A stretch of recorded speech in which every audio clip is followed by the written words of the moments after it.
Alright, I think we're here, everybody.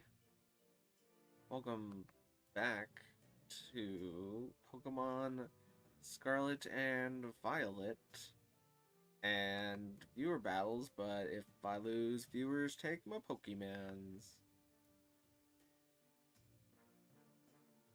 We got Cherry.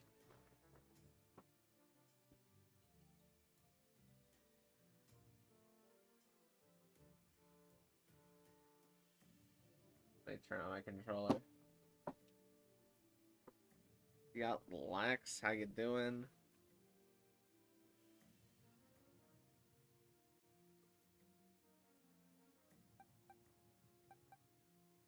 I think we're good to go.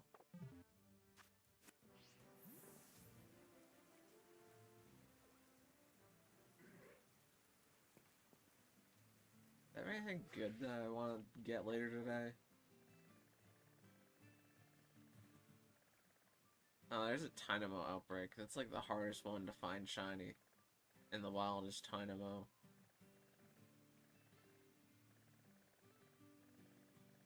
These are still going on? The boosted raids? There's the boosted outbreaks? I thought these have been going on forever. Hi, Laquan, how you doing? Also, hi, GG Plays, how you doing?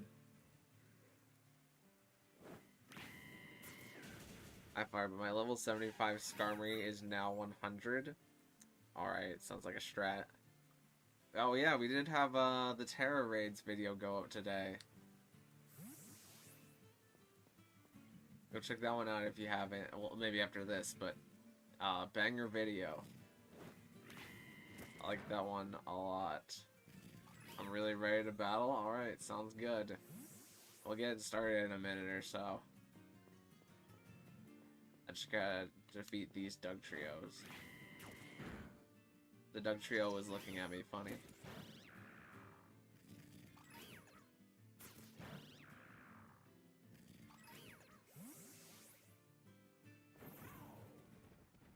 Alright, let's...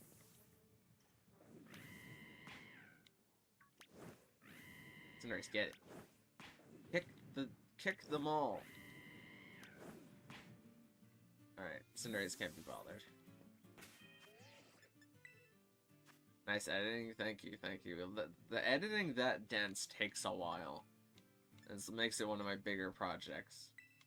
But now that I'm through that, I can like delete all of the project now that it's uploaded, and now I have a bunch of space for other editing stuff, which will probably be another episode of Pokerogue soon. Alright, I'll wait for a stream to catch up, and then I'll be searching. So by the time you see this, I'm already searching, theoretically.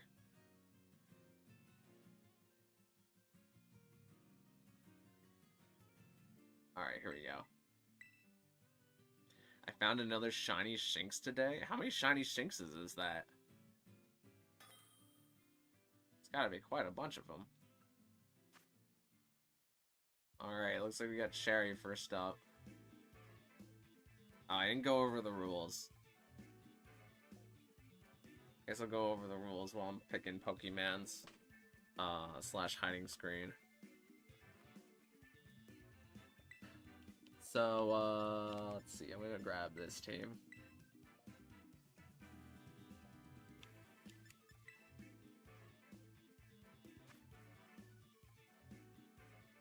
All these rules are in the description if you want to read them for yourselves, but the stream is battles against viewers. All battles will be done using the VGC Reg F format, which is the official format one. If you don't know what that is. Actually, is it a different format now that we have VGC Reg G in play? Is it still official format 1? Either way, you can't bring like Miraidon and Terapagos and stuff to these battles, because they'll be very outpaced. This one has the bear on it. And the bear gives me a lot of life problems. I think I bring this and...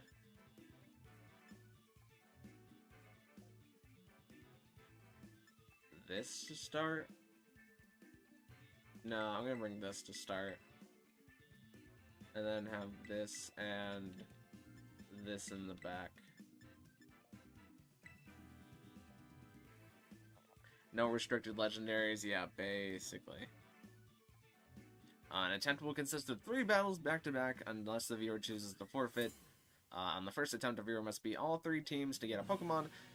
Some people already have attempts from prior streams, so Cherry, for example, they've already won twice, but this is their after first attempt. Okay, this could be Terra Water from Pelipper, and I really want, or Terra Water from Amoonguss, and I really want Amoonguss to die.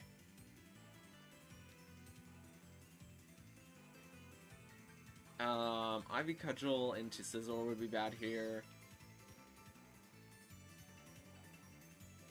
But if they Terra Water Amoonguss, then they still live, probably, even without Terra Water Amoonguss. I think I'm just gonna Bug Bite and see what happens. Okay, Ivy Cudgel comes out, no Terras though. Ivy Cudgel does a lot because it's in rain. Hurricane from Pelipper comes out. Is not able to pick up KO. Continuing on with the rules, once the viewer has won 2 Pokemon, they are now locked of using 1 Pokemon that I decided in order to make battles more difficult. Cherry is currently locked out of using a Raging Bolt. The viewer is allowed to change anything about their team in between battles, even changing the team for an entirely new one.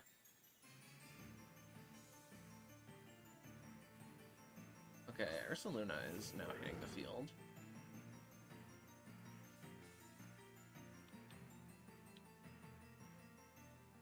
I'm going to do this. Okay, it's not great, but...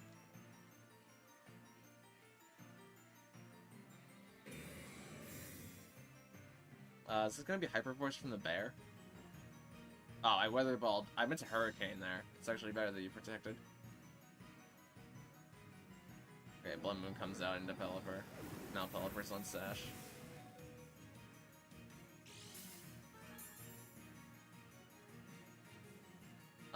This is just a double KO this turn.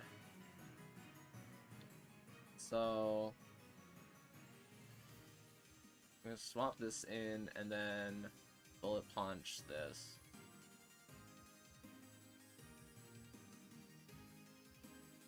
The team I use will be random and hidden from viewers, and if I feel like I'm being stream sniped, you're not getting a Pokemon. I might have missed a rule, but it's not important. I have 1 attempt if I do it again. Well, you're on your 2nd attempt right already, GG Plays. Because you attempted already. Bullet Punch comes... What am I doing? I meant to Bullet Punch the bear.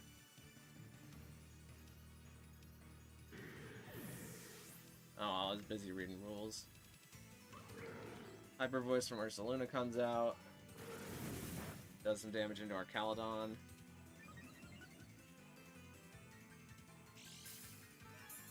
Oh, Ogerpon used Follow Me, didn't it? I wasn't paying attention.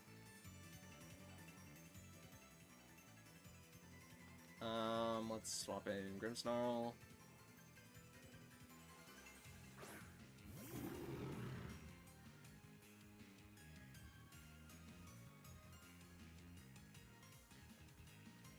And then I'm most afraid of the Ursaluna, so I'm going to... Should I Terrastalize? I think I might as well Terrastalize, Body Press, and then Reflect. The rules are in the description. That is absolutely correct.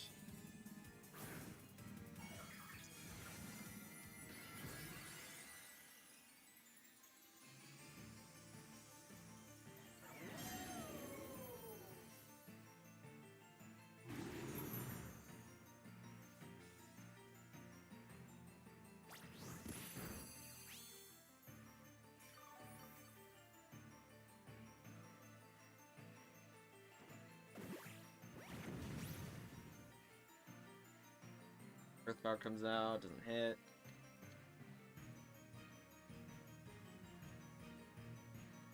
Now I have to do this. Because Ogerpon could redirect, or we could see a Protect.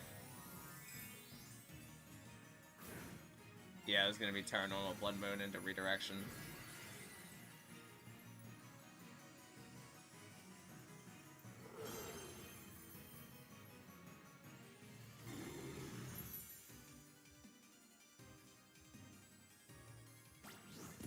Leech comes out again. Wait, this is not redirection. This is just Archaludon defeating Ursaluna.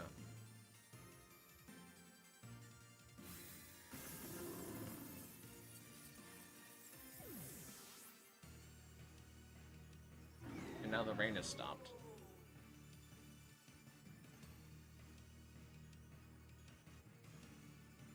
Oh, Chi was coming in.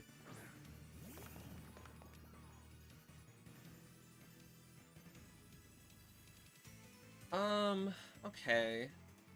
So... is Chi that much of an issue? I have Light Screen and Archaludon's AV. I don't think Chi's that much of an issue. I can just body press into it. And Thunder Wave Ogerpon.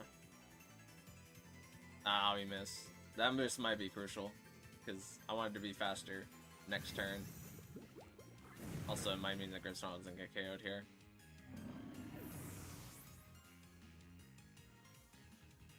Ah, Willow.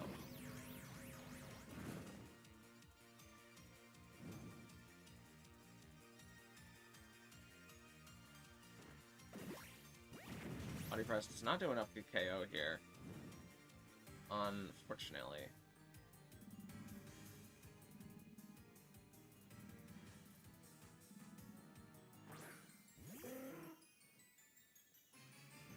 Well, I suck. We all suck here.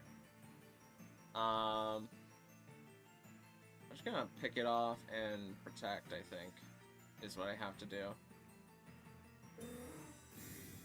Because the Ivy Cudgel's gonna hurt. I could be faster than the Ogerpon right now if I had gotten off. Oh, it doesn't hurt that much. Boost my stamina again. Helper's not gonna get picked off. Caldon takes it.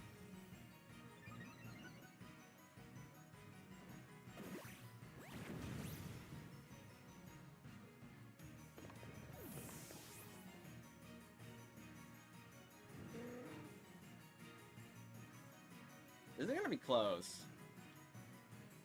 I think I'm gonna Electroshock this turn because it could protect and just Hurricane. Yeah, okay.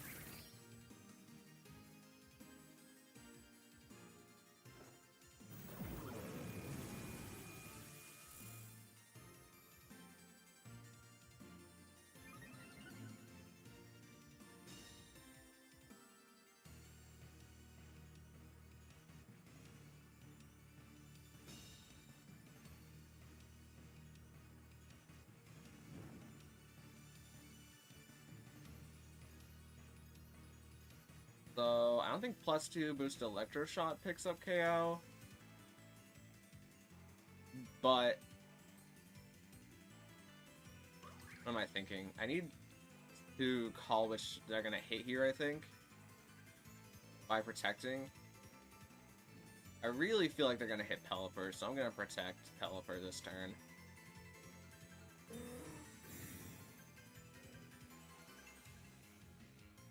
No, they Ivy Cudgeled. Oh well.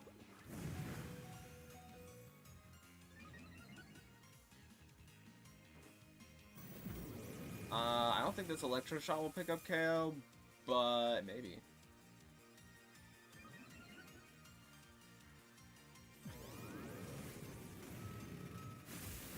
It's close.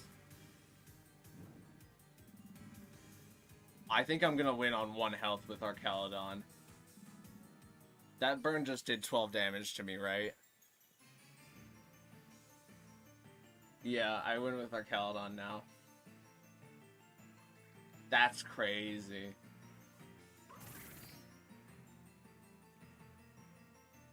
Hi, Zaxi. How you doing?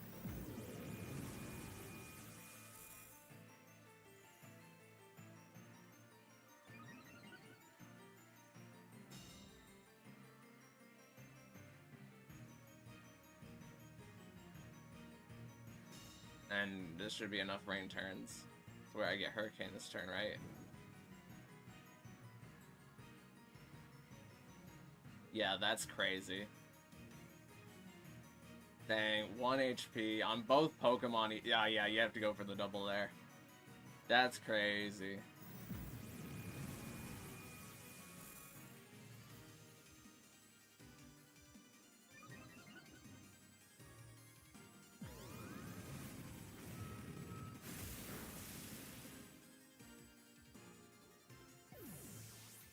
I'm fine. I want to fight. Well, we're currently in the middle of a set, but we do it first come, first serve.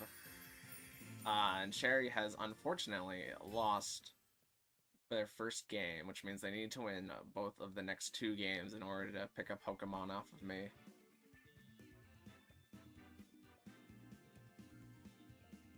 One HP. I'm gonna go eat Chiyu. Yeah, Chiyu. I mean, it did get the burn there, though. The burn is really what won you the battle there and chipped away our Caldon so often.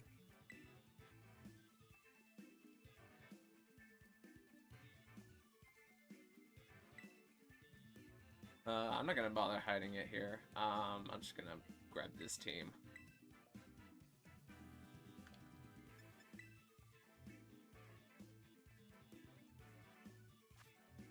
Okay.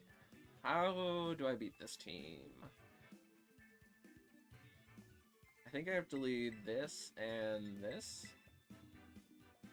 And hope that they don't lead that one Pokemon that beats me.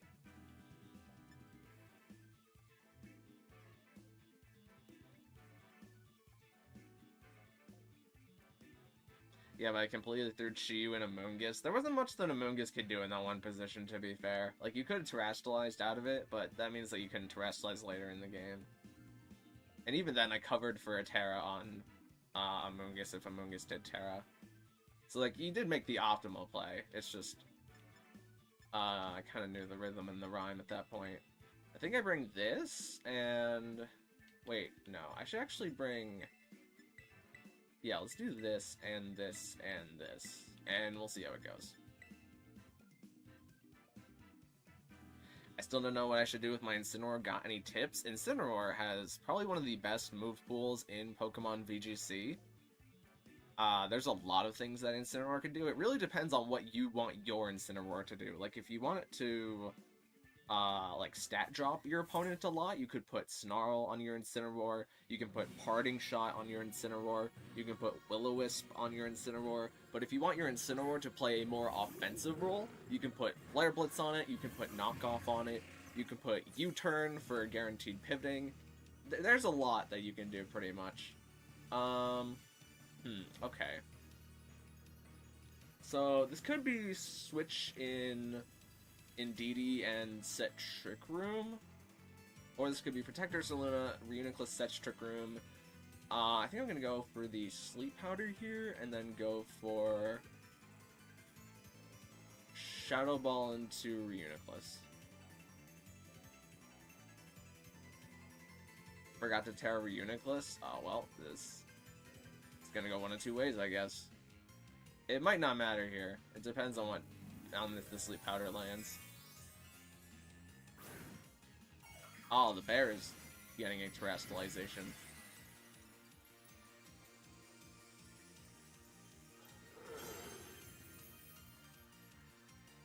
Okay, Fluttermane Shadow Ball is coming out. Going to do that much damage to Reuniclus. Lowered special defense.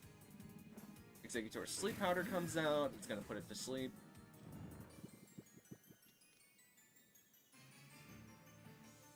Ursalina Hyper Voice comes out. Is this gonna... This doesn't KO Fluttermane ever, but does it KO...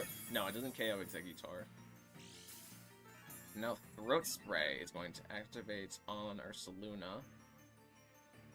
As Reuniclus is fast asleep. Okay. So... Expanding Force is my strongest move on Exeggutor right now. I could just try putting Ursaluna to sleep. I think I tried putting Ursaluna to sleep and... get off spread damage. Okay, Reuniclus withdraws, but into what? Ogerpon comes in, okay. Spread damage comes out. It's a crit on Ogerpon. Exeggutor misses the Sleep Powder. That is rather unfortunate for me. I think that's just Game Ender now that I've missed that, because that KOs both.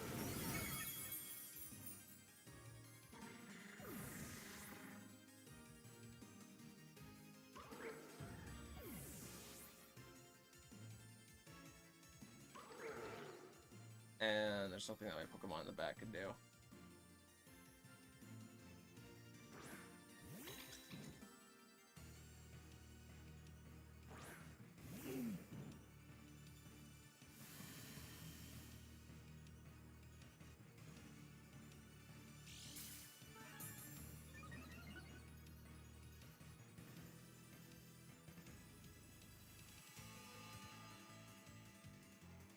My only way out here is...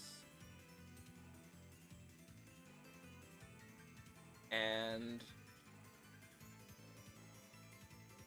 I think they have to Hyper Voice and Ivy Cudgel the Torkoal, and then Torkoal needs to do a lot of damage here. That's my only out.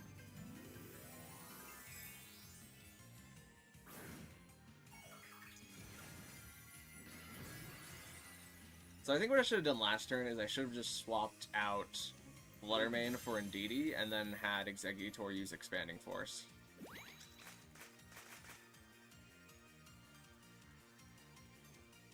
Okay, here's Ivy Cudgel. This isn't gonna do anything because we're currently in Sun.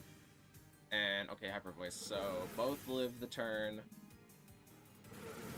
Ah, Torkoal dies.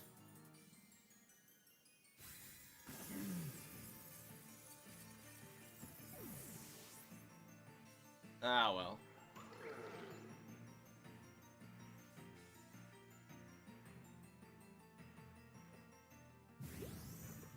Ivy Cudgel comes out, does that much damage to Indeedee. Indeedee gets off whatever Dazzling Gleam damage it can, and Blood Moon is gonna take out Indeedee.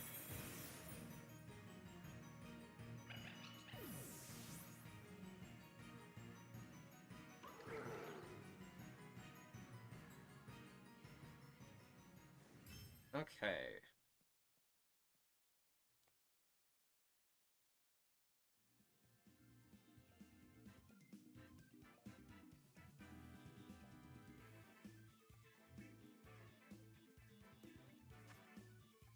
Alright, let's run the last game.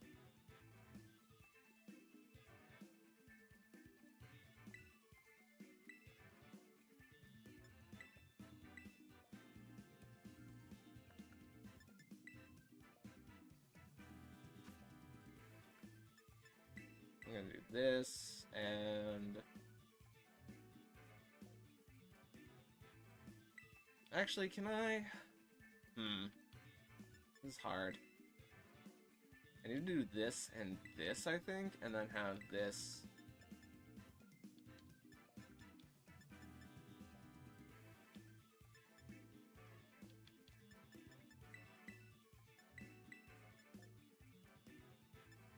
Let's do this, this, and this.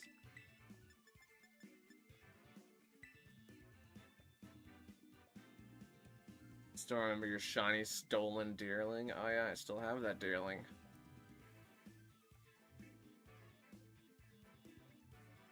I don't have any plans for it, but I still have it.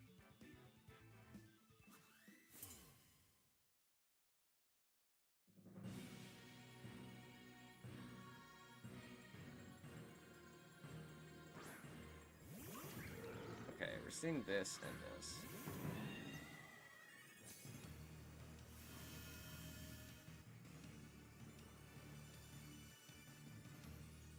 So...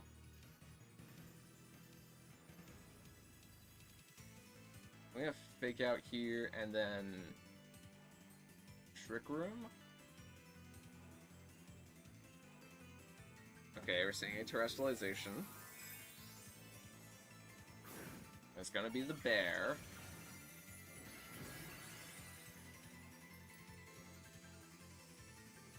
By the way, my shiny was Magikarp. Oh, nice. I wish Gyarados was better right now. Gyarados goes so hard in terrestrialization formats, or just gimmick moves. Like, Gyarados is like the best gimmick user, hands down.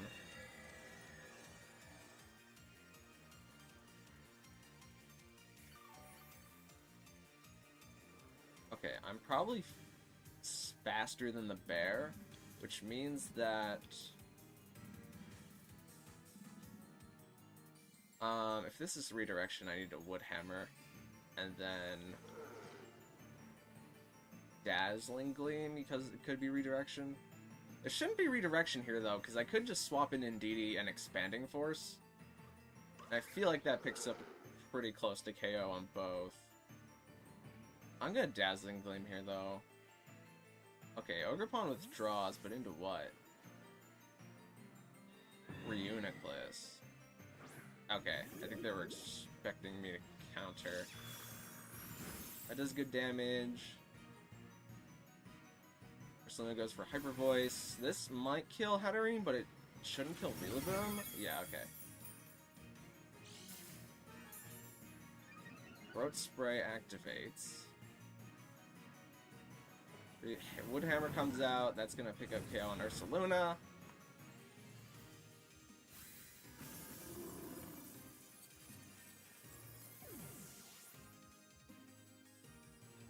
Rillaboom's gonna take some recoil. Everybody on the field gets some healing.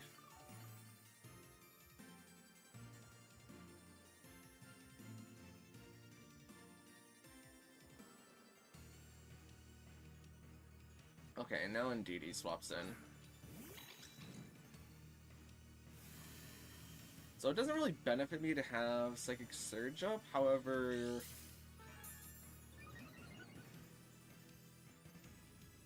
Speed F is gonna go up, that's fine. Let's swap Rillaboom in for Tyranitar, and then click... Honestly, no, that'll get redirected. Let's just click Dazzling Gleam.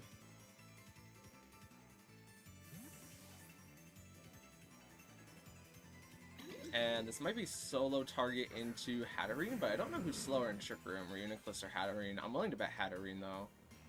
Okay, Indeedee protects. Hatterene does get off Dazzling Gleam.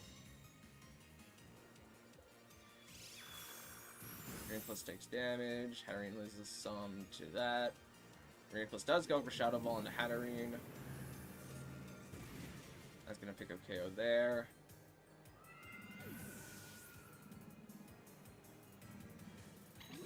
Indeedee is faded by Sandstorm. Now let's bring Rillaboom back in.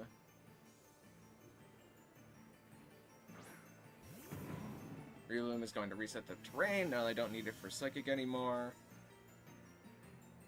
And I'm going to go for Knockoff here and Grassy Glide here.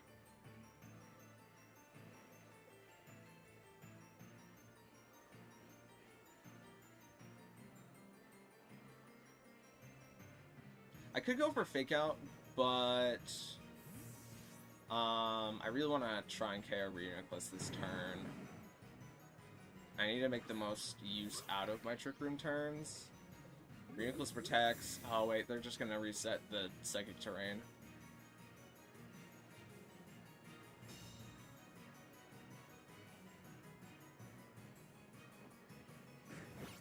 We are net gaining something though. Because with Tyranitar on the field, it makes it a lot...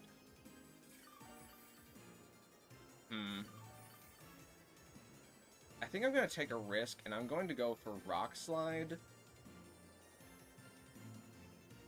And Grassy Glide here. No, I'm going to... It really comes down to what I call on this play. Indeedee could just come back in, try and KO Rillaboom, but then Tyranitar just KOs Reuniclus. I think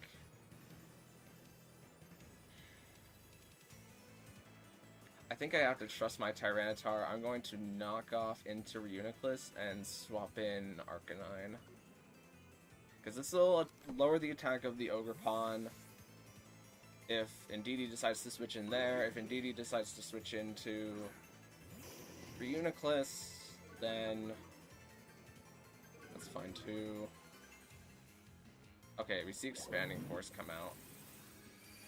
Arcanine takes it pretty good. Knockoff comes out in Reuniclus.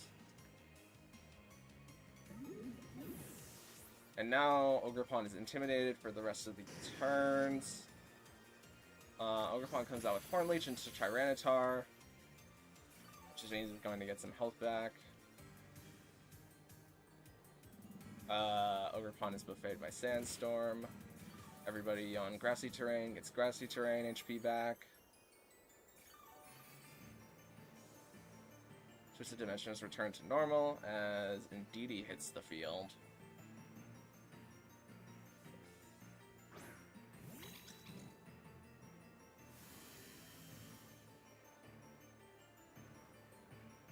And I'm going to go for Terra Grass, knock off into Indeedee, and then try and get as much Flare Blitz damage as I can into Ogerpon.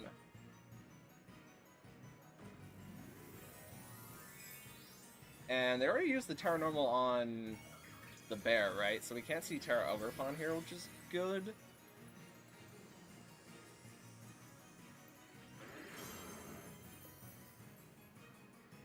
Okay, Indeedee follow me, that's fine. Arcanine gets off Flare Blitz. Does that much damage. Ogerpon goes for the Ivy Cudgel into that slot. Picks up the critical. So I could have afforded to swap in Rillaboom there in order to change the terrain, but I really didn't want any just crazy Hornleech shenanigans to go down.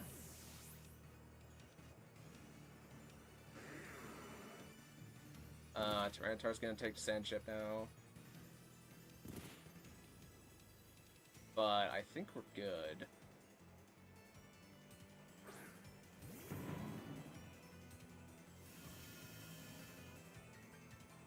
It honestly depends on a couple different crits, I think, at this point.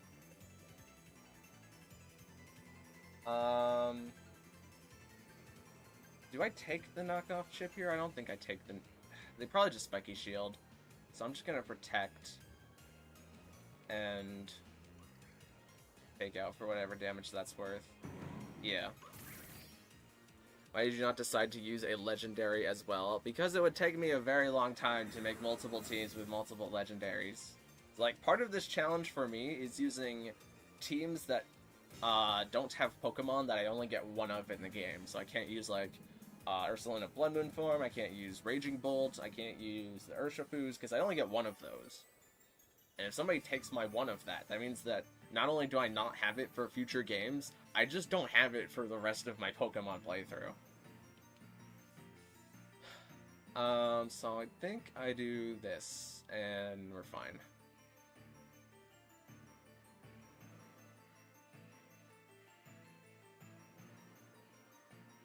Ogerpon pulls out Ivy Cudgel, does not KO Tyranitar. Oh, also Sand went away. Woodhammer comes out into Ogerpon, nearly picks up KO. Very, very close. But Tyranitar is going to be able to pick up that last bit of damage.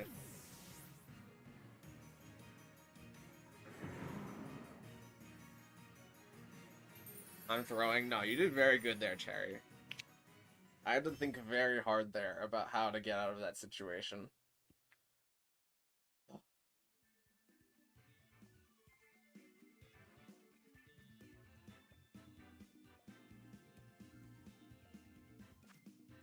But GG's, GG's.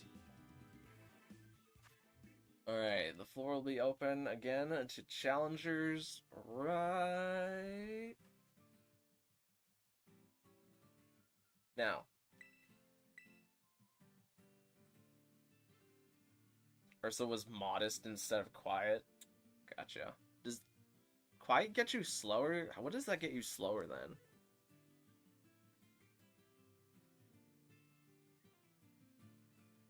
I guess you need modest for like Tailwind or Blood Moon or Saluna stuff. Because you don't want to be too slow.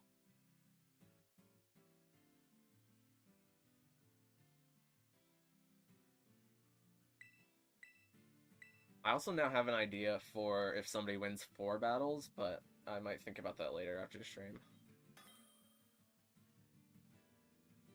Up in attack, down in speed. Yeah, that's quiet. Oh, we have Smiley Winky Face. I believe this is a new challenger. Let me check my notepad just a sec.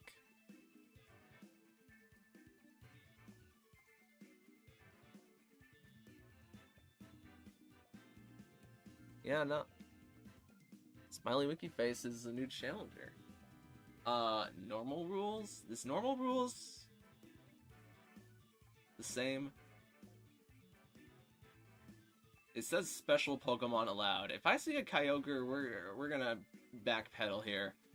But, also same items are allowed. You shouldn't have any of the same items.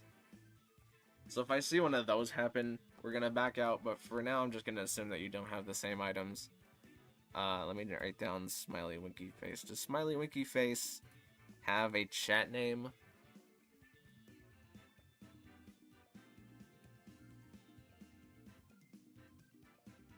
Is anybody claiming being Smiley Winky Face? And 6 Mons? Oh, we're not bringing... You better only bring 4. No, we're gonna see if they bring 4 or not.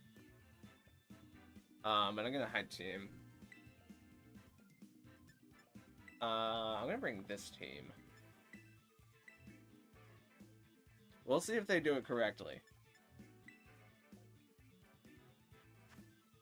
Okay, that is a Mewtwo. That is not a Pokemon that is allowed. We're just gonna let this one run its course. That is a Mewtwo.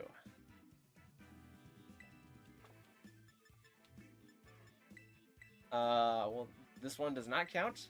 And we'll say that first and foremost. That is a Mewtwo.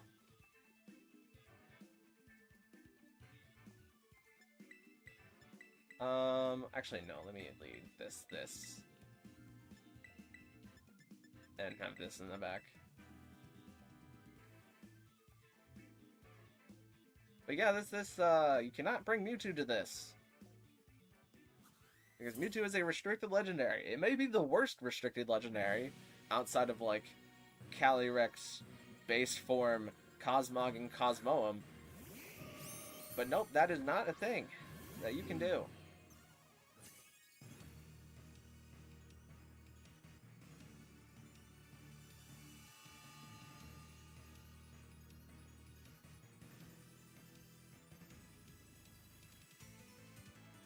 Let me just check target. Okay, it doesn't tell me how many Pokemon they've brought.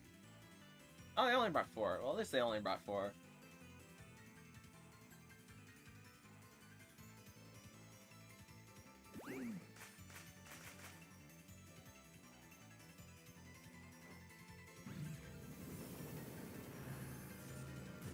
Alright, Gardevoir is going to eat a massive super effective Shadow Ball and die. And that's all I'm going to commentate this turn.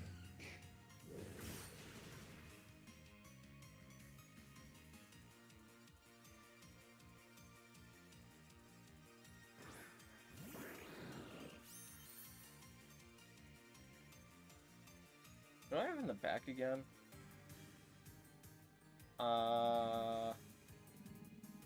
Please don't be Sash.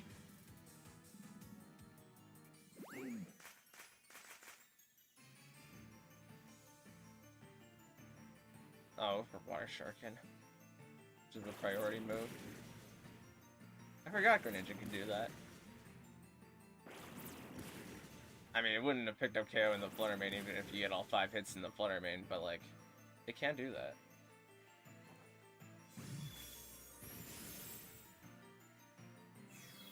Ah, that would make a bit more sense. I forgot to cover for that turn 1.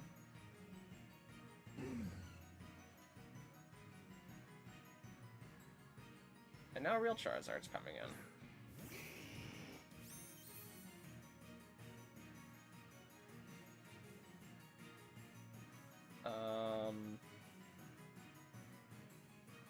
Actually, no, I kind of want Torkoal to die this turn. But also, it doesn't matter.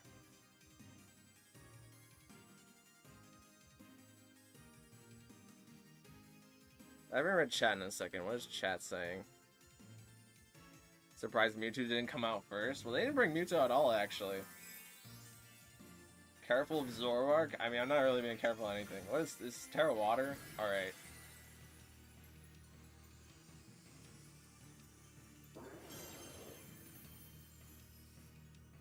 This might...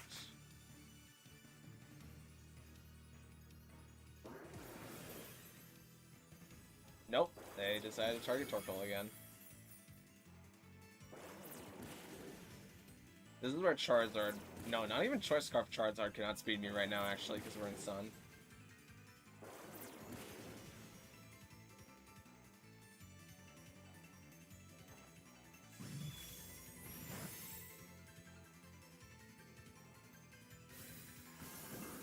So I have 3 turns of Sun left, right?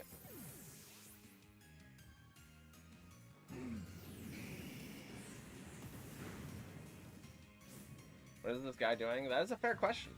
I mean, if they didn't know not to bring Mewtwo, then I feel like they're just using their playthrough team. Oh, I thought I had Exeggutor. Man. Well, Incineroar's your friend. And Exeggutor would clean this up so easily. But Incineroar here, not as much.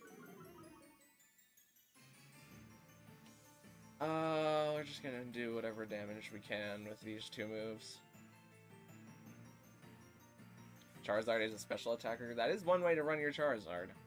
I actually don't know Charizard's stats that much off the top of my head, but like, if you're gonna run anything on Charizard, you should really be running Solar Power. And this one is not Solar Power.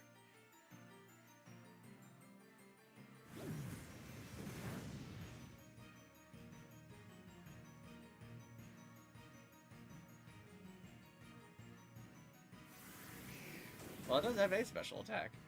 Oh, it got the... Yo, Para out. Oh my gosh, Para out. No, Torkoal just has to miss the Heat Wave. Ooh. Unfortunate. It's 84 versus 109. Gotcha.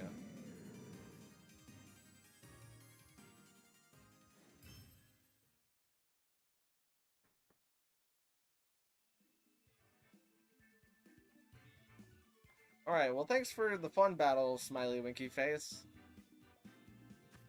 No. No, maybe work your team around. Maybe working around not having a Mewtwo would be best. And, yeah, Flori is gonna be open to challengers. I'm also gonna take their name off of the attempt list, because that should not count as an attempt.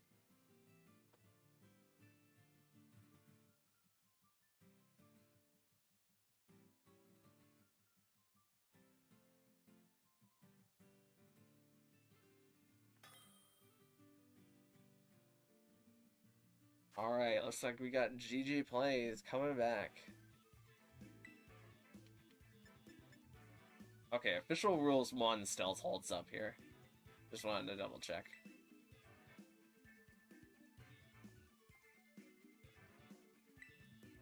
What team do I want to pick? I gotta hide what team I'm gonna pick. Oh, let's bring this team.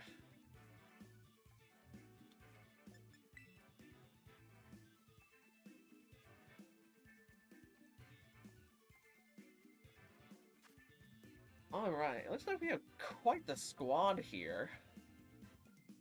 Seeing Minior, I'm seeing Golem, seeing Palmot.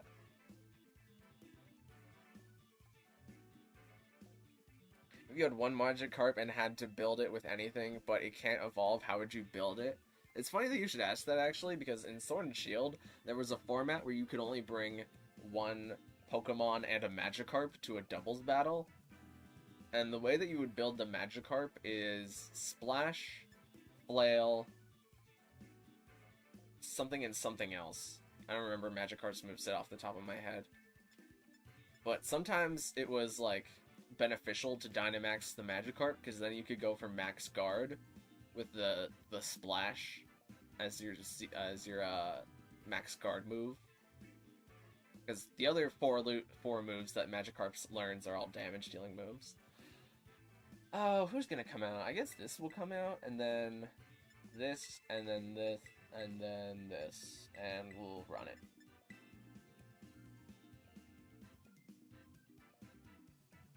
Hydro Pump. Does Magikarp learn Hydro Pump, or is that like... I feel like that's one of the forbidden moves that it could learn. Because the Sword and Shield, like, Raid Dens Magikarp had, like, Hydro Pump. But I don't think Magikarp has ever actually been able to learn Hydro Pump. Like, if I tried to put it on Magikarp now, it wouldn't work. Meteor is going to get shields down, which means that it's going to become more defensive. So I'm going to go for this and swap in Didi here.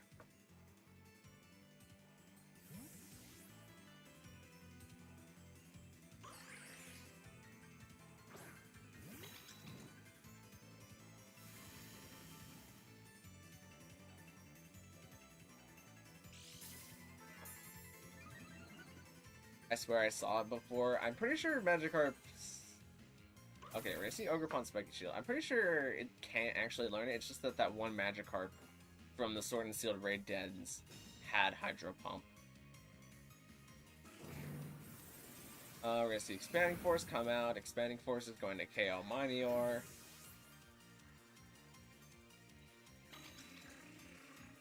Thought Meteor might be a Sash for like a Shell Smash set. I don't know if the Shell Smash set would be faster than Exeggutor and Sun, though.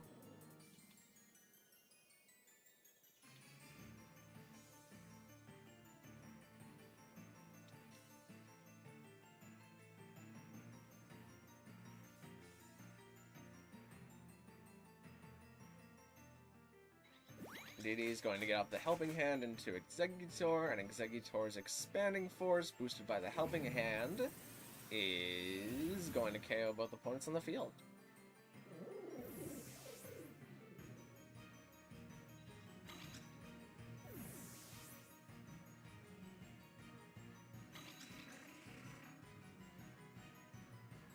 I'm curious now. I'm going to look up Magikarp's moveset. It might have changed. They might have added more moves to it in Scarlet and Violet.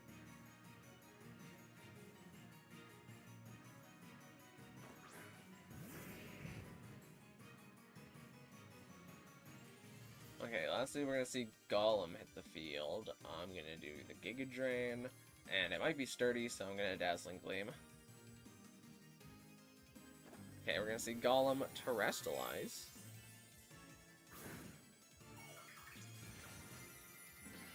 The page is taking a second to load.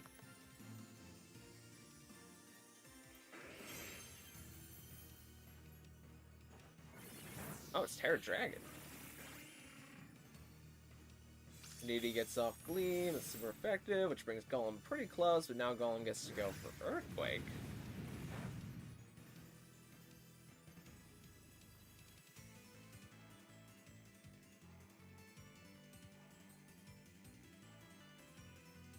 Magikarp. Yeah, Splash, Tackle, and Flail. But it had more moves last generation, though. It did. And at least 5. Oh, you could learn Bounce and Hydro Pump by TM and TR. So yeah, you could learn Hydro Pump last generation by TM. And then it has 5 moves. That's so weird. They didn't give Magikarp Hydro Pump back this generation. They took it away again.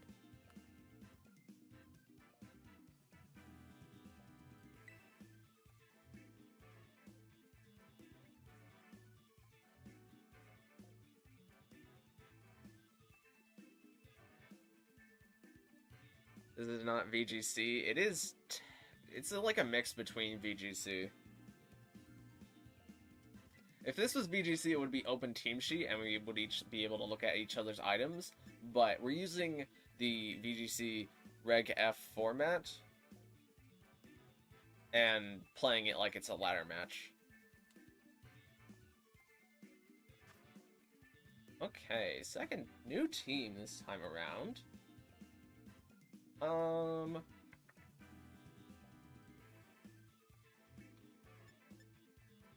It's like about as close as I could get to VGC without it taking like twice the time.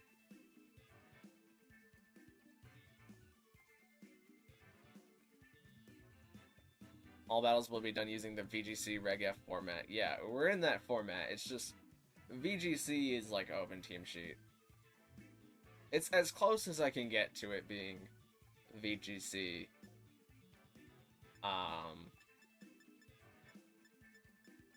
Without it taking a really long time.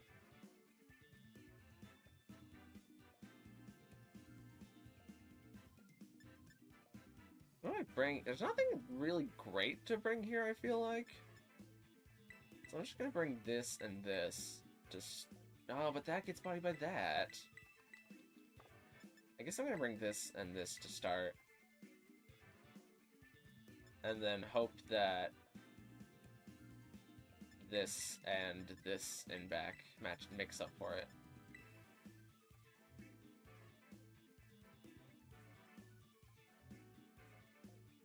I'm still using Haze 4DS. What does that mean?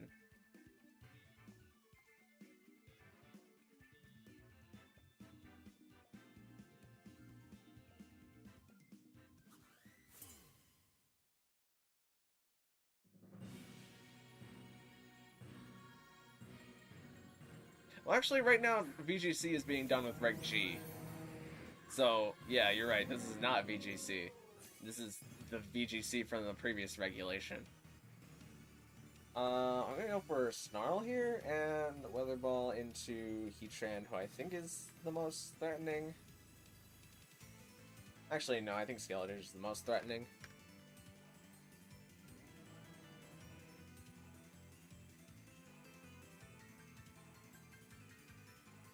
Oh, it's Hazards? Oh, okay. Yeah, Hazards aren't great in VGC, mostly for the reason that... Is that Covert Coat? No. It's just slower than Skeletor. We see Will-O-Wisp come out. Mostly for the reason that because VGC games only tend to last like 10 turns, Stealth Rocks usually isn't very usable.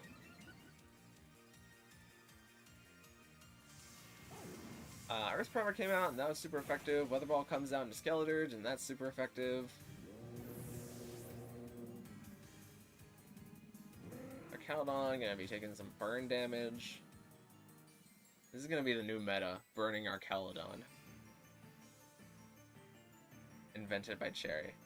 We're gonna see Muck come out this turn. Ooh, shiny Mook.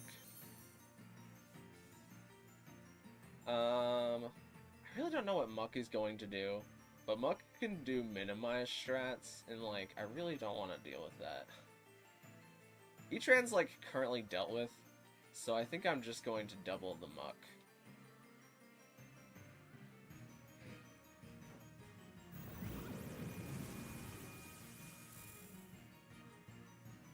Guys, just use Rage.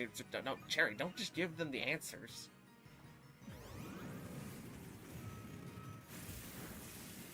Alright, that does that much damage. Oh, Stone Edge comes out from Heatran. Maybe Heatran isn't dealt with like I thought it was. Hurricane comes on to Muck, and that picks up Muck KO. Shiny Muck looks gross. Yeah, Shiny Muck has a disease. Like, canonically. Like, it's not even a shiny Pokemon like all the other shiny Pokemon are shiny. It just has a disease. Like, Shiny Gyarados is red Gyarados because Magikarp becomes angry. Shiny Muck just need to wash their hands more often to prevent germs. Do I have... What do I have in the back? Not a lot that can beat this. I think I have to throw whatever I can into... Well, let's get rid of this first, I think. I really don't have a lot to remove Hisui Gooey on the Rain team. I had minimized too, though. Okay, well, I still would be able to beat Minimize because Hurricane is 100% accurate in Rain. So that wouldn't have been the biggest deal, but yeah. Great Earth Power, though, is definitely turning this game around. Because if Hisui Gui picks up KO into Arcanine... Okay, no, it goes for Curse. And not Arcanine, Arcalodon. There's so many Pokemon names these days. How can a person remember all of them? We learned from the last game that Burn does exactly 12 damage there, so Arcalodon gets to live again. I think I just Body Press for as much damage as I can get with Body Press. And maybe a Hurricane Confusion.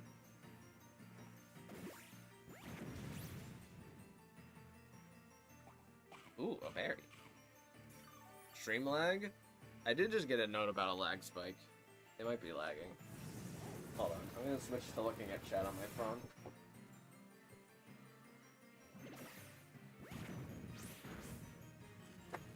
Okay, Paralyzing Pelipper is actually pretty good there.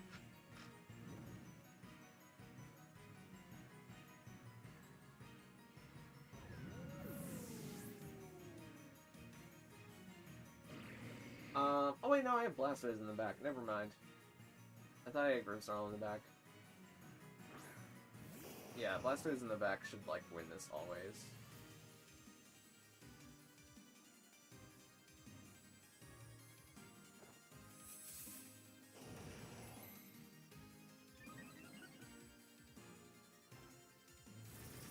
Suigui's going for Curse again. Making itself real slow, but also very physically bulky and physically offensively strong. Now the rain has stopped. I mean, actually, Body Press should just pick up KO now.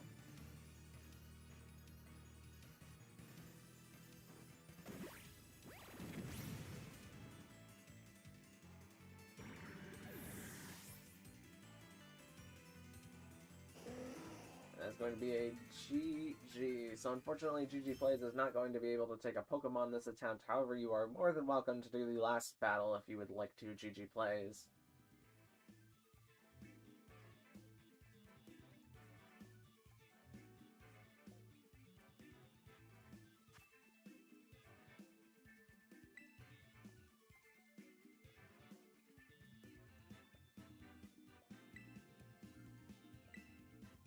And the last battle is the Sand Team.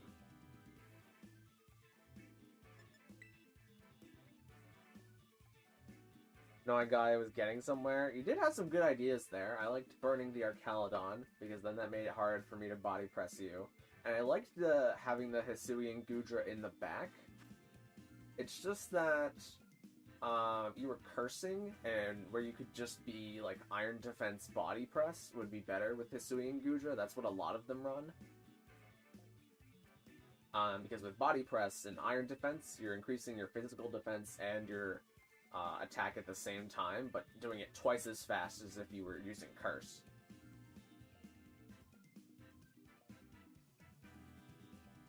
But yeah, leading two fire types into a rain team is also a play that I would maybe think about. I don't want to bring here. This Articuno wants its snow, but it's not getting its snow. So I think I lead this and this. And then have this and this in back. I guess I don't gotta think about this game too much.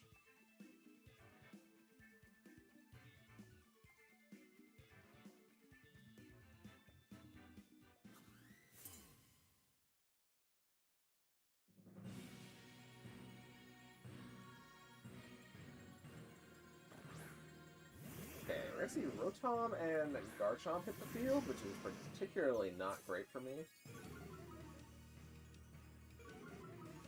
So this is probably like Garchomp Earthquake opening into Rotom doing something. I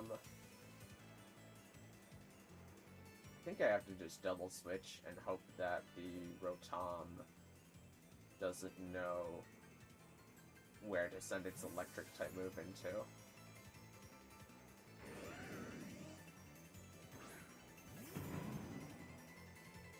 Garchomp is currently intimidated, which does help me out here a little bit. It's just really up to where Rotom throws its move.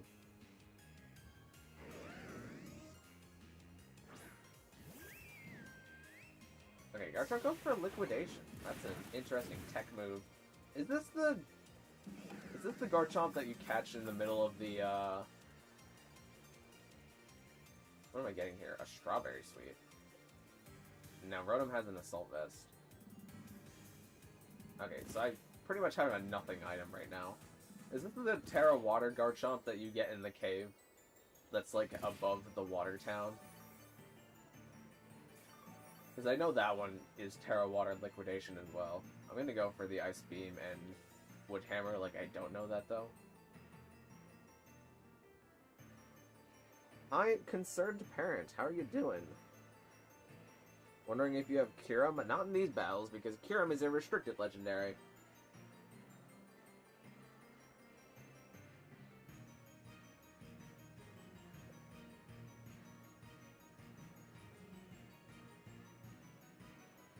What ball is the Arcanine in? I believe that is a Sport Ball. It's a reject I got from Wonder Trading.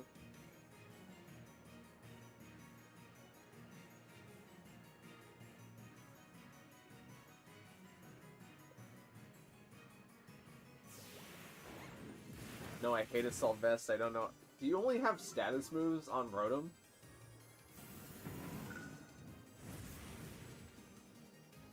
And therefore Rotom is now struggling? Well, I guess it would have been struggling.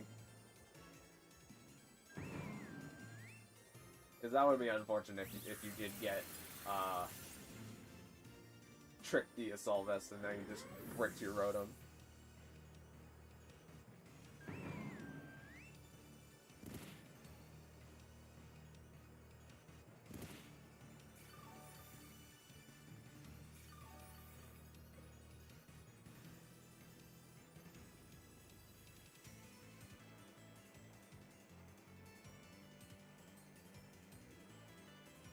Is it possible to get DNA splicers if I haven't got Kyurem? I don't think so. I think you have to have Kyurem registered to your decks in order to get the DNA splicers in the auction house.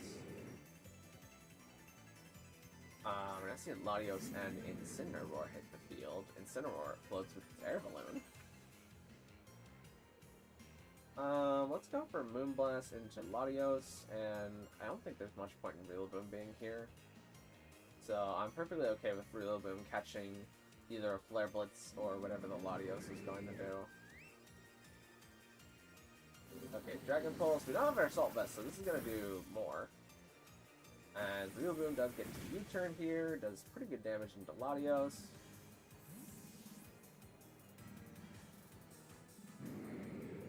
And I think I'll swap in Arcanine to lower the physical power of Incineroar.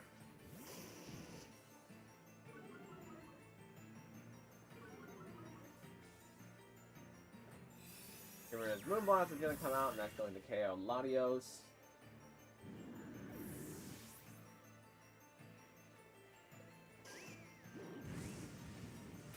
Why do you need it? I want it for Necrozma Solgaleo. Oh, that's a different item. You need the lunar. What are they called? The lunar splicers and the solar splicers. But you don't use the DNA splicers for Necrozma. You just need to have the different items. So if you bring a Necrozma into the game and go into the auction house, then you can you should be able to get the items there. I forget exactly what it's called. It's like the Lunarizer and the Solarizer or something like that.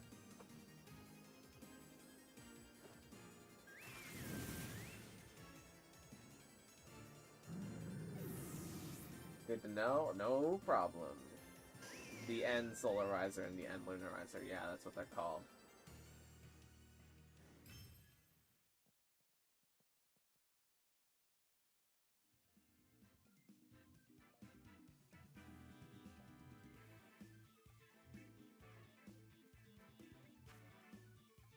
Alright, so that's the end of GG Plays attempt. Good attempt, good attempt. I think you had...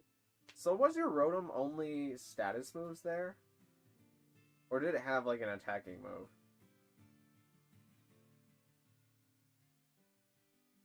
I am curious.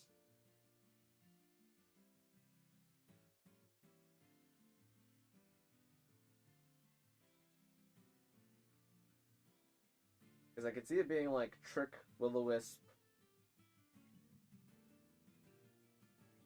What else could Rotom have? Trick, Will-O-Wisp.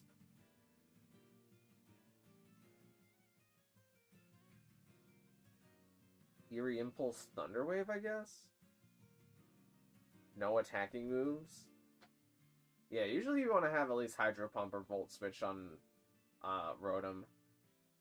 Because if Rotom just gets taunted by a Pokemon with Taunt, then you're just gonna get bricked up.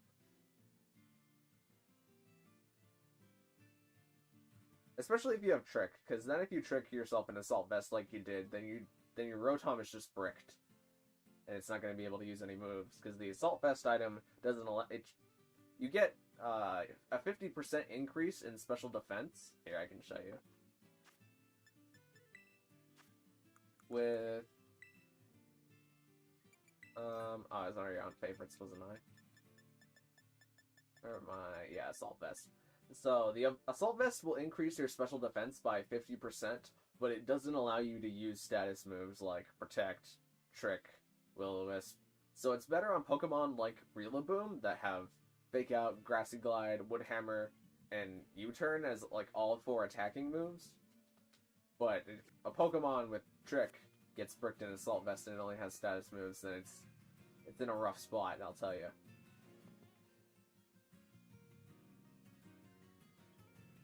No, I have attacking moves? Oh, okay.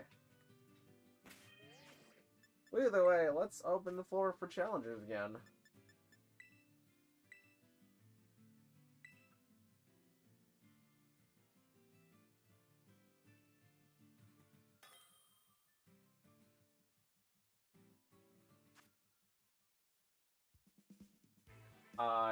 Do you really want to go again? Because we've kind of been using a rule of thumb that nobody goes back to back. I mean, it's not like an official rule, but do you want to maybe take a break? I mean, I'm fine to go if you want to go, but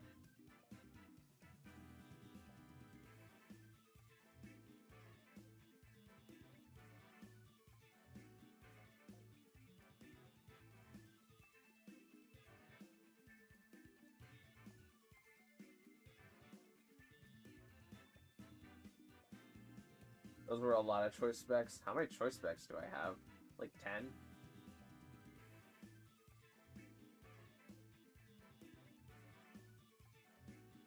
I mean, it is up to me to decide the battle rules.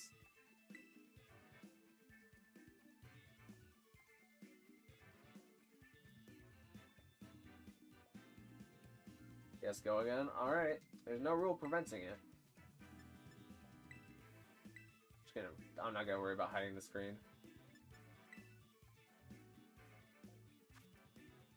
Okay, we're seeing the same team that fought the Sand team, but this time it's fighting the Rain team. So, I think then I need to do this and this. No, actually, let's do this and this. And then have this and this in back.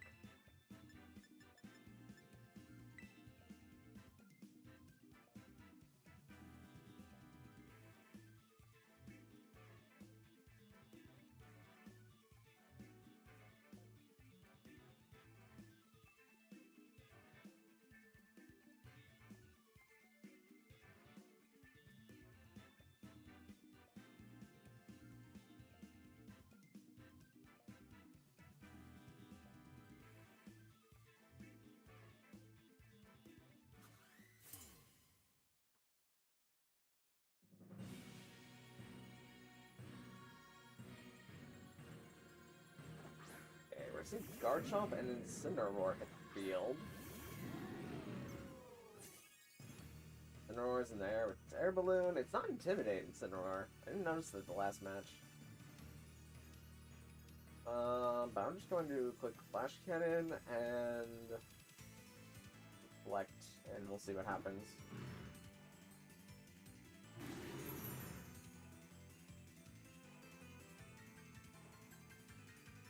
Okay, Earthquake is going to come out. Earthquake does pretty okay damage into Archaludon and Grimmsnarl. Flash Cannon comes out from Archaludon. Oh, Incineroar didn't get hit because it's Airballoon. Incineroar goes for the Swagger into Grimmsnarl. Okay. Let's click Flash Cannon again, and I'm going to click Spirit Break.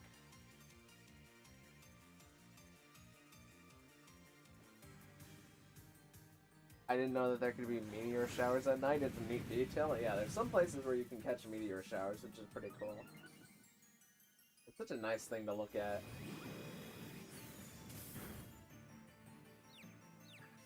It's also kind of sad, though, because if there's the...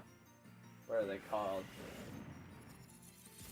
If there's a Minior in the meteor shower, whenever it comes to Earth, it dies.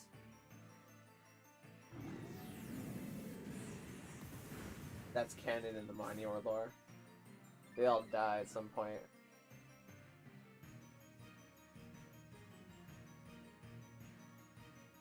I think it's either when they come to Earth or when they leave Earth. They just fail to exist. I'm gonna go for Body Press into Incineroar and Spirit Break into Rotom.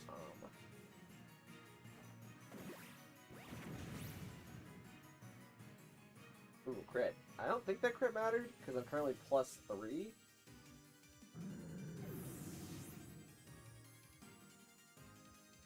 Rotom goes for the Trick. Is again going to get an Assault Vest, because it tricked with Archaludon. Grimmsnarl is confused. Are we going to take a confusion damage turn? Nope, we're going to get Spirit Break. Spirit Break does that much damage into Rotom and lowers its special attack. I'm still hoping that there's a hint for a Deoxys raid. It's a slim hope. Is Deoxys in this game? I would like a Deoxys raid. We haven't had any Deoxys hype in a while. Because it wasn't in Sword and Shield. And it was kind of just a legendary that you could catch in BDSP. Which is like, alright, calm down. I'm gonna go for the screens and the snarl.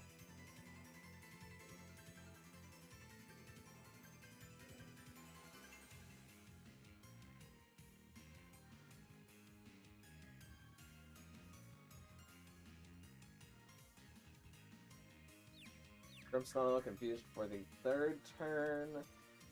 And Grimmsnarl's going to get off the light screen. Adios gets off Dragon Pulse, and that gets the critical hit, pick up KO onto Archaludon. Okay. That changes things ever so slightly. This Rotom goes for Thundershock. Okay.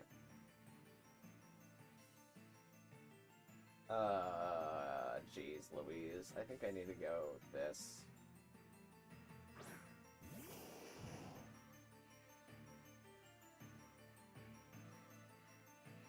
And I'm gonna do this.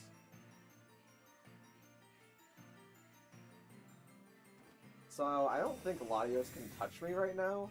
It depends what its moveset is, but because Grimmsnarl is Dark and Psychic, I'd be willing to bet Grimmsnarl is going to be just fine here. Thundershock comes out. Thundershock, yeah, Thundershock is not super ideal on Rotom. Grimmsnarl is still confused for the 4th turn. That's pretty lucky. It does damage to itself. Oh, jeez. Okay. So Blastoise is unfortunately going to take an attack here that I really did not want it to take. Latios goes for a Luster Purge, and it doesn't affect Grimmsnarl. Maybe Choice Locked into it.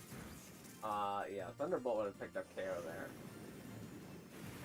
Poliwhirl comes out, gets an accuracy drop on Rotom. Now Grimmsnarl is snapped out on turn 5, goes for the Spirit Break. That picks up KO into Latios.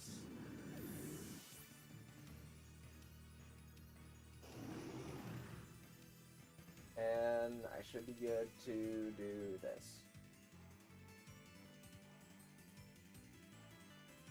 The accuracy drop caused Blasters to dodge the Thunder Shock. That is going to be a KO into Rotom.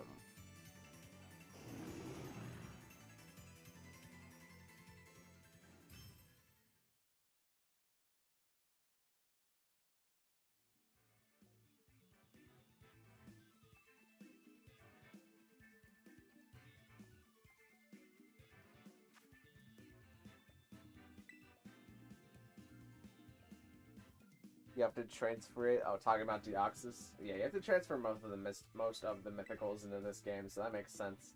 I didn't know if it was actually coded to be in the game. Oh, it is an OU, so yeah. Yeah, it would be in the game. Okay, we're saying the same team, except this team gets to battle the last team that it needs to see, which is the Sun team. Not last isn't bad, it's just that I battled this team with both of the other teams at this point. So... it's led, what, a version of Garchomp every time? So I think I lead Fluttermane and Indeedee to start? Nah, what if I lead Fluttermane and Incineroar? What does that do for me? We're gonna lead Fluttermane and Incineroar and have Indeedee and this thing in back? Yeah, I think this thing in back makes the most sense.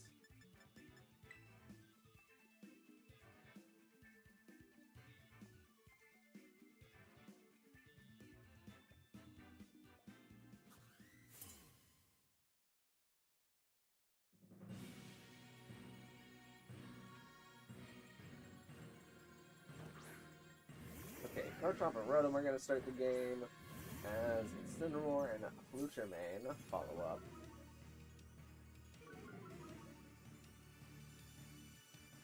I'm going to Dazzling and then swap into Indeedee.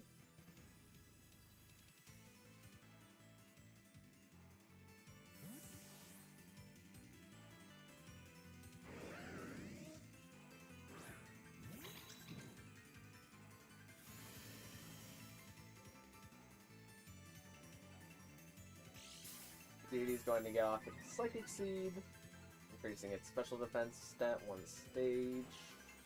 Dazzling Gleam comes out, it's going to do notable damage in both Pokemon, but more so Garchomp. Liquidation comes out, tries to do damage into Incineroar, but instead catches Indeedee. As Rotom is tricking its Strawberry Sweet onto Fluttermane. So now Rotom has a Focus Sash.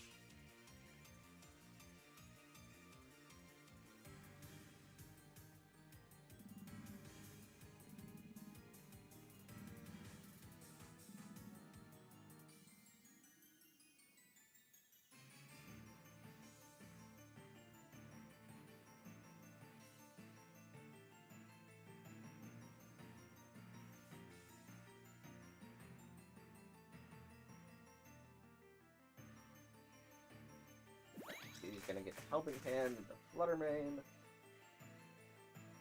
As Dazzling Gleam is going to come out, and it's going to pick up KO into Garchomp and Rotom.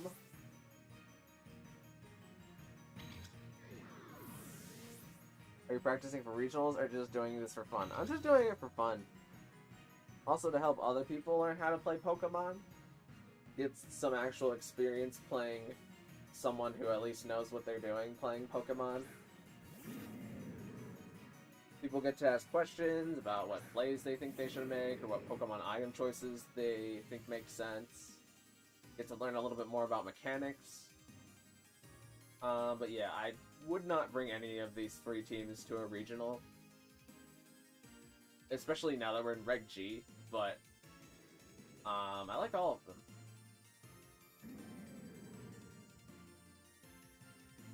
They're teams that are designed to help people understand different kinds of mechanics.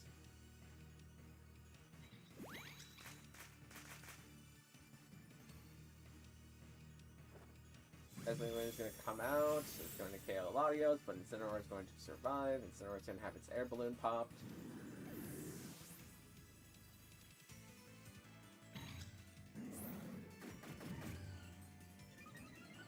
I love to play in person, but I just don't have the time, and the nearest thing to me are a few hours away. Yeah, that's fair. That's how I was for the longest time. I've only been to 2 regionals. And, a few, like, in-person locals. I think 3 locals I've been to now. Let's see, Incineroar Terrestrialized. It's going to drop its Dark typing for the Fire typing.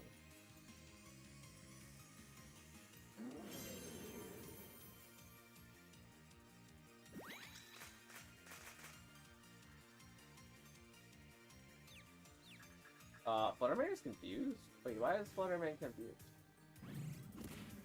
Oh, right, the Swagger. Then we're going for Flamethrower.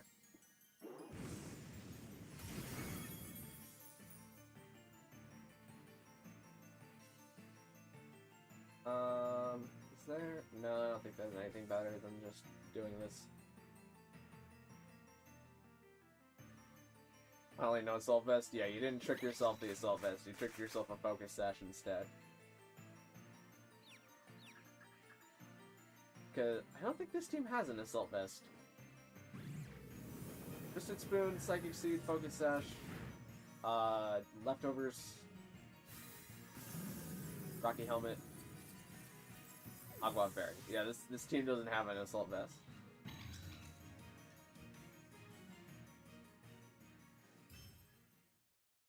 Swagger, yeah, Swagger's not a very good move on most Pokemon, because not only is it very situational, to where you have to have another physical attacker on the field to really take advantage of it, and Confusion isn't that great of a thing to aim for on its own.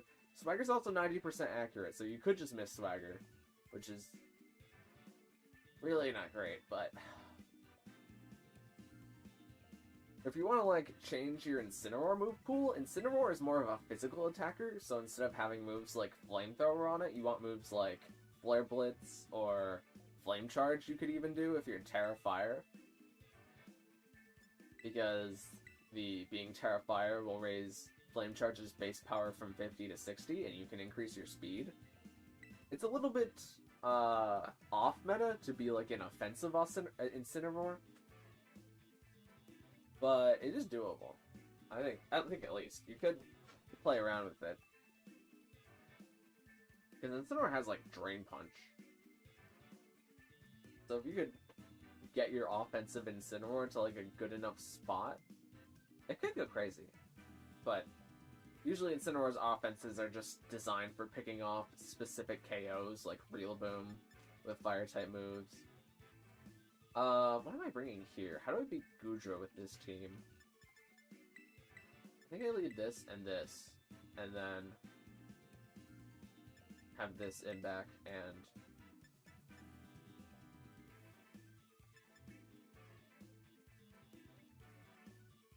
I need to really make sure I don't lose to Goodra. I guess I leave this in back.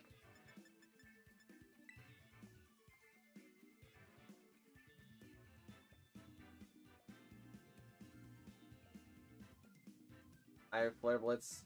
Don't I have recoil though? Yes, it does, but the thing about Flare Blitz recoil on Incineroar is, like, as long as you're picking up a KO or doing very notable damage with Flare Blitz Incineroar, then the damage is negatable, because you at least keep Incineroar around is the big thing. Also, you want your Incineroar to be Intimidate. Like, Blaze is not good. The 3 starter abilities, there's technically 4, because Swarm, but the 3 starter abilities, Blaze, Torrent, and Overgrow, are not very good, because it relies you to get to a point where you're at low health. This is Muck and Goodra. The Muck is going to minimize if I don't do something. So I'm going to do something, I think. I'm going to count on them not KOing Hatterene this turn. And... okay, Gudra goes for Curse.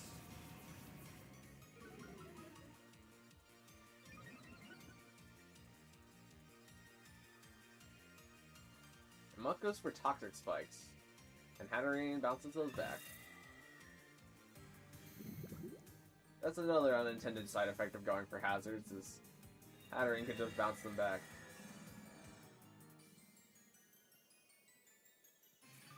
And Muck is Black Sludge? Okay. You don't see Black Sludge a lot this generation, because if you Terastallize into a type that isn't poison, then you're just going to be dealing damage to yourself. So usually you just see leftovers instead. I'm going to Helping Hand and Expanding Force.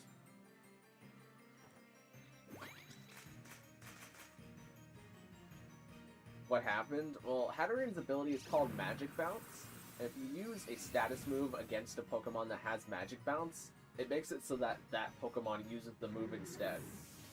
So Hatterene can't be hit by moves like Sleep Powder or Spore, or can't be hit by spread status moves like Toxic Spikes, and I guess Leer would go under that.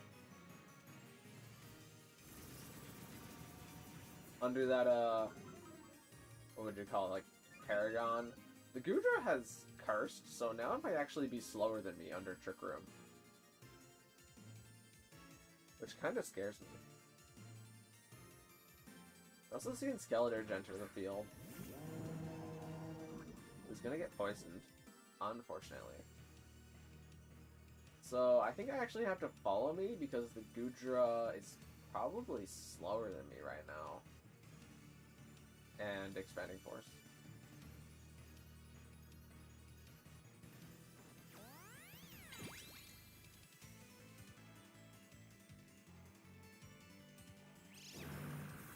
So this isn't gonna pick up KO in Gudra. Oh, it does KO Skeledirge though. Now Gudra gets to do something. And oh, Gudra also wasn't slower than me. And Muddy Waters. Did Hatterene dodge it? Oh, Hatterene dodged it.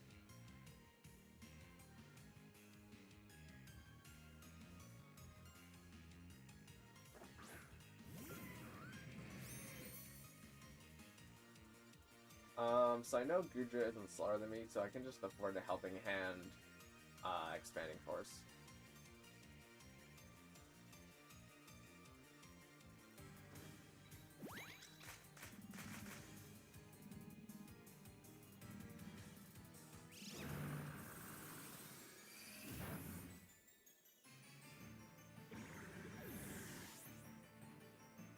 That info is very useful to me. Which part? Just the Hatterene part? Skeledirge is like a Reg A, B pick. Yeah, even B is hard because Skeledirge doesn't like the fact that Fluttermane is a Pokemon, because Fluttermane can just body Skeledirge. I didn't see what Heatran did, but this is probably going to be just GG. Unless the Heatran is randomly Terra Dark.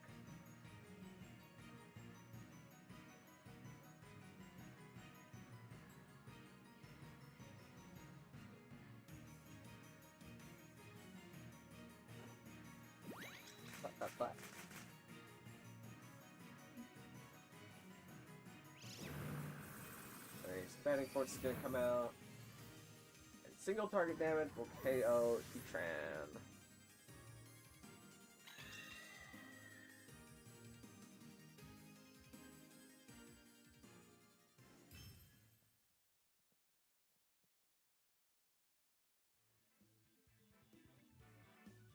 Yeah, I played with B, not C. Yeah, C was just when they introduced the Treasures of Ruin. Good times back then. I believe that was all 3 teams. Let me take a second to flex my wrist.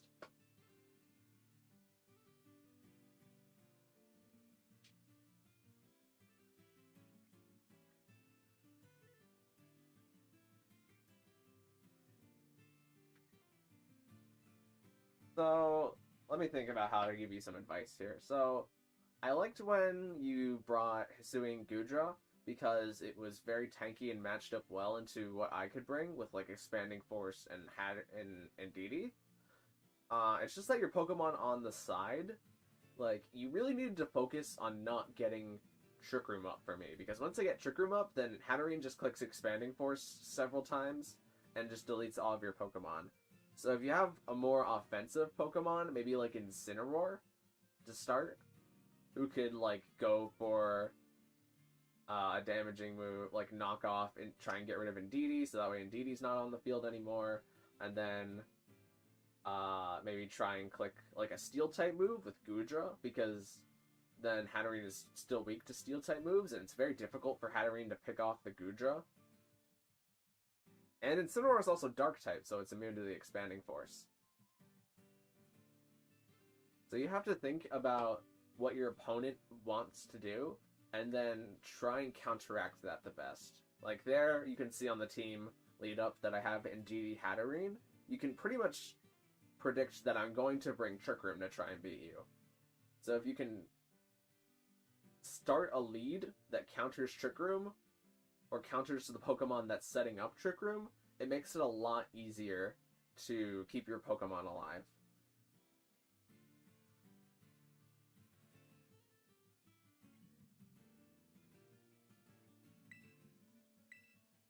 But yeah, I'm going to open the Florida Challengers again.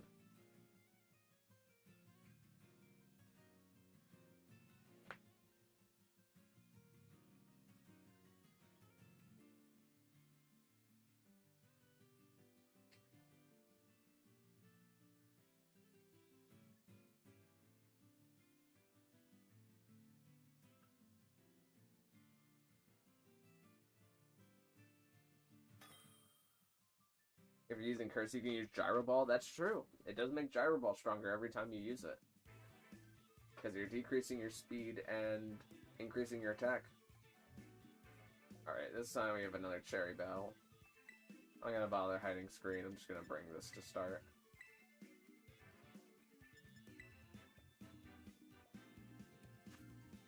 Okay, we're seeing a very similar team to last time. Okay.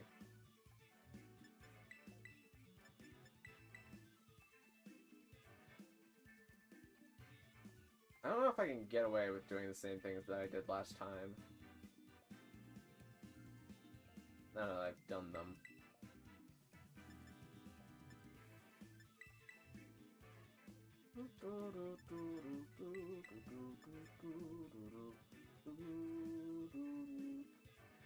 I don't have a way to change it from Psychic Terrain. I think I'm gonna do this and this and...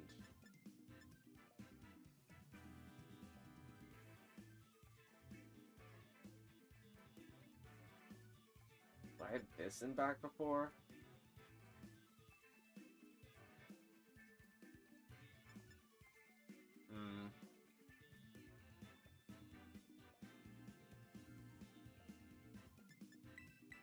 I'm just gonna do the same thing I did last time.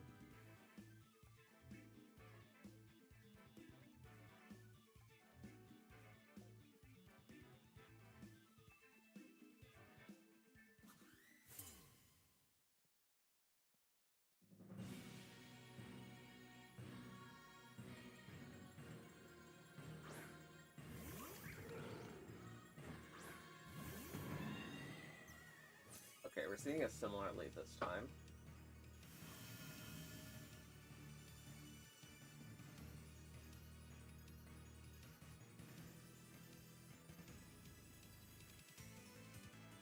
This could be... what, swap Indeedee in, or protect the bear. However, I think I'm going to count on Hatterene living, whatever the Ogre Pond throws out. Do I have to count on... I don't know. Let's just get up Trick Room. Okay, if someone decides not to Terra this turn, we could see Ivy will come out into Hatterene. So no flinches and can't move, but Trick Room goes up.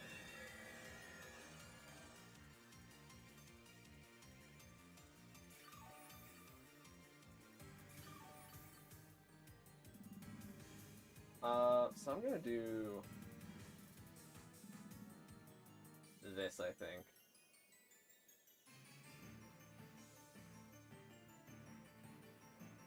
Okay, Overpon's going for the follow me. We're not seeing a terrestrialization from Bear.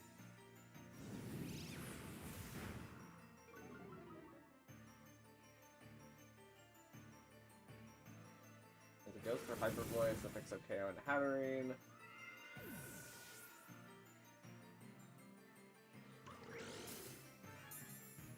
Barcelona gets off Throat Spray.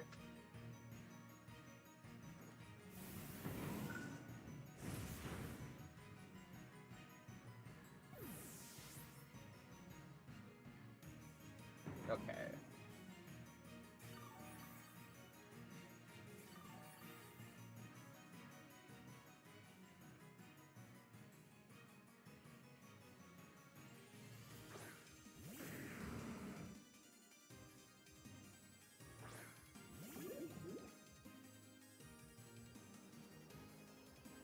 So I think it's pretty valid to swap out Ursaluna here.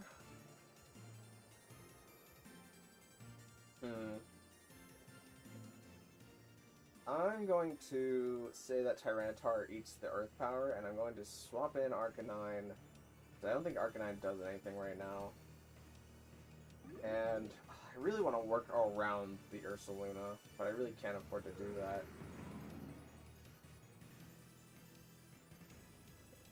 This is... Okay, Reuniclus swaps out. Now Amogus is entering the field.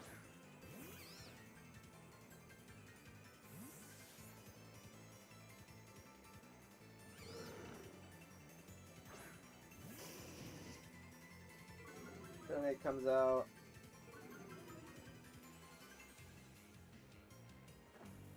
This is Paranormal Bear.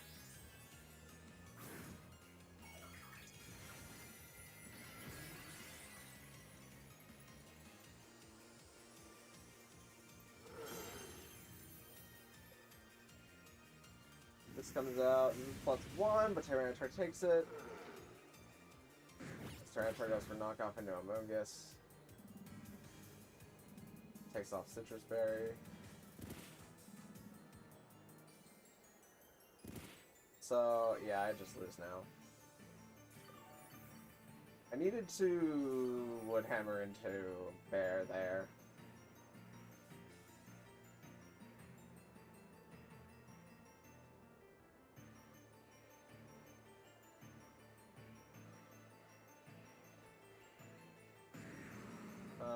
I'm going to Green Speed and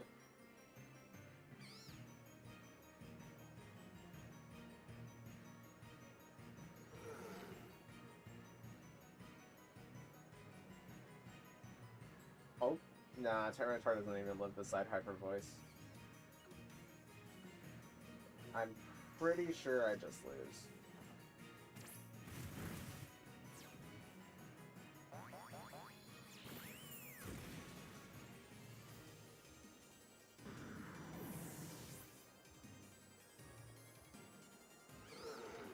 Power comes out.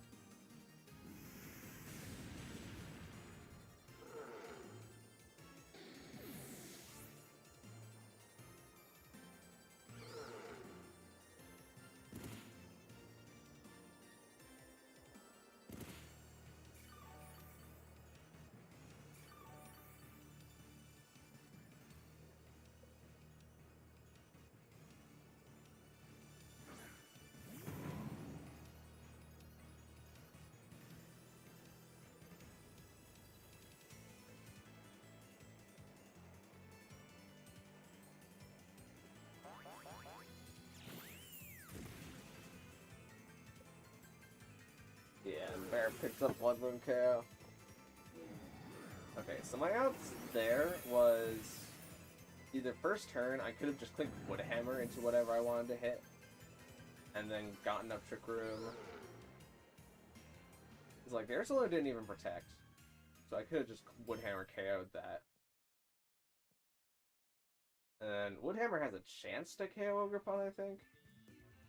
But even then, Hatterene took the took the Ivy Cudgel. But duly noted, duly noted. I think this is probably going to be a winning attempt for Cherry, though.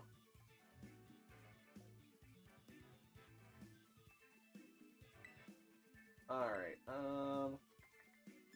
let's bring this team.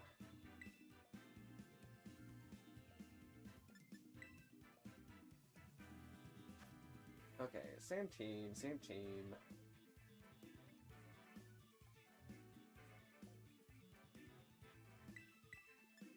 Let me make a real bold lead, and we'll see if it pays off. Bring this and this in back.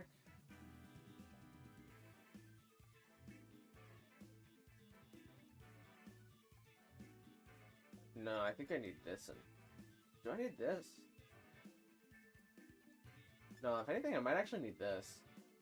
Yeah, I think I bring this in back.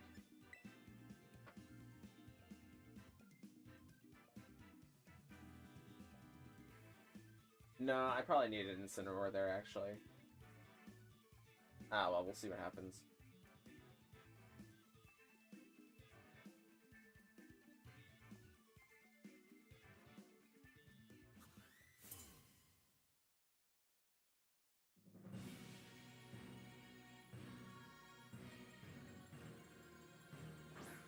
Okay, that is not the Pokemon I wanted to see on the field.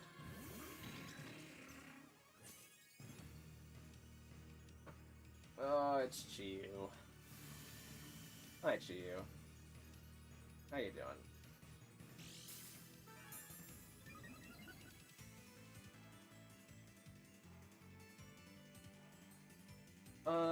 So if this is Protect Ursaluna attack with Chiyu here, I think I just lose.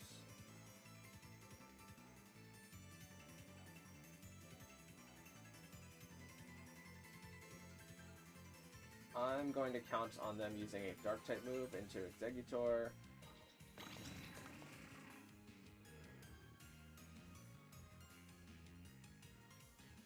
Actually, we're going to do this.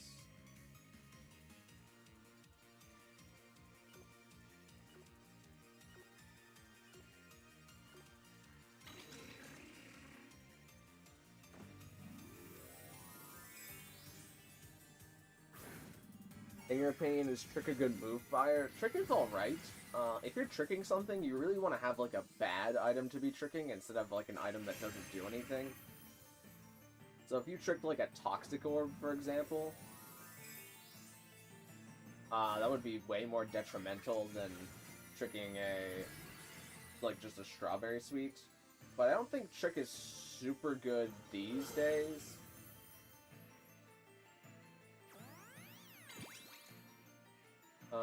Okay, what are we seeing come out? Chiyu Overheat, that's good for me for next turn. Exeggutor gets off Expanding Force, doesn't affect Chiyu. Expanding Force KOs Ursaluna, cool.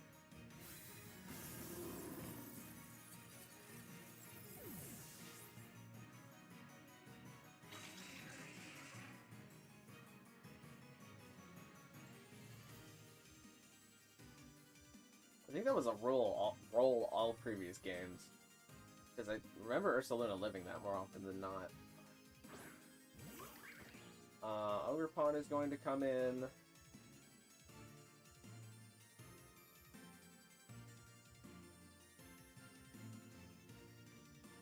Chiyu's currently down in Spatak. This might be Ogerpon, Terra, Water hit. But Ogerpon's usually... It might be slower than Chiyu. We'll see.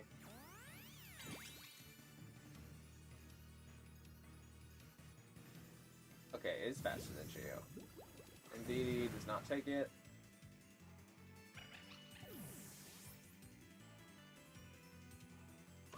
Dark Pulse comes out into Exeggutor. Exeggutor does not flinch, that's pretty big. Right about now I was wishing Exeggutor's Life Orb. Cheese Sash? Cheese Sash. Okay. I know Chiyu isn't Scarf, which means I have a 95% chance of KOing it this turn. And I can do this. And this should also make Ogerpon slower than Exeggutor.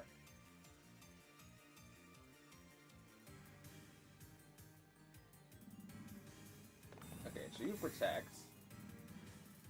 Means this is going to be a spread attack.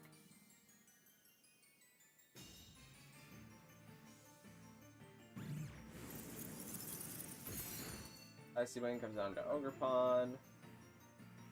Exeggutor gets off the Expanding Force while Chiyu protects. Expanding Force comes out. Ogerpon gets KO'd.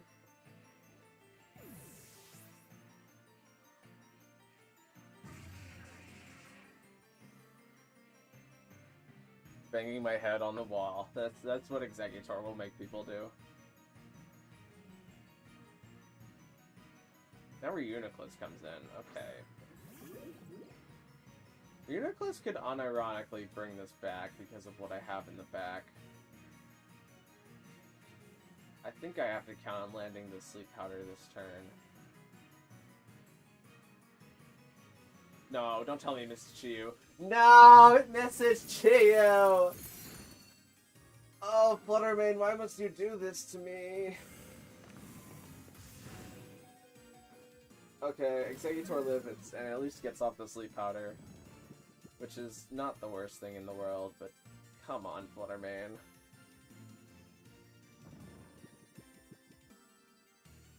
Oh boy. Man, I can just double into Reuniclus this turn.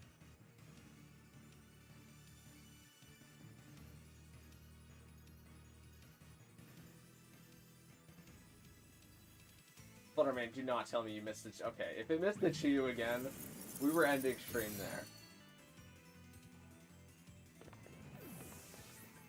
there. That would just been it.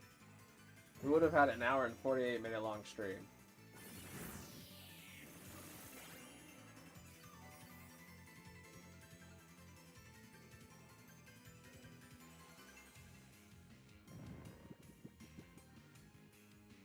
Weirdness has now disappeared from the battlefield, but the combination of Giga Drain and Shadow Ball should clean this up.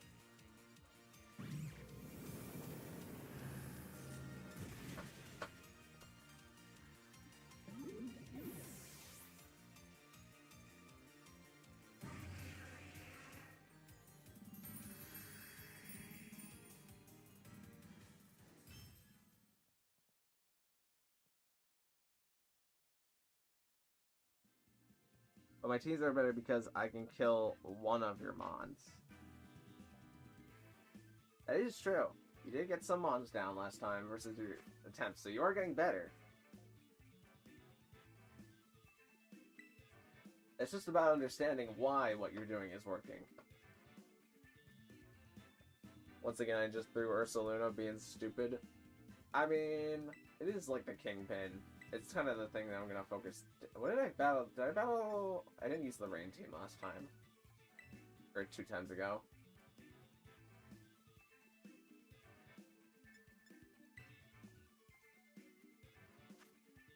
Okay. This one is kind of important.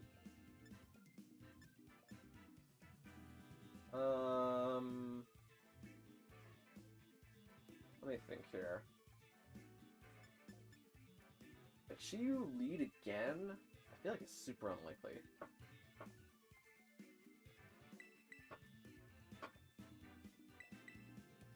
I'm gonna do this and this. Is leading Raichu really that good here? I don't think so.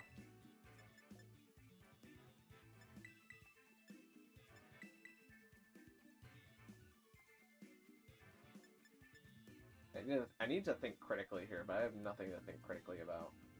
Head is empty right now. I think I'm gonna do this. And then I might regret having these 2 in the back, but we'll see how it goes.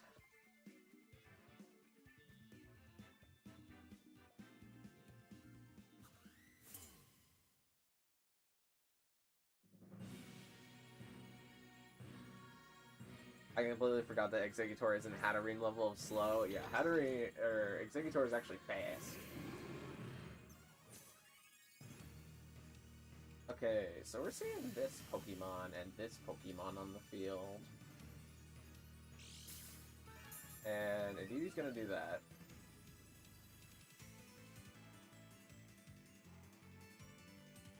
So, I think, like... No, I should Bug Bite into the Indeedee just in case it wants to go for Trick Room, and... Light Screen here. Okay, we're seeing Bear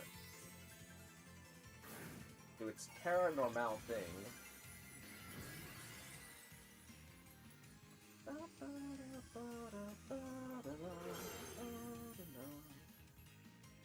Indeedee's going for Helping Hand, that scares me. We're getting a Light Screen though.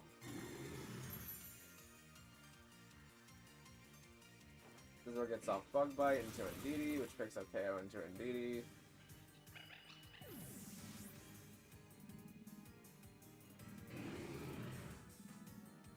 Ursaluna goes for the Hyper Voice. Okay, that did less damage than I thought it would, probably because of the screens. But now who is coming on into the field? Is it Ogerpon?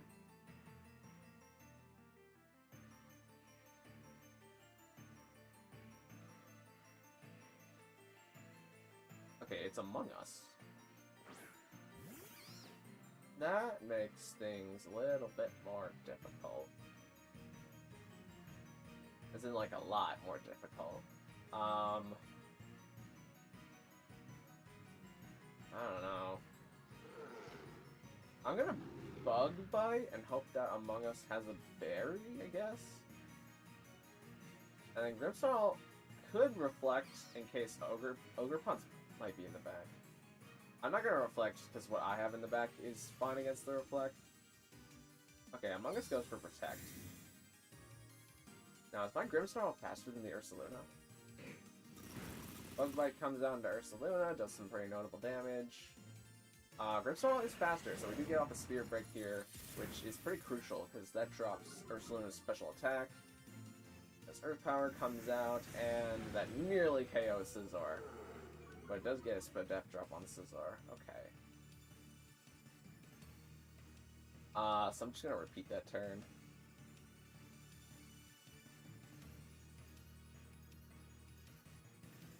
This might be Ursaluna Protect, and Amogus puts something to sleep.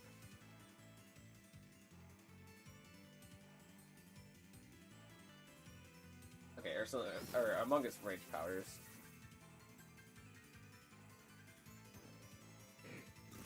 Bug Bite comes out. Do I get to eat a berry?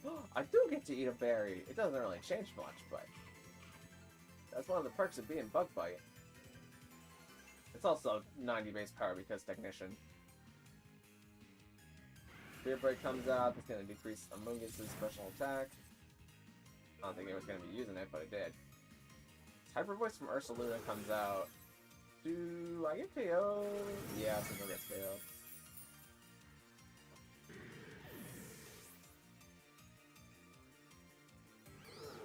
Okay, I don't actually know if Ursaluna has Protect at this point, because I feel like the optimal play there would have been to put something to sleep and Protect. Which is very interesting. I'm gonna Hurricane Among Us and Spirit Break into Ursaluna. I don't actually know who's... I should have checked who's faster between my two Pokemon. Thankfully it's Pelipper, because now I get to actually Spirit Break the... Well, they didn't Rage Powder, so it actually doesn't matter. Spirit Break comes out.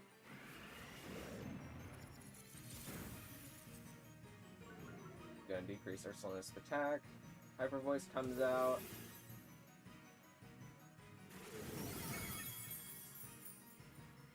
And who's the Pokemon in the back?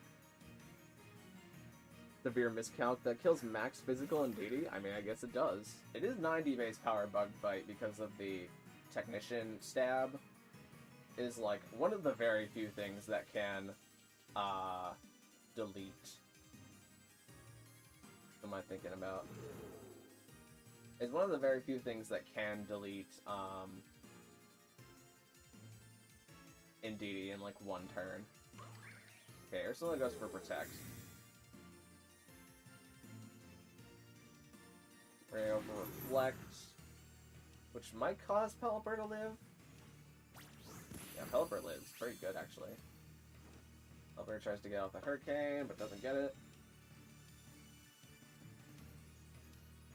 Greenness has disappeared from the battlefield. Oh, not Weather Ball. Weather Ball loses me the game. Thunderwave and Ogerpon. I don't think this Thunderwave actually makes Ogerpon slower than Pelipper, but it would be epic if it did.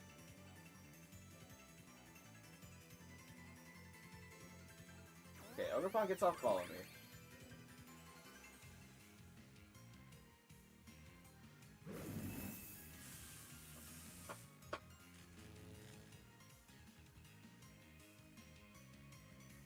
Pelipper gets off Hurricane. That KO's Ogerpon.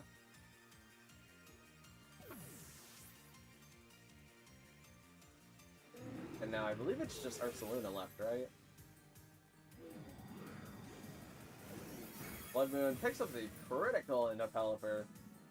Pelipper, sorry bud, but you definitely were not surviving that no matter what dimensions you come from. Now we've got Arc in the back. And both of my Pokemon are faster than Ursaluna. So I can just double into the slot.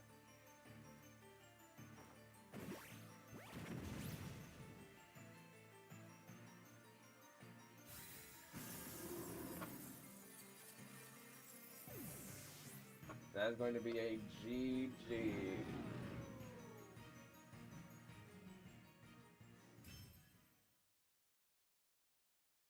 Ursaluna is going in the corner of shame. To be fair, I don't think it was Ursaluna's fault. I think I just better understood how to handle Ursaluna that time.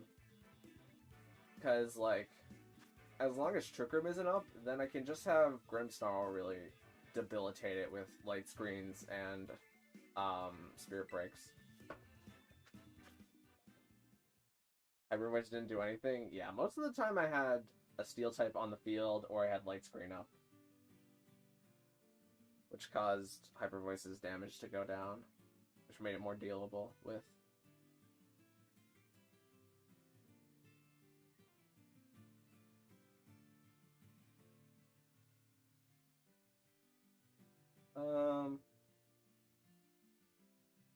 Alright, let's open the floor to challengers after I change the link code to a 4 for absolutely no reason.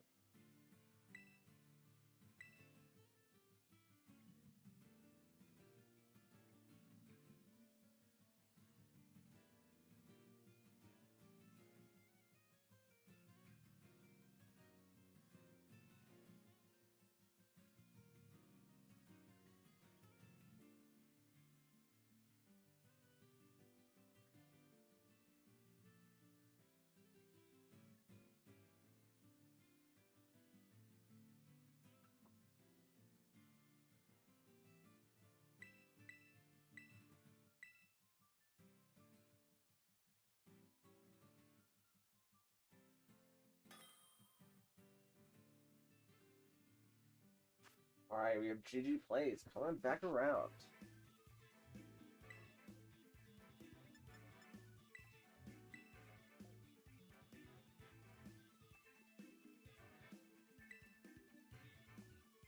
Let's just run it with the last team that I used.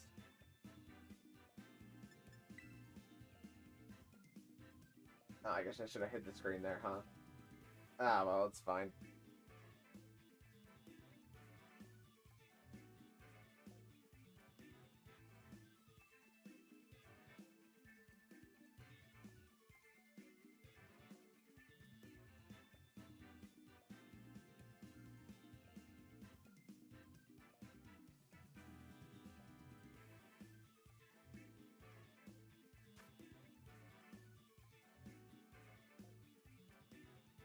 Okay, we're seeing a rendition.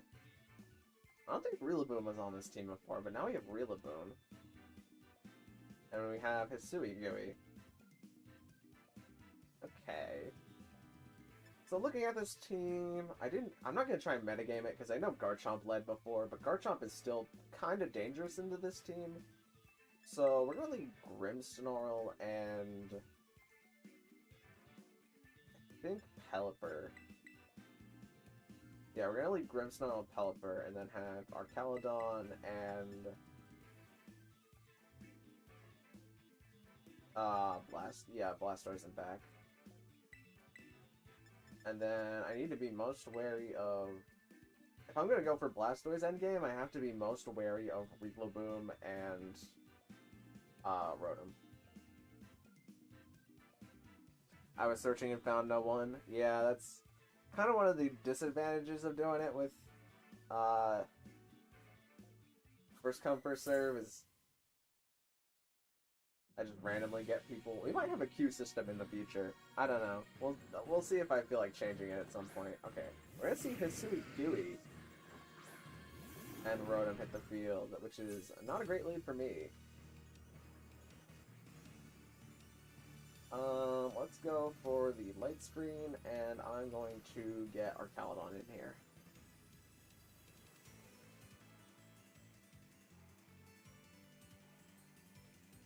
It'd be so dope if Pelipper had Terra Ground Terra Blast, but I definitely can't warrant running that.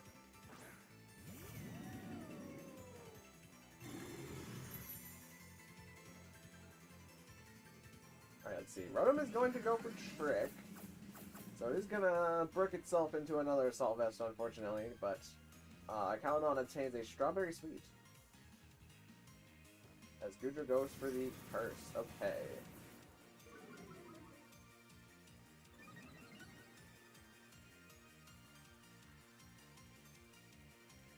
So I'm going to Thunder Wave Goodra, and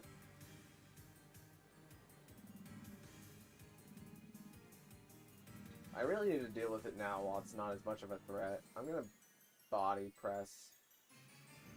I think I just need some chip into it.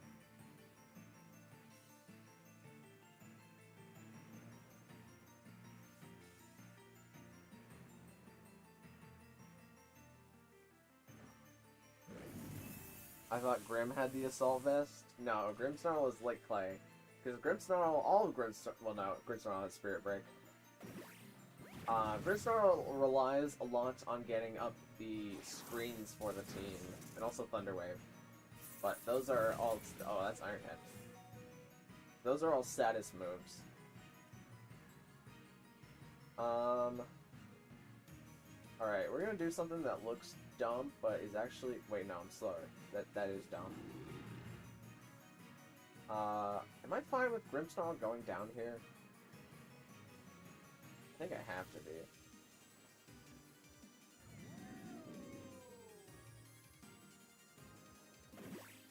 Body Burst comes out, lowers Goodra down to red.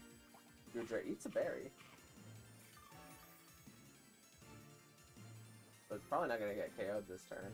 Rotom goes for Thunder Shock. Spirit Break comes out. They bring Goodra back down into the red. Goodra's special attack falls. If Goodra goes for Shelter... Oh, that's right. Goodra doesn't get Iron Defense, it gets Shelter. Which... There's no difference between the two moves, I don't think, other than maybe PP amount. But... Yeah. Let's Spirit Break here and Body Press Gooey.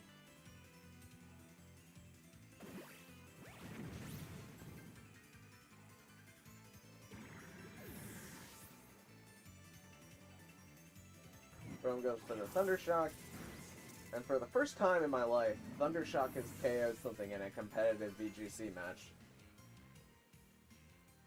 I was like, what is Archaludon holding? It's holding the Strawberry Sweet. I think I'm gonna bring in Blastoise here, maybe against my better judgment.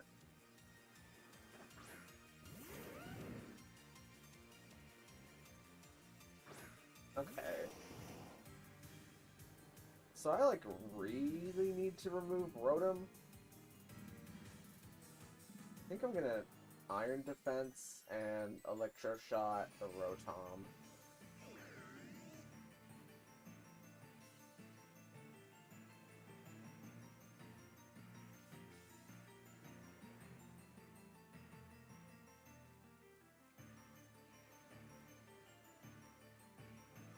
Garchomp goes for Rock Tomb. Means that Blastoise's speed is going to fall. Caldon's going for Electro Shot. We're in range, so it's going to be a one-turn move here. Special attack goes up. Launches into Rotom, does about half. As Rotom goes for Thunder Shock into Blastoise and does that much damage. Blastoise gets up Iron Defense. And the rain is stopping. Oh, I wish that would have carried on for one more turn. Then I could get my Rain Dish.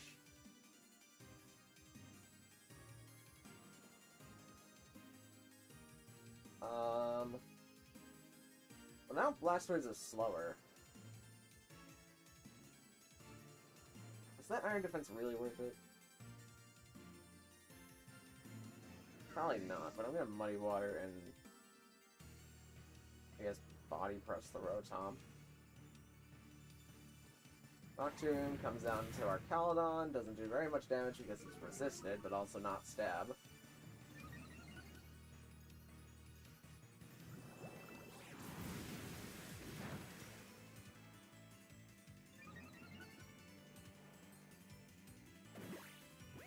Body Press is going to come out into Rotom, and that's going to pick up the KO. Blastoise Muddy Water is coming out into Garchomp. Going to do about a third of its health. Leftovers brings Blastoise up a little bit more.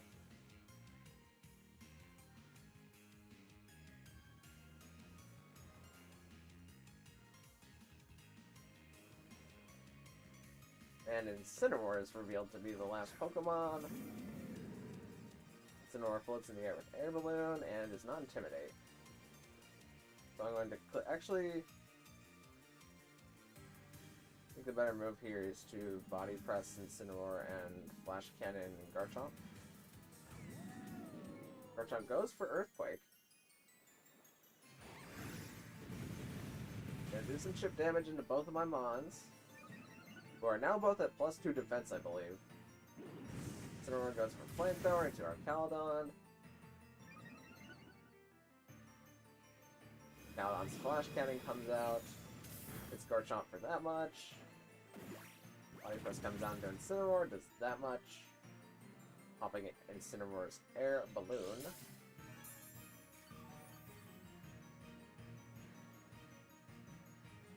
And I'm going to do this. I'm getting rid of all my boost on our Caledon, but I'd rather have Blastoise's leftovers back.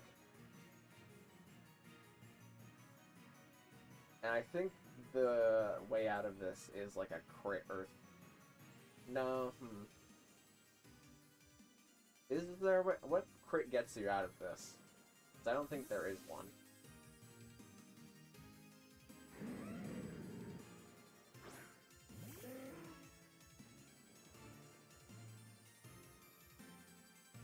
I see a Terrestrialization.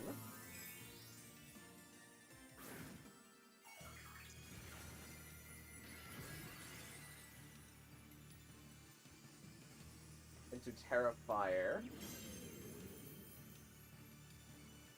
Garchomp goes for Earthquake. Doesn't affect Pelipper. It is going to KO Incineroar now that it no longer has its Air Balloon.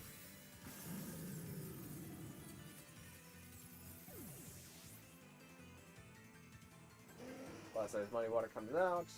And Garchomp dodges it, which is... That's actually part of the reason I switched to Pelipper, is now Blastoise is moved outside of crit range again, in case it missed the Muddy Water. Also, Light Screen wears off, like anybody needed that.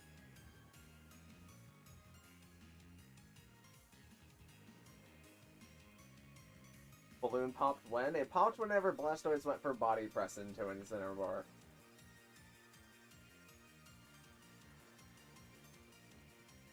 So you can remember that, like, if Incineroar has any damage taken at all, that means Balloon was popped. Well, actually, I take that back. It could take, like, a lot of Sand Chip and not pop the Balloon, but, like... if you can figure out where the damage taken on Incineroar came from, then you can look back to where the balloon went. But yeah, I would say for advice, like, I think Latios and back would have been way more threatening there, because Incineroar and back against a rain team is not very... It doesn't exert a lot of pressure, just because I have Blastoise and Pelipper, which can both deal with it really easily. But Latios, on the other hand, is pretty fast, and can get off some pretty reliable Luster Purges.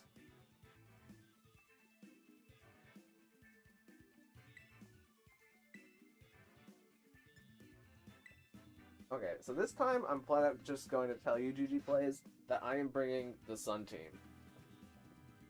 So, what Pokemon do you think you should bring to beat the Sun team?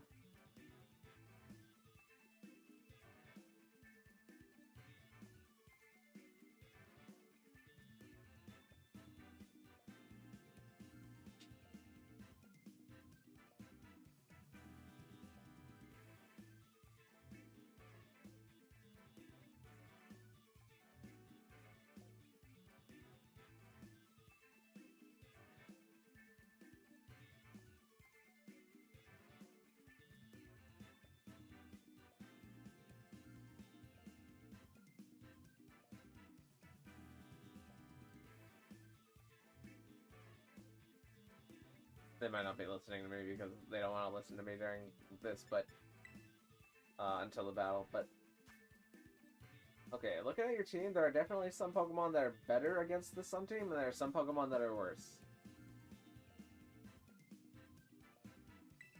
So I'm gonna bring this and I think this to start. No, let's bring this and this to start, and then bring this, and then have this in back. No, have this in back. Yeah, this in... No, actually this in back. Yeah, I think this in back. I picked before you said that? Okay, but what Pokemon on this team specifically, then, do you think you should bring to beat the Sun team? Because that was what I more intended. I mean, you've already picked what Pokemon you're gonna bring, but...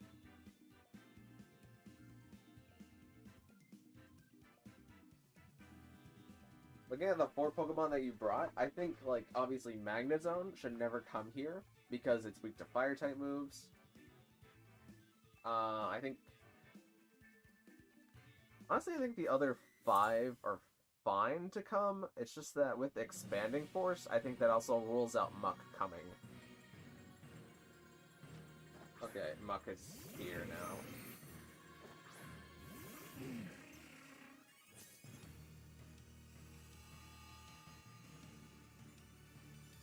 So let's just click Raw Expanding Force, I think, and Earth Power into Dewdra.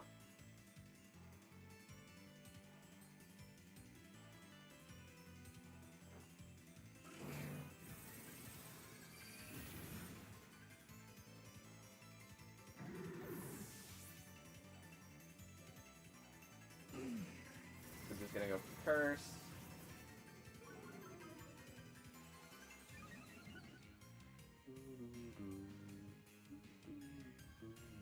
We're going to go for Earth Power. It's going to do a bit of chip.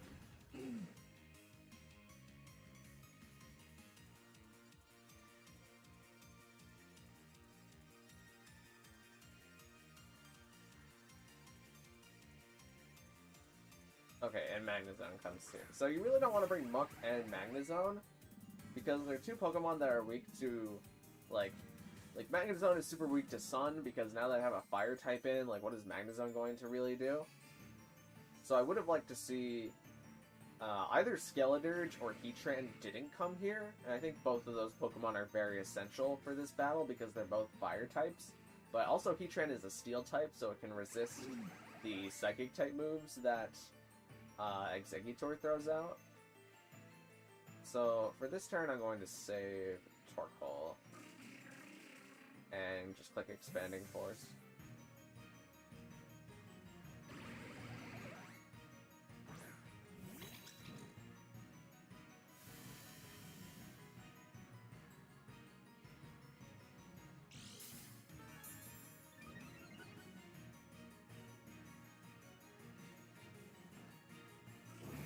Expanding Force comes out, and it's going to do about half of both of their Pokemon's HP that was there. Gudra is chewing on that berry. Likes this berry a lot. Magneton gets up Light Screen. Okay. Probably the best thing that Magneton could have done in that position. And Gudra is Sapsipper, so I can't safely put it to sleep here. But I am going to get off as much damage as I can with Helping Hand Expanding Force. This shouldn't... Actually, does the Helping Hand negate the Light Screen, like, perfectly, or is it a little bit less? Oh, it negates the Light Screen. Okay. So, Light Screen in doubles, I think, is a 0.66 decreaser of damage, but Helping Hand is a 1.5 increase, and if you multiply 0.66 times 1.5, it just makes 1. But now Fluttermane comes in, okay. Fluttermane is getting a Spatak boost, so it is not faster than Exeggutor.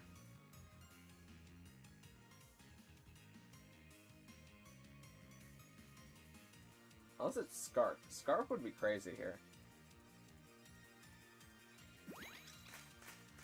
Magno is for one thing only. Well, that's the thing, is like, you want your Pokemon to be able to do a lot of things. For example, my Indeedee, it can protect, it can Helping Hand, it can redirect damage, it can do a little bit of chip damage with Dazzling Gleam. Exeggutor can Expanding Force, it can Giga Drain, it can put things to sleep with Sleep Powder. Like, if you're only picking Pokemon to do one thing, then it needs to be really, really good at that one thing in order to justify using it. Because there are Pokemon that are good just because they do one thing, cough cough Urshifu.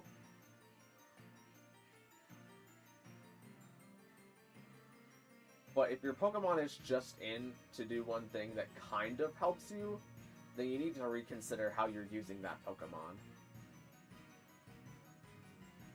And my Fluttermane is Speed, so my Fluttermane always outspeeds the opposing Fluttermane.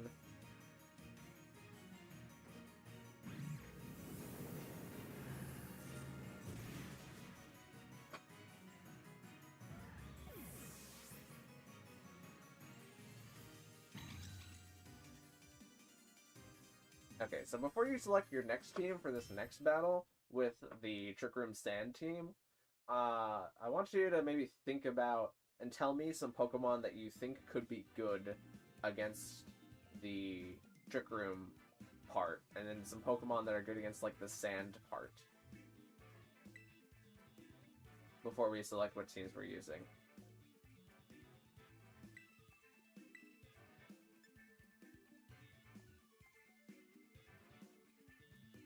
So you can tell me, like, what 6 you're bringing if you already lock in 6. That's fine. But looking at the 6 Pokemon that I have,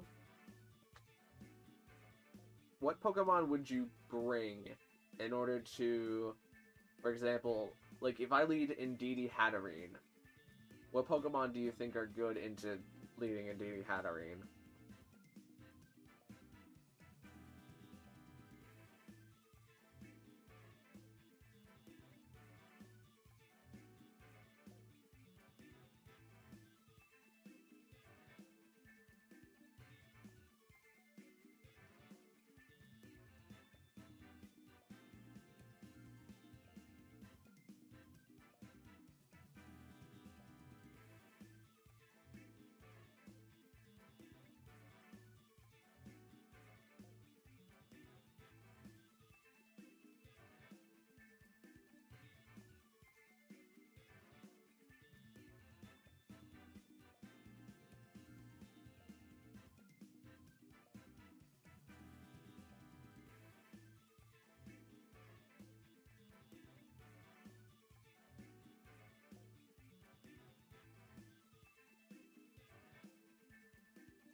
Washing Machine, Rotom, and Hisuian Gudra. Okay, I do like Gudra into the Trick Room team, as we've discussed.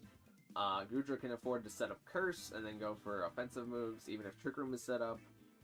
But I think leading Rotom into this team Rotom doesn't really get to do very much. Because, yeah, it could trick, like, an item away. But even then, that doesn't reduce the damage very much. And Rotom doesn't have very great offensive moves into the Trick Room. So instead of leading Rotom, you could lead something like if your team still has Incineroar. Incineroar is a Dark type, and that makes it immune to Psychic type moves. So if you lead like Incineroar Goodra, it means that you immediately have a much more commanding presence.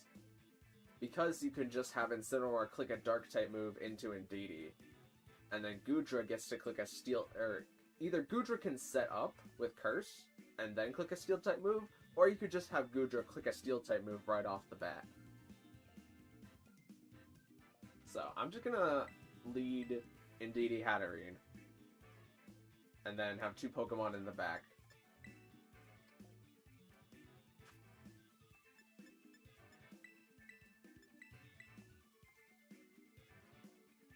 And then I'm gonna have Primarina and I think Tyranitar in the back.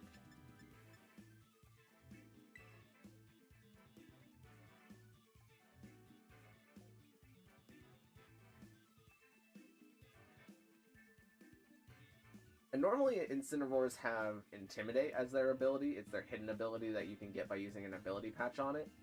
But whenever you lead Incineroar and have Intimidate, it means that all of my physical attackers have their physical attacks decreased. Except for Tyranitar because it has Clear Amulet. But it means that Arcanine, it means that Rillaboom have their physical attacks decreased. So we do see Garchomp and Incineroar hit the field here.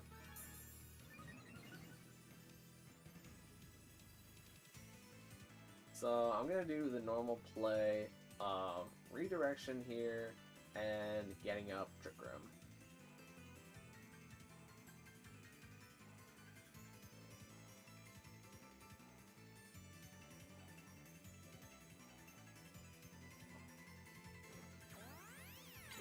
So D is going to get off its redirection. Garchomp is going to go for Earthquake, which is not going to affect Incineroar. There's no way for me to pop Incineroar's Air Balloon, so Incineroar's safe to do that. And Flare Blitz is going to come out into Indeedee and nearly pick up KO. I would have much rather liked to see a Dark type move there, because Dark type moves are the only thing that are super effective into Indeedee. But now that we have Incineroar on the field, and well, actually, now that we have Garchomp on the field and not Goodra, it's super easy for me to just click Helping Hand Dazzling Gleam. And without a switch, this is going to do pretty good damage into both.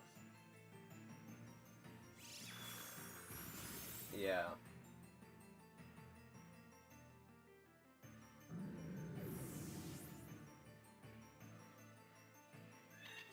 Garchomp doesn't have that much going for it in this format. There was a Sandvale team that was kind of popular at the start of this regulation for Garchomp.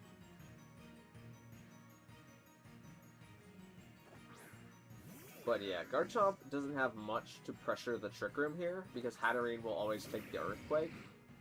So the best that you could hope for is, like,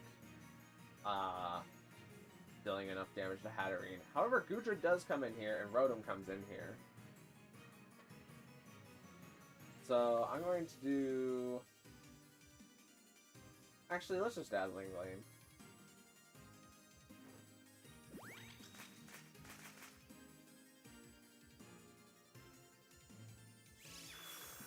Dazzling Gleam comes out, nearly KO Rotom, but does very notable damage into Goodra. Goodra's gonna eat its berry.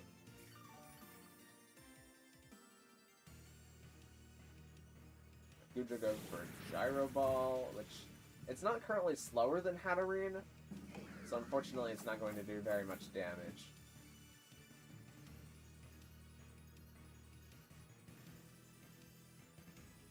And Rotom now has a Life Orb, which means that if Rotom goes for an attacking move, it will kill itself. But I think we can just Helping Hand and Dazzling Gleam here.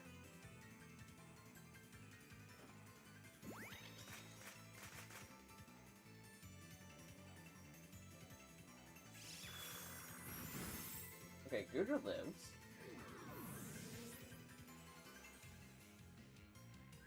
Gudra decides to go for Curse.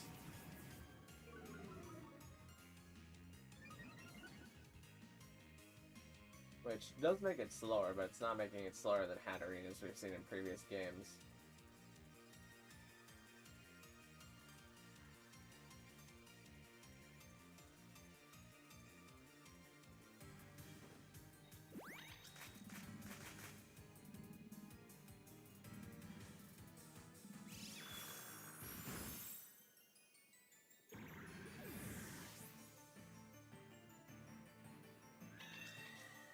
So I did like the idea of using your spread damage to ignore the redirection and trying to get damage into Hatterene. However, if you can't pressure enough with the two Pokemon that you have on the field to KO either one of the Pokemon, then Trick Room is going to go up, and then as you saw, Indeedee is going to click Helping Hand now that it doesn't need to redirect since Hatterene is slower. And Hatterene's just going to click Dazzling Gleam. So, I think what would have been really good turn 2 is if you think Garchomp is going to get outsped by both of the Pokemon on the opposite side of the field, you can try to switch it out for something that would be better defensively into Indeedee Hatterene instead of just letting it die in one hit. So, do you want to try and battle maybe one more time to get a better feel of it? Or do you want to just pass the baton along?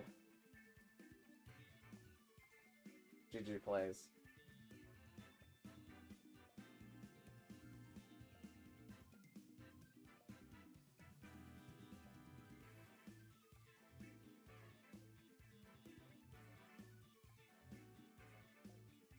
Also, do you have a Dark type move on Incineroar? Because that would help you out a bit more. I've seen, what, Flare Blitz and Flamethrower now? Yes? Okay, we'll go one more time. I'll use the same team that I used last time.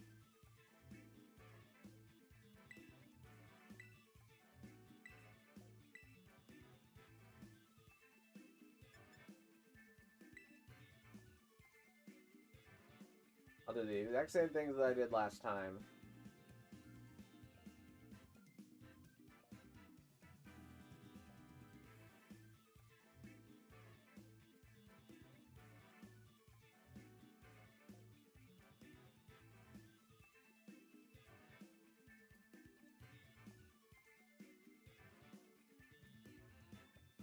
I forgot. It's okay. It's okay. I know what you meant. So I'm gonna lead Indeedee and Hatterene, and we'll have Primarina and Tyranitar.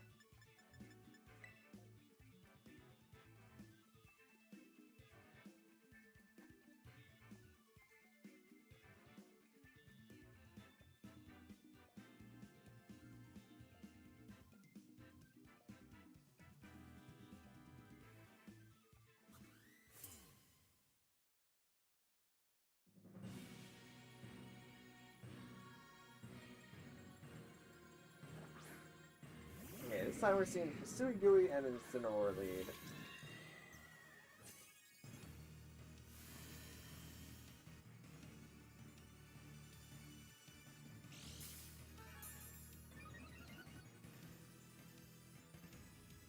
And seeing as I am currently slower than both Pokemon on the field, I'm going to try redirecting and getting up my Trick Room.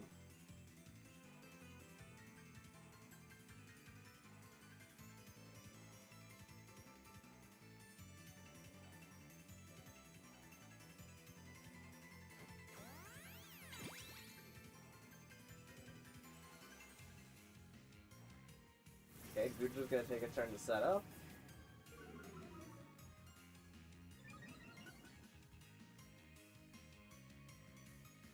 As Incineroar goes for Swagger into Indeedee. Oh, that's right, I forgot it's Swagger.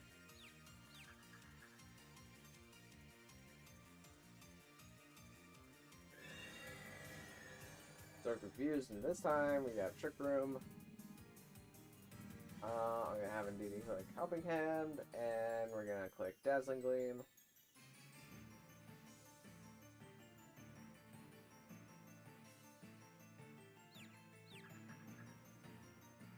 DD unfortunately hits itself in confusion here, which I think means I don't KO Incineroar with Dazzling Gleam. No, I don't.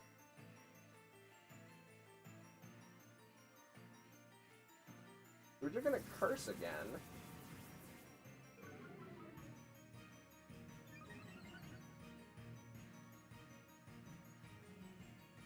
Incineroar tries to go for Swagger into Magic Bounce, but it's actually kind of a good play, because the chance of hitting yourself in confusion is so unlikely, and now you're doubled your attack. But like, then I click Dazzling Gleam.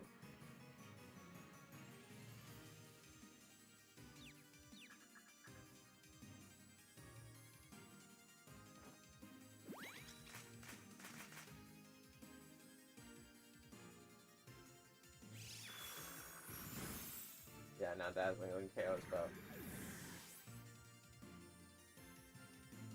So rather than taking like an RNG gamble with using Swagger on Incineroar, you would really value going for a Dark type move there to just try and KO Indeedee, because then Indeedee can't Helping Hand Hatterene.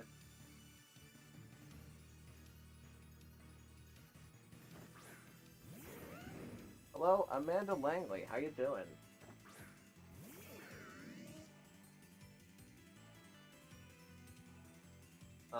And now we just have Indeedee Helping Hand and click Expanding Force.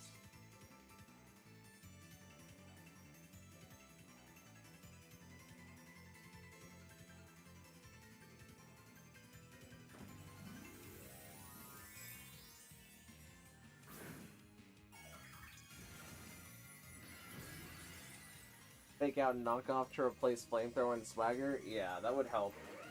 Definitely be helpful. Because knockoff is a really strong Dark type move that helps remove items, and Fake Out is really good because it makes it so that as long as you're not on Psychic terrain or a Pokemon that can negate priorities out, it means that you can stop a Pokemon from using a move for a turn. Which it doesn't necessarily. Fake Out doesn't necessarily help you in the Trick Room matchup whenever Indeedee is part of the game plan. But Knockoff 100% does. Knockoff helps you do a lot more damage into Indeedee.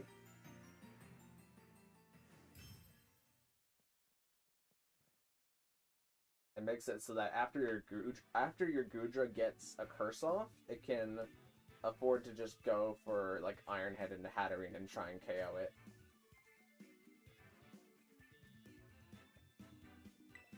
Legendaries or no legendaries? Depends which legendaries.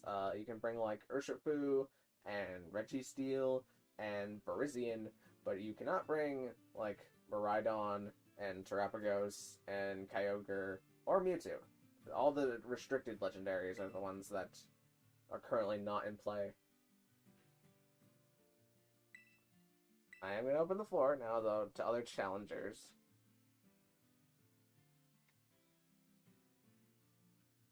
Are the Paradoxes banned? Nope, you can bring Paradoxes.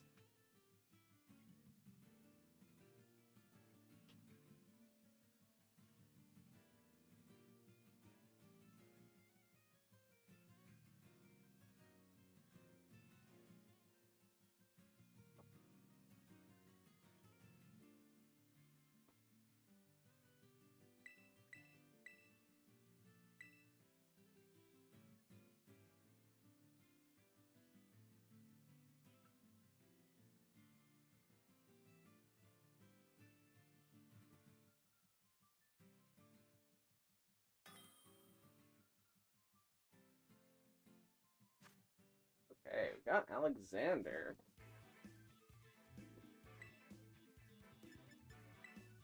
This is not Alexander's first attempt, for anybody who may be wondering. They have challenged before, so they just need to win 2 of the next 2 battles. And I'm going to do my due diligence and actually hide the screen here for a sec.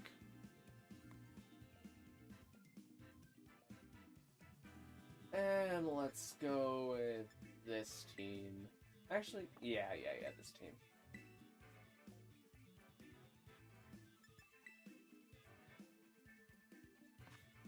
Okay.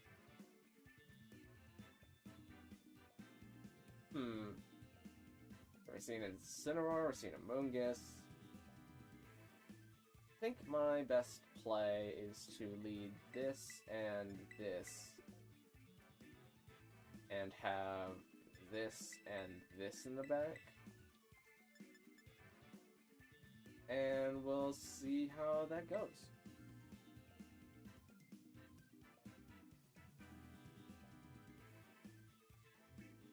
I was searching the whole time and it didn't find me. Unlucky. Yeah, that is a tad bit unlucky.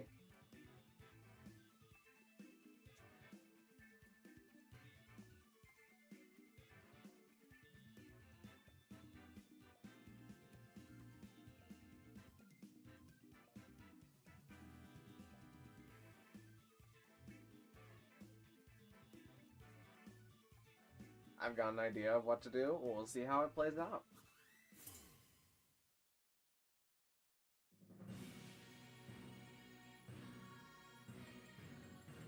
Okay, we're going to see Meowscarada. That's not Meowscarada. That is Incineroar.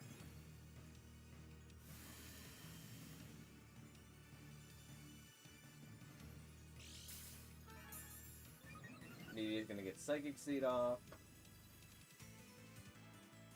As Meowscarada's Intimidate comes out.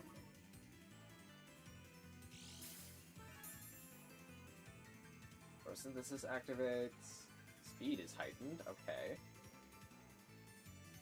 So what is the best thing that I can do here?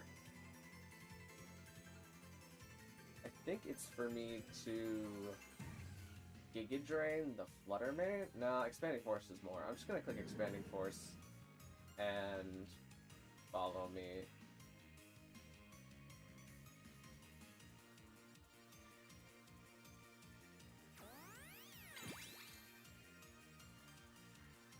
Alright, so Indeedee is going to redirect single attacks, and it redirects Shadow Ball into itself, and Indeedee is a normal type, so it's not going to get hit by Shadow Ball. Exeggutor is going to go for Expanding Force. Of course, it doesn't affect Meowscarada. Ooh, and that is a bit of an unfortunate crit. I don't believe that crit would... I don't believe Expanding Force would have KO'd if that wasn't a crit. Well, you're going to see Knockoff come into Indeedee, do a massive chunk of Indeedee's health.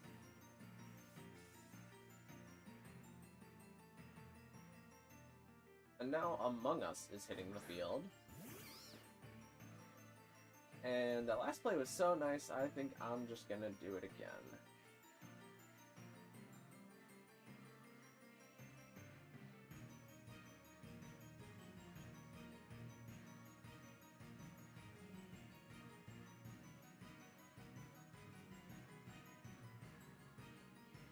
So the play that I would really like to see out of the opponent here is them protect Amoonguss and then use Incineroar to knock off Indeedee. We are going to be seeing a Terrestrialization this time. And it is into Amoonguss. And Amoonguss Terrestrializes into Dark. Okay, that's better actually. I'm not sure what Amoonguss is going to do. Pollen Puff would be kind of nice, because if you're slower than Incineroar, that's actually the ideal play, I think, is Pollen Puff. But Exeggutor Expanding Force is going to come out, and it's not going to hit either target. As Incineroar goes for Flare Blitz, and it's going to KO Indeedee.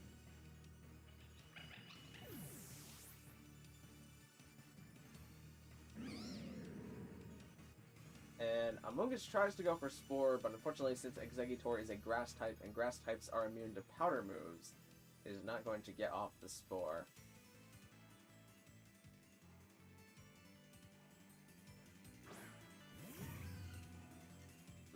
Okay.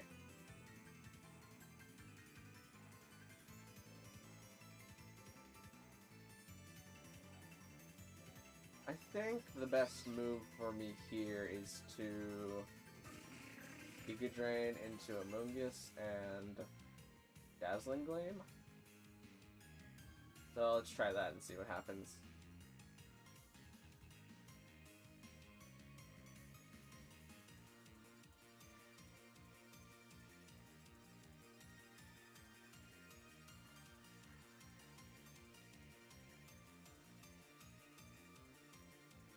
Alright, Dazzling Gleam does come out, does some damage into both mons. Giga Drain comes out, and Amoonguss actually gets to live that hit. U-turn comes out to Exeggutor, it's going to get a super effective hit. Knocking out Executor.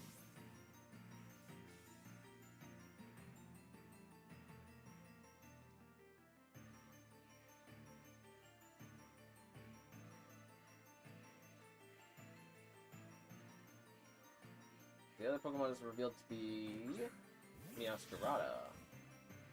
The Spore comes out into Flutterman, and Flutterman is now going to go to sleep.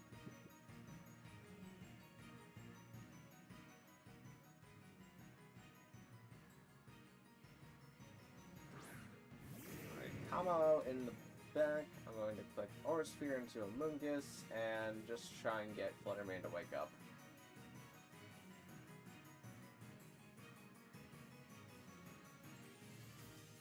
Okay, Amoonguss is being withdrawn. Or Meowscarada. Intimidate is going to intimidate down both of the Pokemon. Torment is asleep. And, okay, this Pokemon is Play Rough. Which I think means I lose. Good stuff.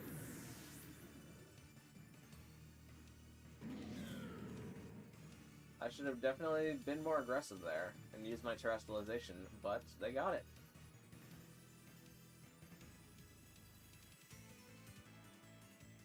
Oh, I should use terrestrialization there, actually. Oh, yeah. Oh, it's not a fairy type anymore anyways. It wouldn't have KO'd even if I did go for the Stellar Terra there. It's gonna pick up KO.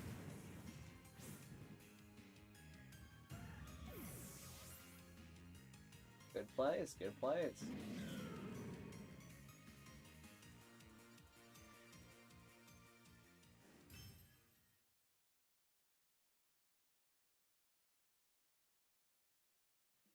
GG's, GG's.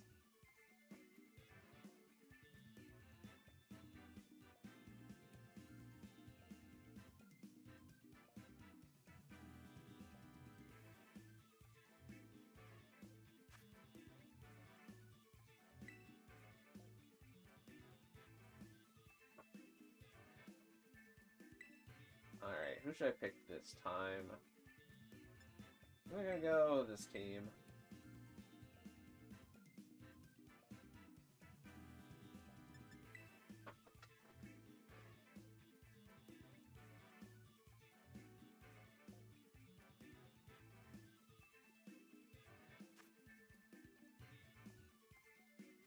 Okay, so now with the information that I have that Amoonguss is Dark Terra, and that Meowscarada has Play Rough,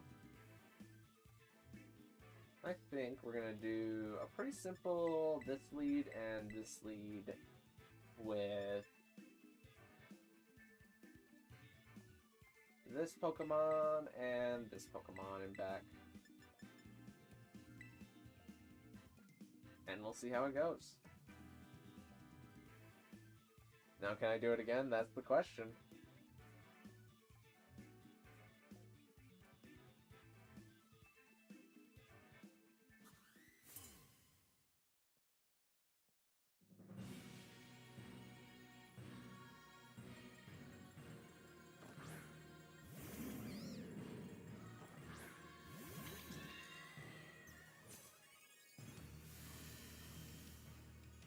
Okay, we're gonna see Incineroar and Amoonguss lead. And I think I'm willing to accept a risk here by going for Protect with Indeedee and setting up Trick Room.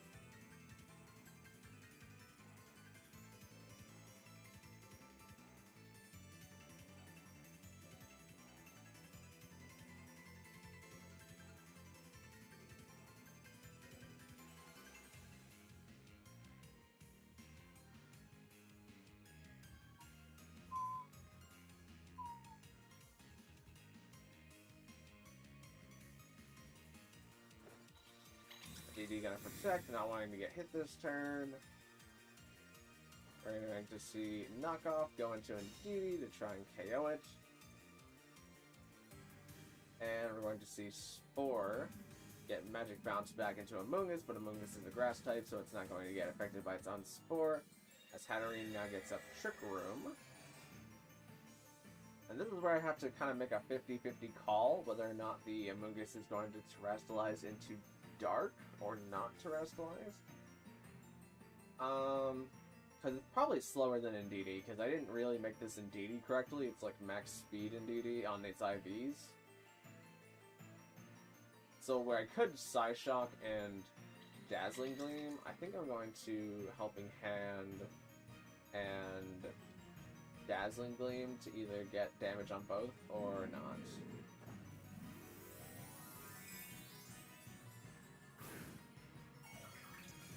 Okay, Amoonguss is going to terrestrialize into Dark.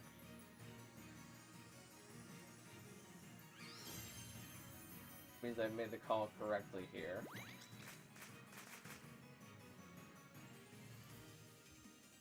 Amoonguss is going to go for Rage Powder, okay. Dazzling Gleam comes out, unfortunately KOs Amoonguss and does a bit of damage into Meowscarada, aka Incineroar.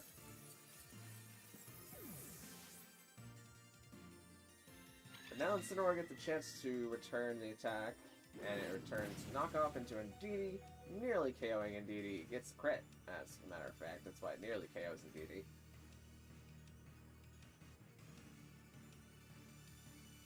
So I'll probably forget this later, but you really don't want to Rage Powder there, because if you think your opponent is going to go for a spread move, like Expanding Force or Dazzling Gleam, it doesn't really benefit you to use a spread move there. So like, if you were gambling on living the turn, which you could have just protected, and that might have been the best thing, but if you had gambled on living the turn by going Terra Dark, then you could have Pollen Puff and Knockoffed into Indeedee, and that would have caused it to get KO'd this turn.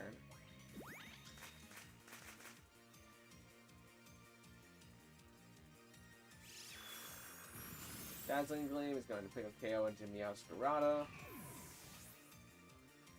And Meowscarada lives, so it gets to go for another attack of whatever it wants. It's deciding to Flare Blitz into Hatterene, and that is going to pick up a critical hit into the critical hit KO into Hatterene.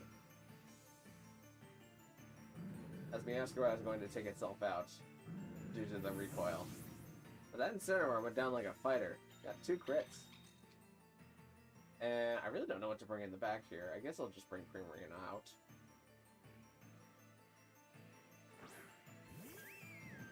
What was the code? You can rewind the stream for it. I don't know what it is off the top of my head. I just kind of pick it randomly. You're gonna see Speed Booster, which isn't too great to see in Trick Room. But I think my best move is Helping Hand and clicking Hyper Voice.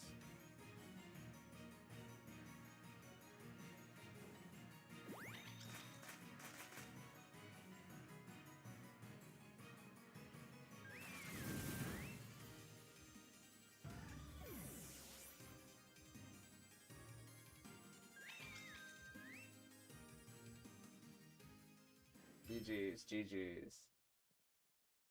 Alright, so you still have the last battle. And thankfully this last team is probably the weakest to Amoonguss Spore. But we'll see how it goes.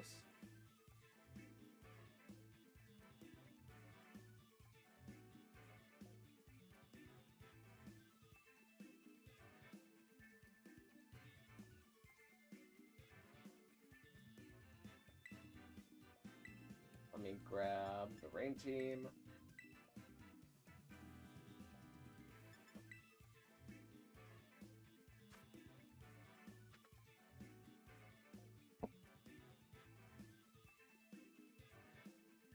Okay, so what do I bring here?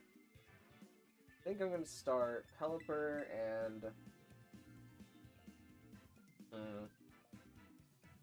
Pelipper and Arcaludon.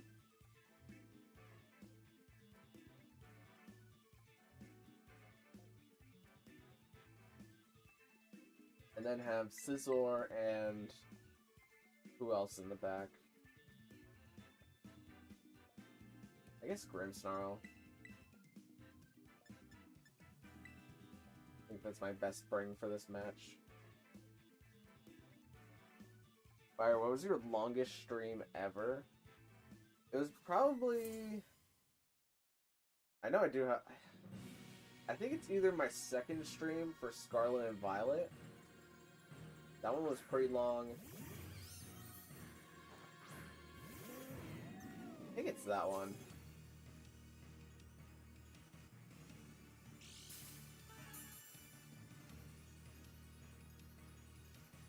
I don't remember. Actually, no. It might be the second DLC. That one was also pretty long. That one might actually beat the second Scarlet and Violet one. It's definitely one of the Scarlet and Violet live streams, though. We're gonna go for Super Effective Hurricane and Snarl this turn. And we'll see what happens. Alright, we're gonna see Terrestrialization from Amoonguss, rocking Paradark yet again.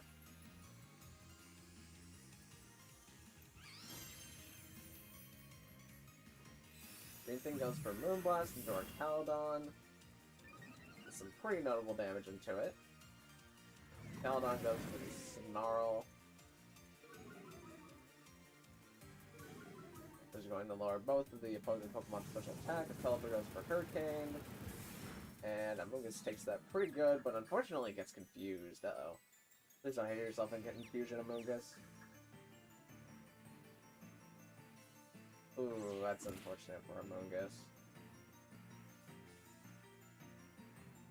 I think I'm gonna go for Hurricane this turn, and just Snarl again.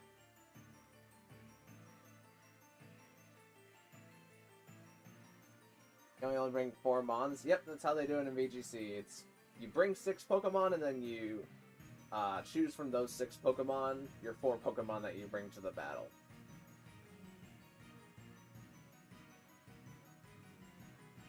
Okay, we're going to see Amoonguss be withdrawn. We're going to see Rim the Paldean Champion enter. Moonblast comes down to our Caledon. Does less damage than it did last time because of the Snarl. As we have Snarl again.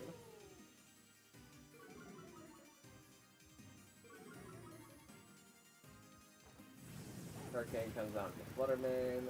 Fluttermane takes it kind of... Oh, another unfortunate confusion. This is rather unlucky. I think my best move here is to Hurricane the cat, and then like Electro Shot.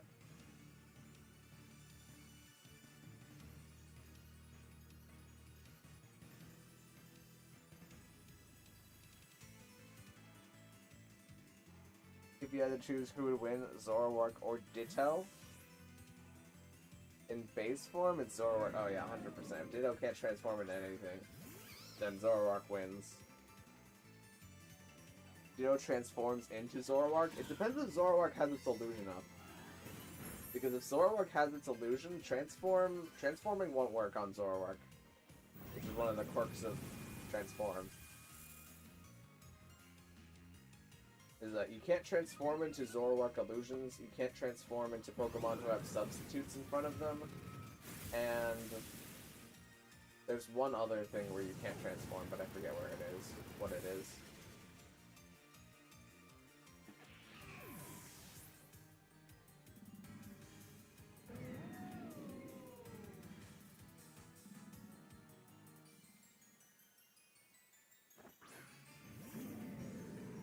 See Incineroar hit the field.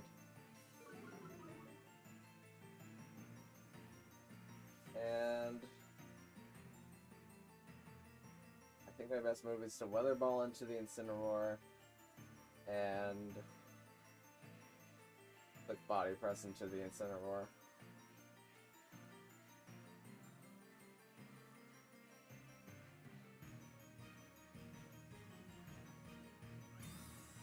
Okay, Amoonguss goes for the Protect. as it goes for Fake Out this turn.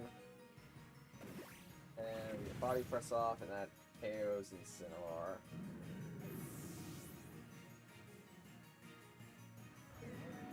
Open flinches.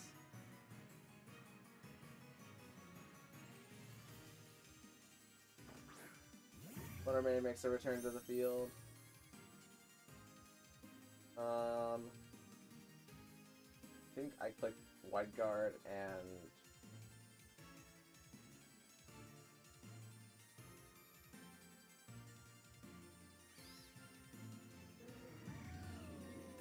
White Guard and Body Press.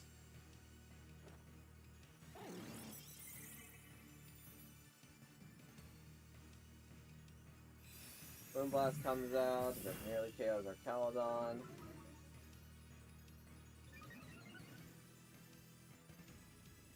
Should have picked out the bridge. That is possible, you could have done that. But then Pelipper would have just weatherballed into Incineroar. Really, I think... I mean, the game would play out very differently, but 100%, like, you would have done much, much better if the Hurricane hadn't confused you and then you hit yourself in confusion.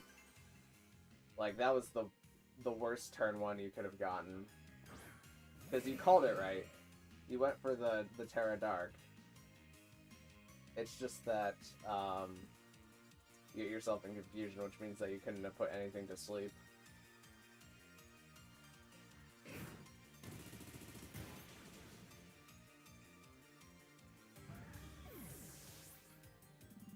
Which means the game would have played out very differently.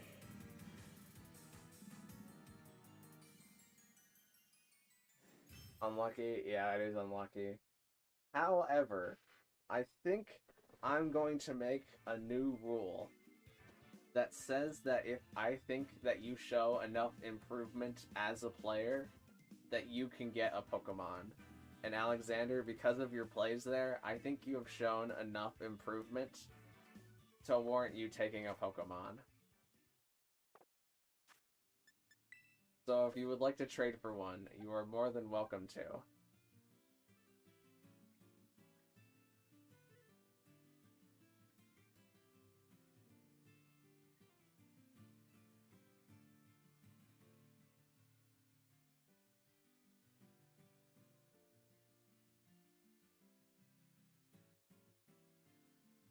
I mean, if you want to look over the Pokemon that are here.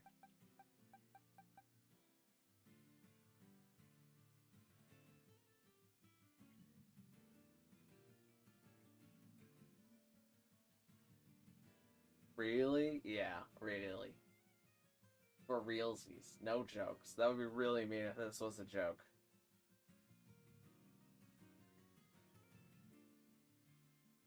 I agree, but at the same time, it feels like it should be more rewarding to win it. Yes, I would agree with you there. However, you can only get one this way as, like, an improvement.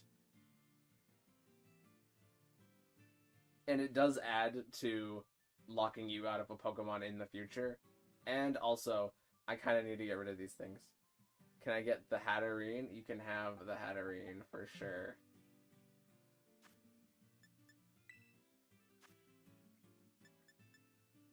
Let's do link trade, and I guess we'll use this link trade code. And I'll wait till stream catch up so you know to start searching.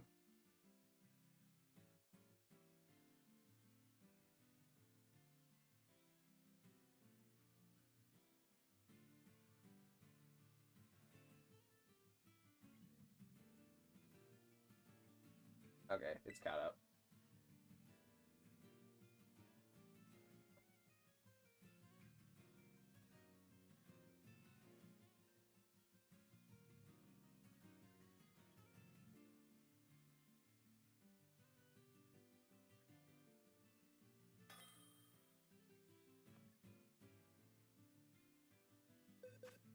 Alright.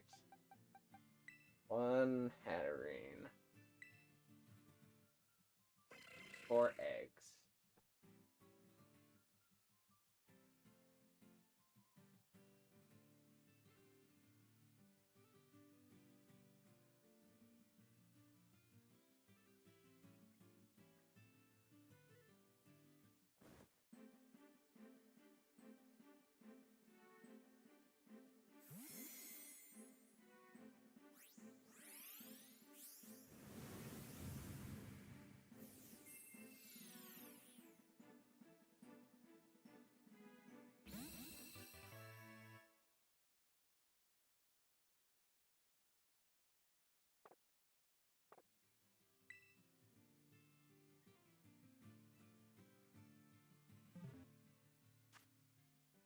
Alright, I'm gonna open the floor up for challengers again.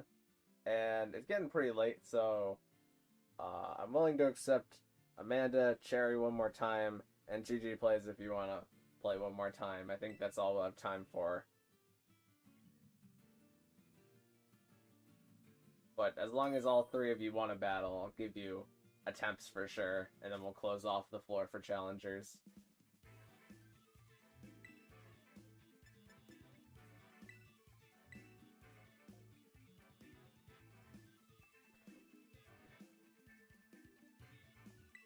Okay, I'm going to start with this team.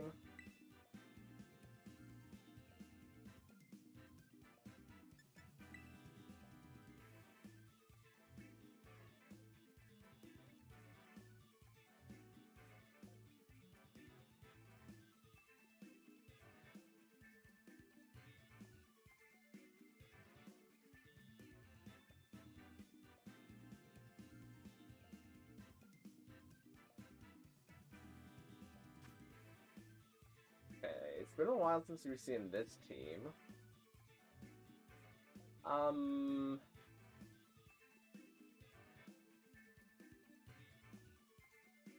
I think I approach this with this Pokemon and this Pokemon in front. And then have this Pokemon and this one in the back.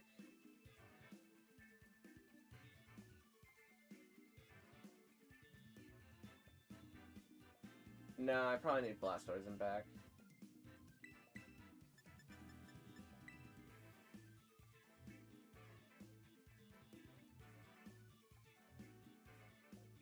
I have no league points for a Dark-type move. Well, you could just teach Incineroar Darkest Lariat if you relearn one of its moves, because that's the move it learns upon evolution.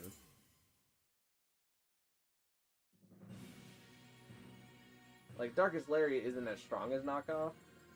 Well, actually, it's stronger, because if you're using it against Indeedee, then Indeedee's already used its item. So Darkest Lariat would probably pick up kill on Indeedee. Okay, Haxorus Goodra. I think I'm going to Body Press and just click Hurricane into Haxorus. Okay, we're seeing Breaking Swipe come out. Going to lower both the Pokemon attack on the field, but neither of them really care about that. But the Caladon gets off a defense boost.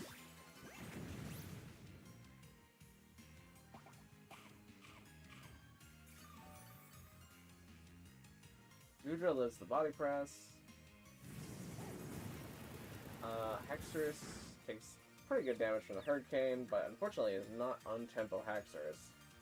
So it is gonna get confused. As Goodra gets off a Curse.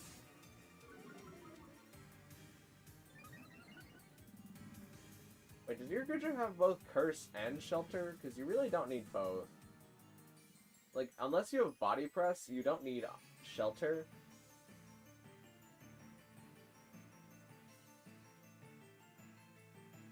Just food for thought, I guess. I think I just repeat my last play. Haxorus gets off Breaking Swipe again.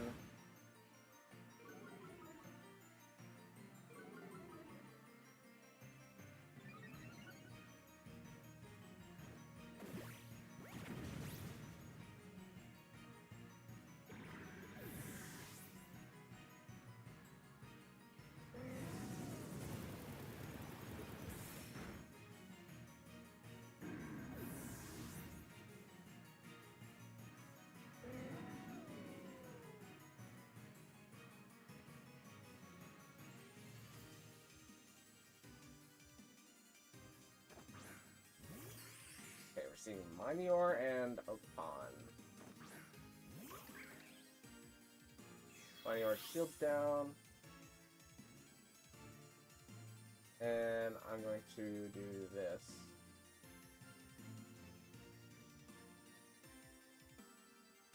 I promise for Spiky Shield this turn.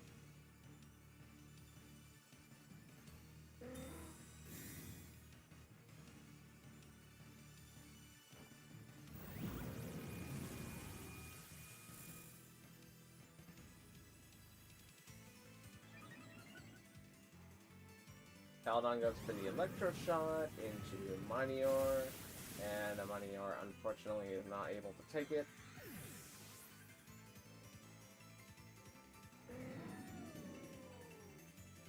And I think I just click, actually, I'm not exactly sure, but I think because of the Electro Shot, Flash Cannon does more right now. And I'm just gonna click Hurricane.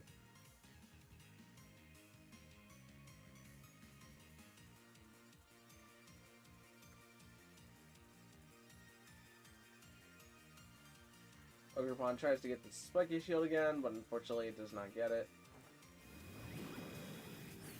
Flash Cannon comes down to Ogerpon, and Hurricane is going to pick up KO. The Minior did nothing to you yet? Yeah. The only real thing that you can do with Minior, because Minior is... It's been a while since I've looked at Minior's stats, but the only thing that Minior really does well is holding a Focus Sash and then going for Shell Smash. That's like the only real thing that you can do with Minior. Because it, as we just saw, it will tend to get KO'd in one hit, even with shields up.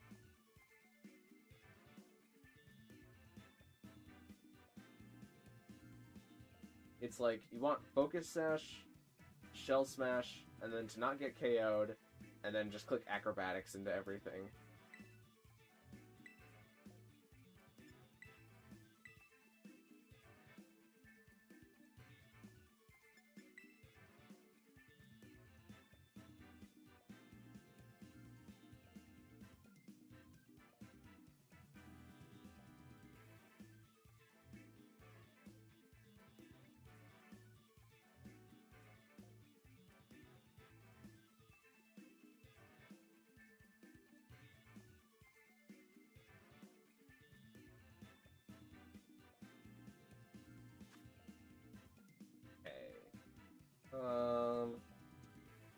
This is Sun versus a lot of Pokemon that are good into Sun.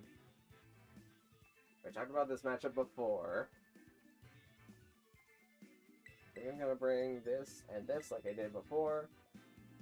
And have this and this.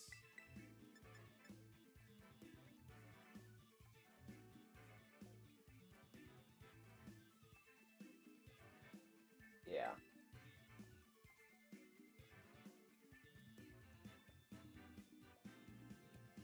Killed a Reaper Leviathan because I was bored. I've heard you can do that.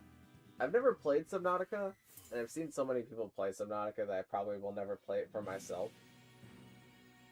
But isn't there a thing where, like, you have to, like, get the Reaper up against the border, and then it takes, like, an hour to kill a Reaper? 'Cause that's crazy.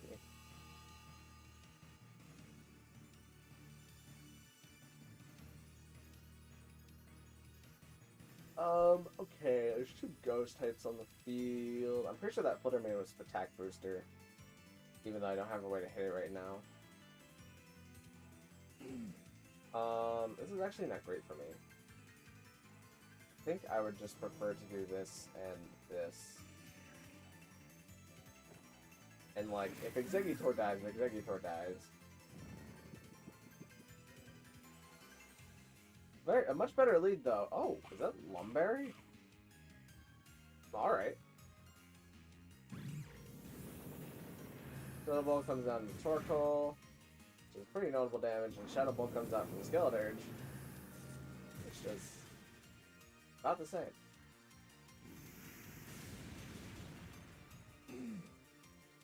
Oh, the crit. And a Spadef drop. Okay. And lefties.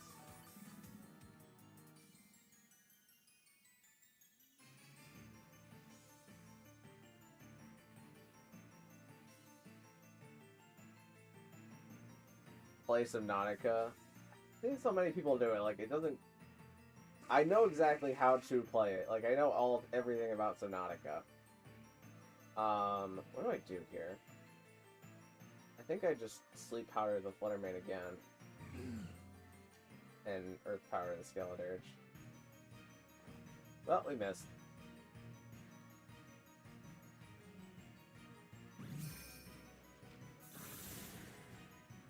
Okay, this isn't super over, it's just gonna be a little difficult.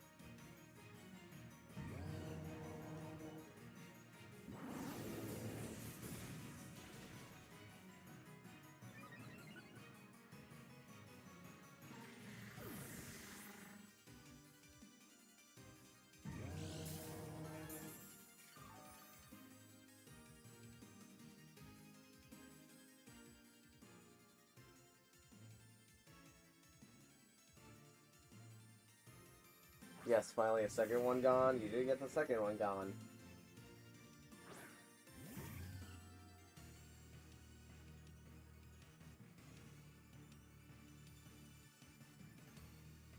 And I think I have to do this.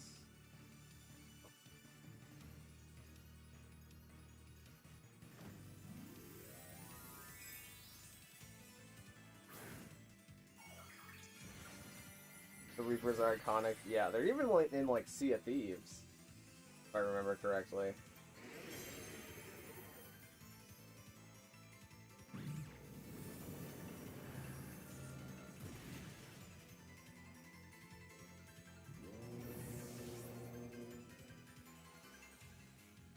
Moonblast comes out, combo resistant now, but that's so much.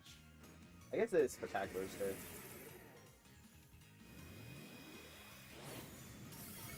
That comes out, that does enough.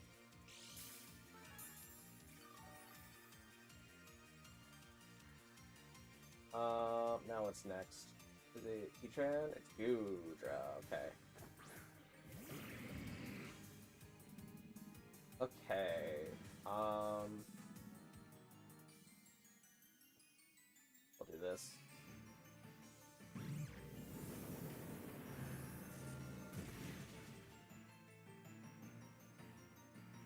This is the crit, but the crit didn't matter.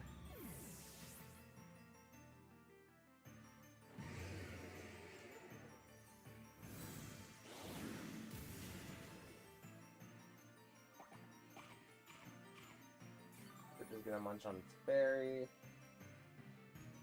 If this is Heatran in the back, I think I lose. Waterman hangs on the Focus Sash.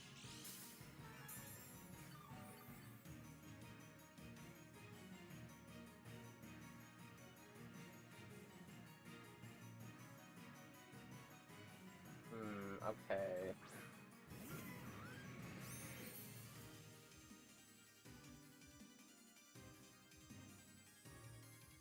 I need this to KO. I don't know if it will, though.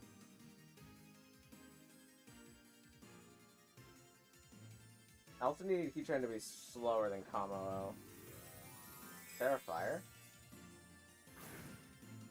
It's Terra something. It is Terrifier. It probably lives.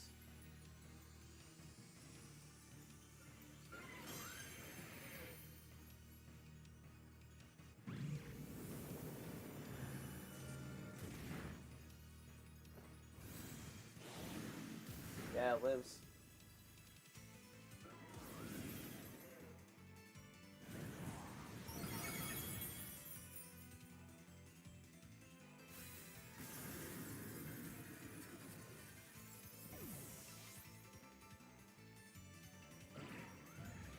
That's a good play.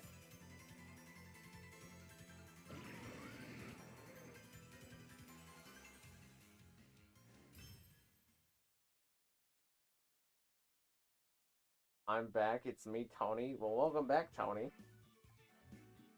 How you doing?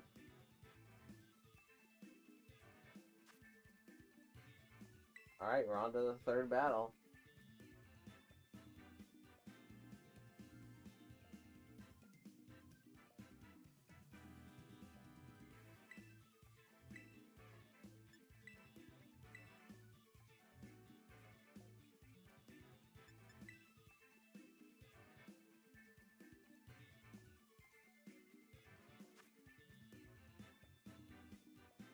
Okay, we're seeing the same team again. And I'm gonna bring Trick Room.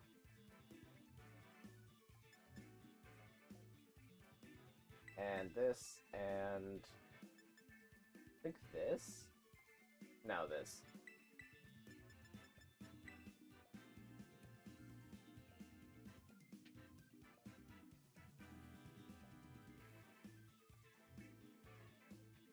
You get a Pokemon guaranteed if you beat this battle, but you've only won one battle so far because you lost the first one.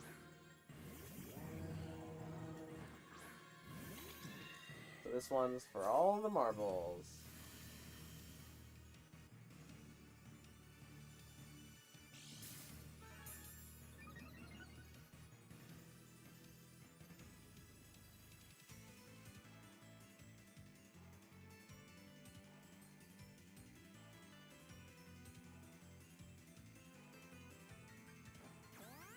You're gonna do is follow me. Mermaid's gonna go for Power Gem. The other is gonna go for Shadow Ball, but Shadow Ball's not gonna connect because indeed it's a normal type. Irene gets up Trick Room. And I feel like the Flutter Mane will live, so I'm just gonna follow me and Expanding Force.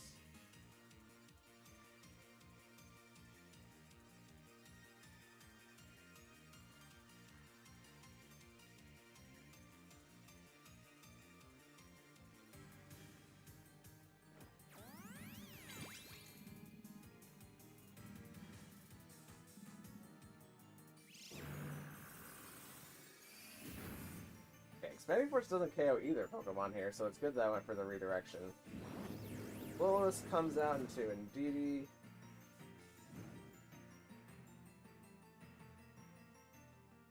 And we see Moonblast come out into Indeedee, bringing Indeedee down to about half.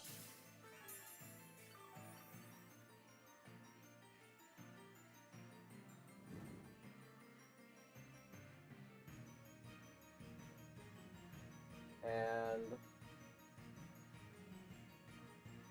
I say will follow me in Expanding Force.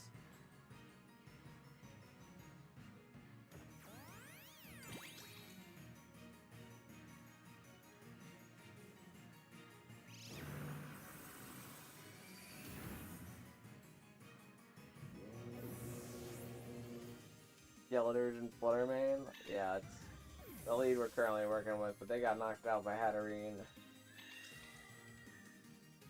I hate Follow Me. Yeah, Follow Me redirection can be very hard to get over if you only have Pokemon with single damage attacks.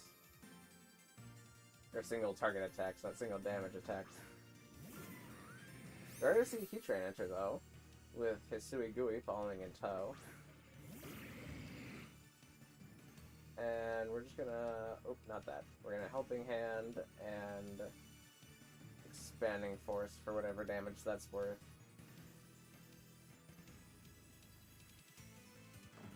Okay, we're seeing a Terrestrialization come out. And it's on Heatran.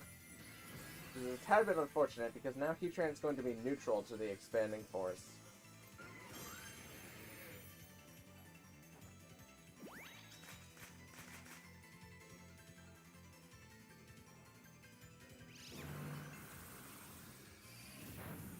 Yeah, Expanding Force is going to KO Heatran there.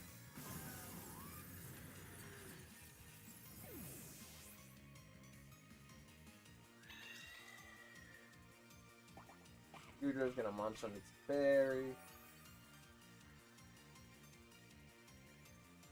As Goodrow goes for Iron Head, which does notable damage into Hatterene. Indeedee takes a little bit more burn. And to be able to do this, and now that Dazzling is single target, it probably picks up KO.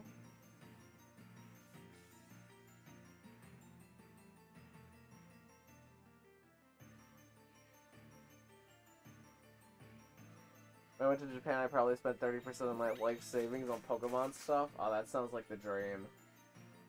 I'd love to do that at some point. Yeah, that's my only picks. Okay, the GGI won one of them at least. That's true. You're improving every time, which is important. It might have been to a sleep powder miss, but you did improve. You did get the game there. Wait, is that shiny Gudra? Nope. This is normal Gudra. Shiny Gudra has like a bronze shell.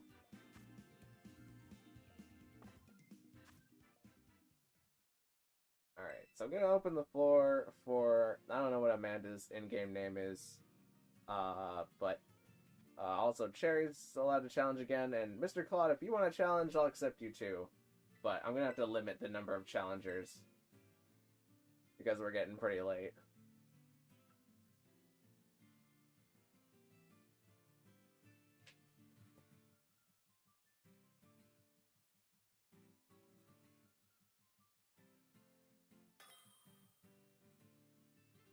Ben 10 is your in-game name? Alright, well, looks like we're gonna battle. This is your first attempt, so on your first attempt, you do have to win all 3 battles in order to get a Pokemon. But I'm gonna put your name down in the attempt page so that I know for future attempts that you have attempted once. Let's see. Ben 10 exclamation point / Amanda Langley. Okay.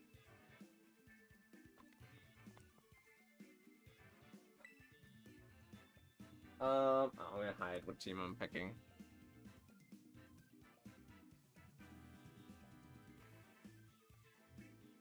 I'm gonna pick this team.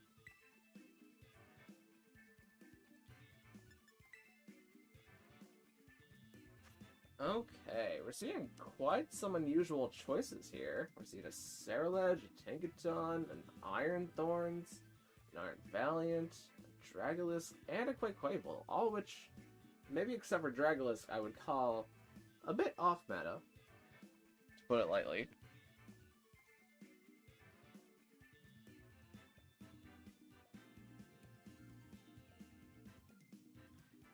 You got so many subs. Last time I saw you only had 800. Hey, we're growing every day. We're gonna hit 1K soon. That's the dream. What do I actually do here? I think I laid this and this. And then have this and this clean up and back.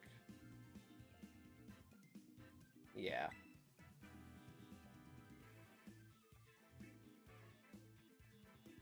Drago. I have an accent. Sometimes I say Pokemon names incorrectly.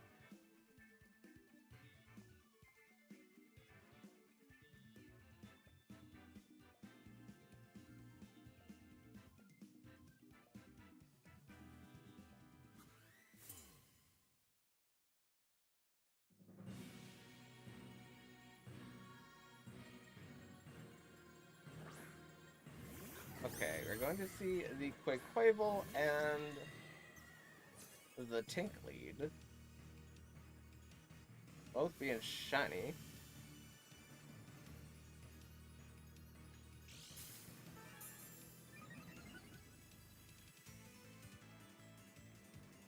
So Psychic Seed isn't really helping me much here. I'm gonna follow me and get my room up.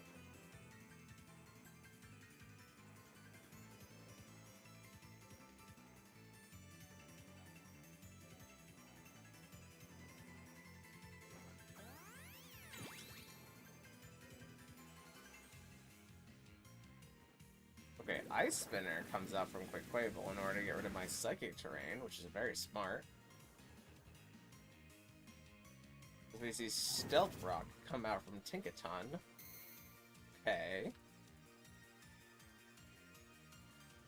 Now Trick Room's gonna go up. I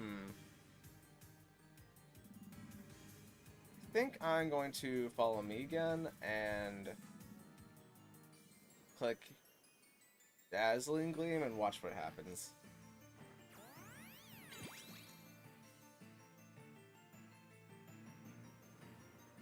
Dazzling Gleam comes out. That nearly picks up KO into Quick Quavel, but not exactly. We see Thunder Wave come out into Indeedee. This might be a single set. Quick Quavel tries to go for Aerial Ace. Okay. Well, I'm gonna try... I really want Quick Quavel out of here, but I really don't want to take Gigaton Hammer. I risk taking a Gigaton Hammer with this play, but I think I'm semi-fine with it. Yeah, indeed he gets paralyzed. Please don't Gigaton Hammer me. Please don't. Please don't. I've been good all year, Santa Claus. Please. Please, please, please, please, please. Please.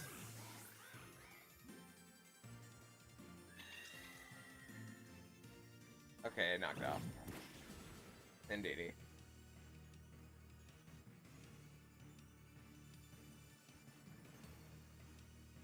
I'm gonna see Iron Valiant hit the field. And Iron Valiant doesn't really threaten me, so I'm going to Helping Hand and Mystical Fire and try and KO Tink this turn. Alright. Please, Hatterene, please, please, please, please, please KO it, please. Oh, Hatterene, please. Hatterene, we're not helping anybody here. There's the knock that's gonna pick up KO into Indeedee, and what does Iron Valiant decide to do?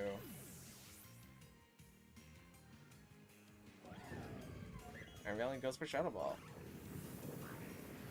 That's not stab? Okay, so it doesn't KO Hatterene. Oops. And we're gonna bring in Primarina here.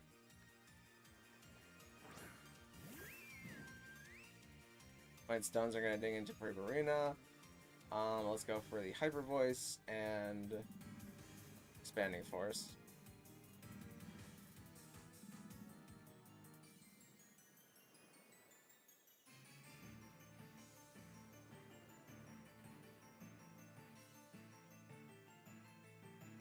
My team is full of Dragon types and a Clodsire. Well, that's quite the group of guys you got there. Expanding Force is going to come out to Iron Valiant, and even though we're not on the terrain, it's going to pick up KO there. Now is Primarina slower than Tink?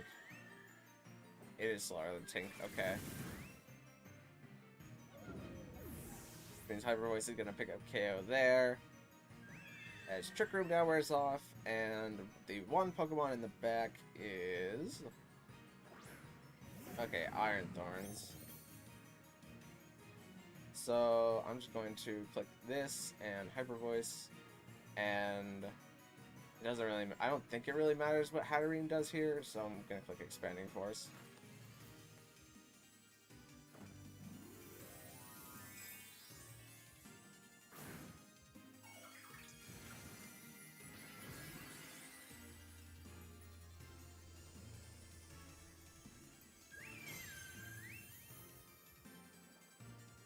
Okay, Earthquake comes out. That does a lot of damage into Primarina, actually. Because it's Life Orb, and also Primarina is not that defensively tanky. Hyper Voice comes out into Iron Thorns, and that's gonna pick up KO. But GG. Now, man, since this is your first attempt and you didn't win, you cannot get a Pokemon this attempt. However, you are more than welcome to do the other two battles if you would like.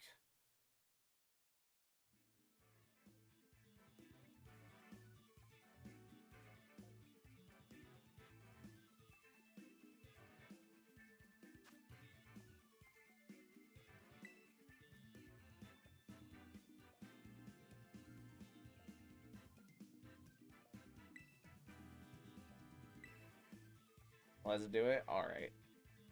I'm not gonna bother hiding my team, so I'm just gonna pick this team. What's your favorite Pokemon game? My favorite Pokemon game to play is probably Black and White. I like Black and White a lot. My favorite Pokemon game to battle in, though, is probably Scarlet and Violet, just because it has the most updated mechanics. And, like, Terrestrialization's probably my favorite gimmick. Outside of, like, a theoretical reworked Mega gimmick.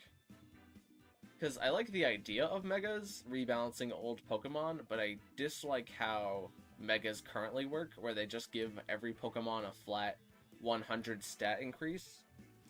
I think it should be more tailored for each Pokemon. Who do I bring here? I think I'm gonna start this, and hope that this Pokemon and this Pokemon in the back can fix all of my life choices.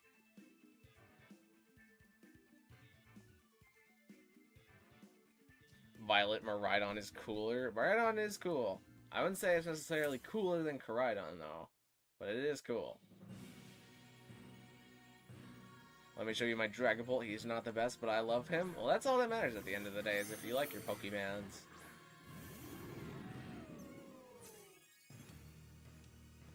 Okay, so I could just take a close combat from Quaquaval into Archaludon. Yeah, it could be special or physical Dragapult. I'm gonna go for Reflect and get off.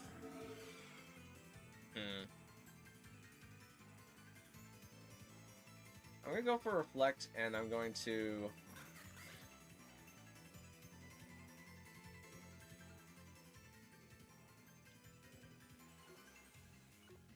I guess I'm just gonna Flash Cannon into the Dragapult. Kind of want Sword and Shield, Dynamax, and Gigantamax. I think those are both fine mechanics. It's just that all of, like, the unique... I guess all of the Gigantamaxes, like, the only good Gigantamax was, like, Charizard. Because you could get G-Max Wildfire. But then it just became, like, Kyogre's just gonna double its health bar, and now Kyogre's on the field for forever.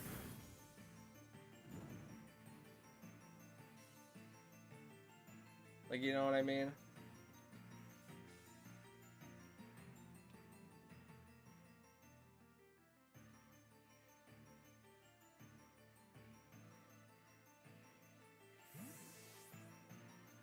Like, Dynamax got kind of old once they introduced the restricteds. Oh, also Lapras. Lapras was a good Gigantamax. But I could not tell you what most of the rest of the Gigantamax Pokemon do for their Gigantamax moves.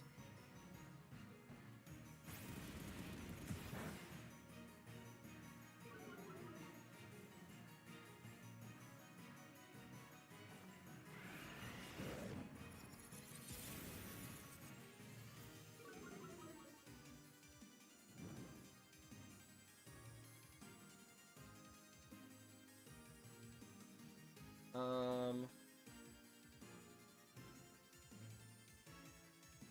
think if I do this, Pelipper will be faster than Quaquaval if the Thunder Wave lands.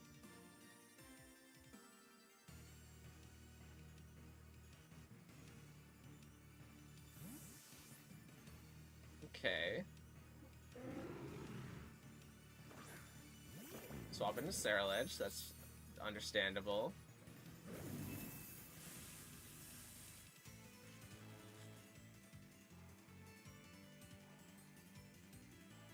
Okay, it's physical Dragapult.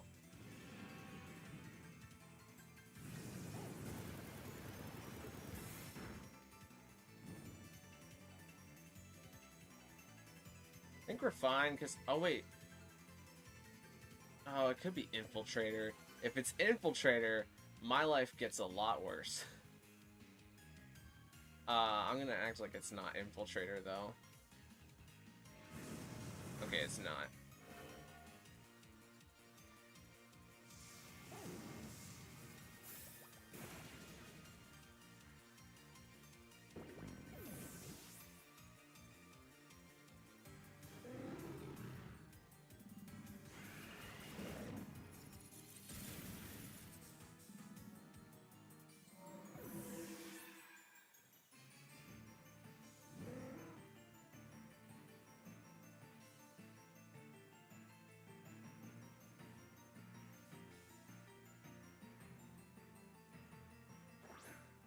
this is Tinkaton coming in, and Quick Quavel's returning to the field.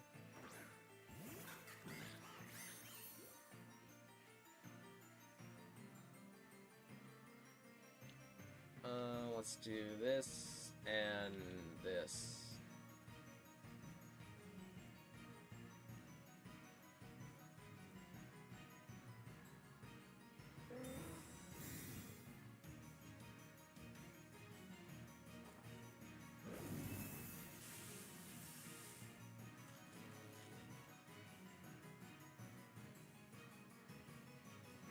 Player comes out, doesn't do too much. Ice Spinner tries to come out into Pelipper.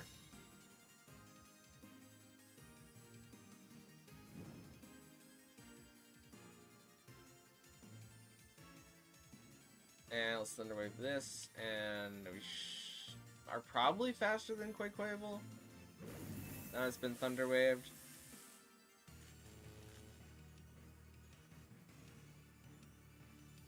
Yeah, Hurricane comes out into Quaquavel. And that is a sash. It's not a sash, it just lives that. Is it a... Wait, no. No, it's not a sash, it just lives. That's crazy.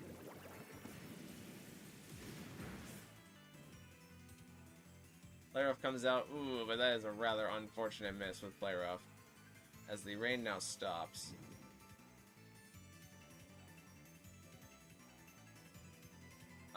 So I think I'm okay with Spirit Breaking and swapping in Archelodon.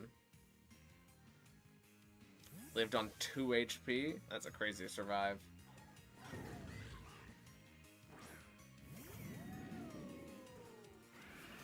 Spirit Break from Grimmsnarl is gonna pick up KO.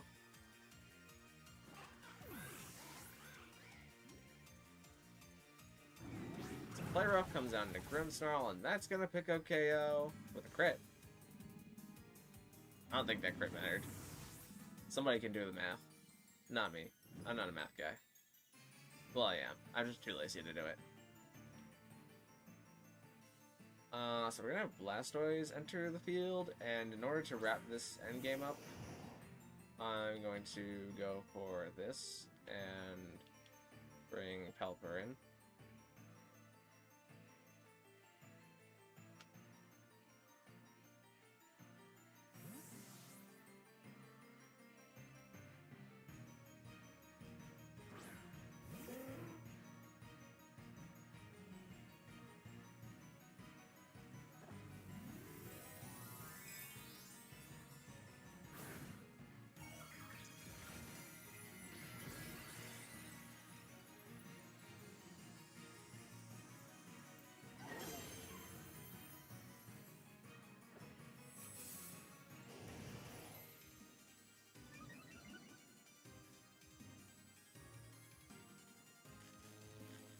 Oh, Terra Darked. I wasn't even thinking there for a sec.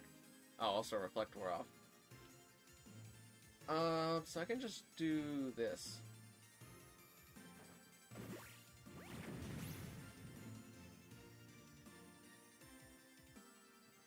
Rocky Helmet. That's gonna be a GG's.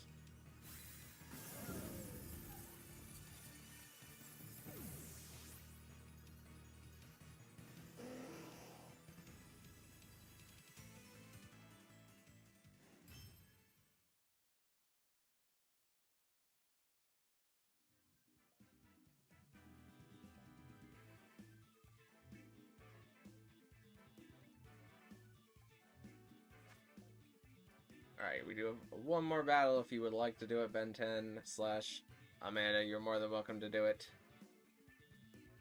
And it looks like we're gonna do it. It's against Sand Team, right? Or is it against the Sun Team? I forget. Hold on. I need to rewind the footage. I think it's against the Sun Team. Yeah, because I used the Trick Room team in the first battle. So it's the Sun Team.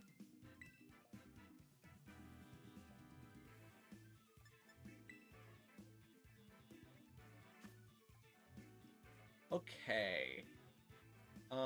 Let's lead this Pokemon.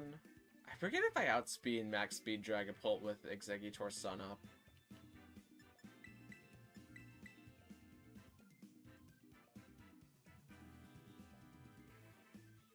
I also don't know how much damage Exeggutor takes from tank knockoff.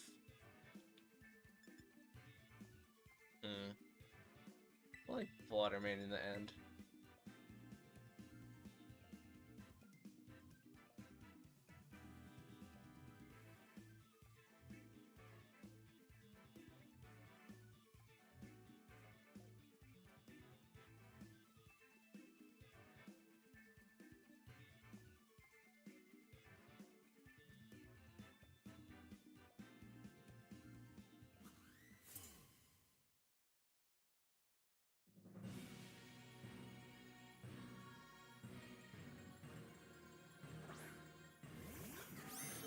Okay, we're seeing Dragapult and Quick Quavel.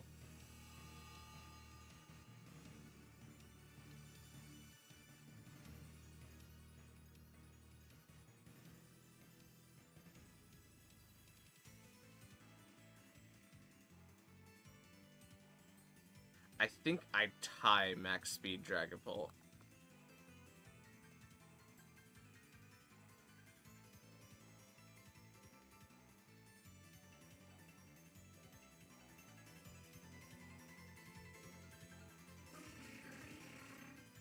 Let's find out.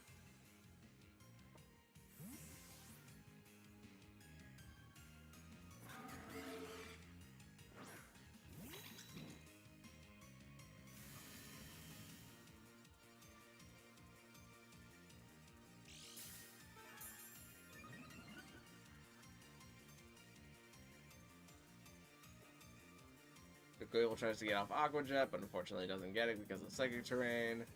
And I'm at least faster than Dragapult this turn. Dragapult lives.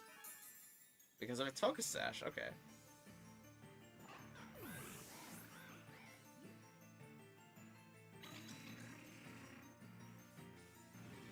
And now it has disappeared, okay. Disappearing there is perfectly fine.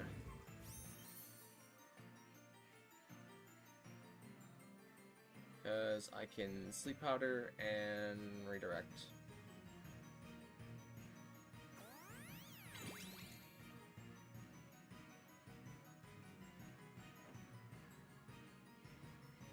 That's a myth on the Sleep Powder.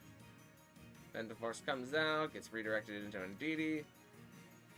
Knockoff comes out, does some damage into Indeedee.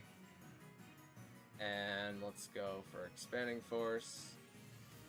And do I need to follow me? Or can I Helping Hand? I think I'm gonna Helping Hand.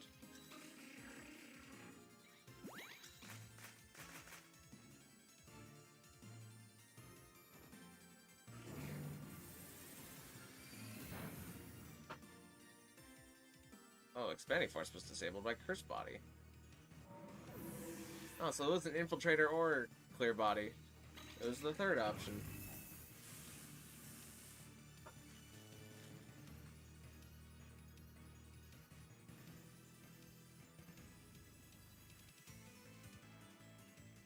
And who is this? Iron Thorns.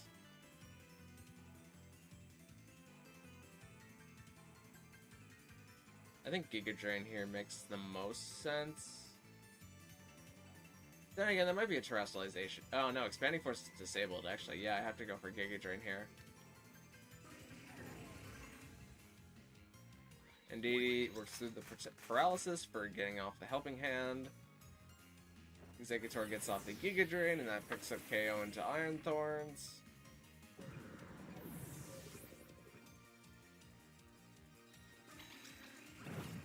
See Knockoff come out into Exeggutor. Exeggutor takes that just fine, and we probably were going to use that Twisted Spoon for the rest of the match anyways. Because our move with it is currently disabled.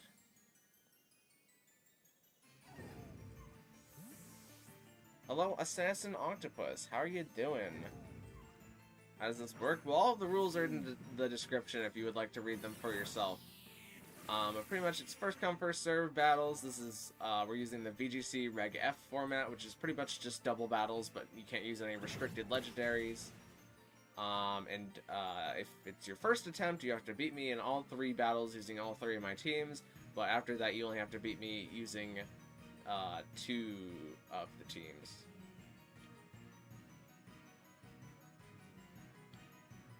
Let's go Giga Drain and Heat Wave. Knockoff is going to do less damage than it did last time because our item's already been knocked off.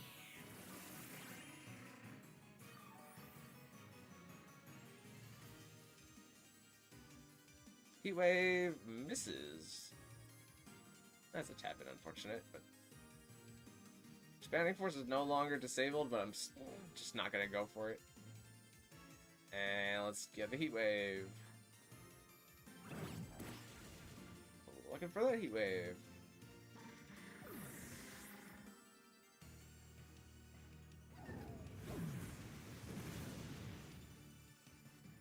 Alright, GG. Very cool shinies. Very cool shinies.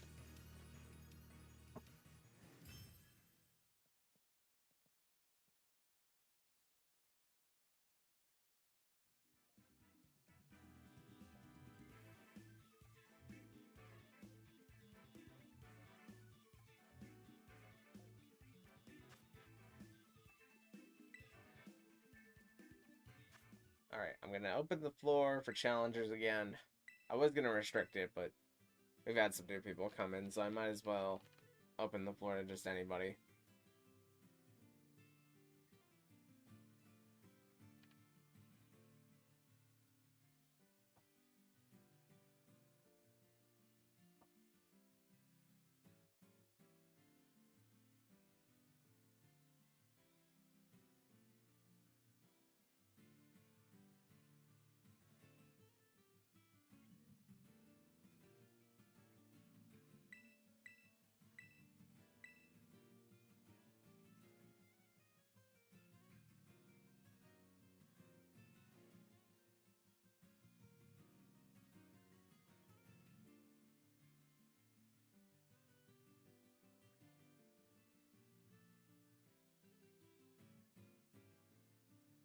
Hey, well, thanks for coming out, Amanda, and remember, if you decide to challenge again, you only have to win 2 out of the 3 battles.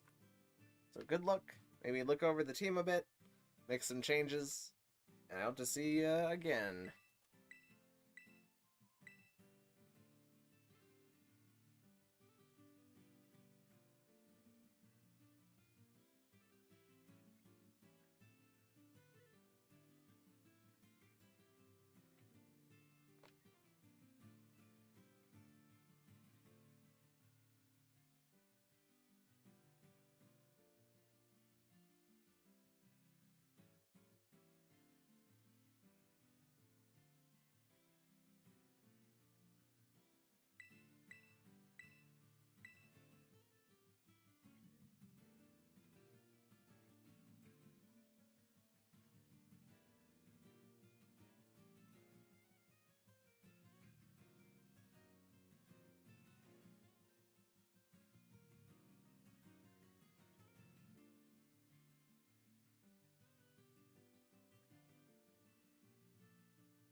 Or how do I battle you? Well, you gotta be online, and you gotta type in that link battle code right there. That's 22556684, and then click double battle. And then a double battle will begin.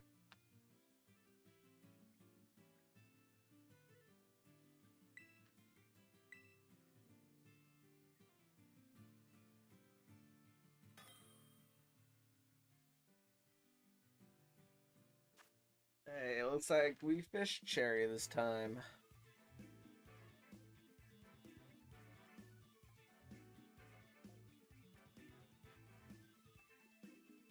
But don't worry, Assassin Awesome, but after this set, I don't know if anybody else wants to battle, but I think we'll just... if anybody else wants to battle, speak now or forever hold your peace. But I think Assassin Octopus, if you're the only one who wants to battle still, then I will definitely save you a spot for after this. And then I think your battle will be the last battle for today. Okay, here we go again. Here I go again on my own. Going down the only road I've ever known. I think I'm gonna lead this and... No, actually, let's lead this and this. And then have this and this in back.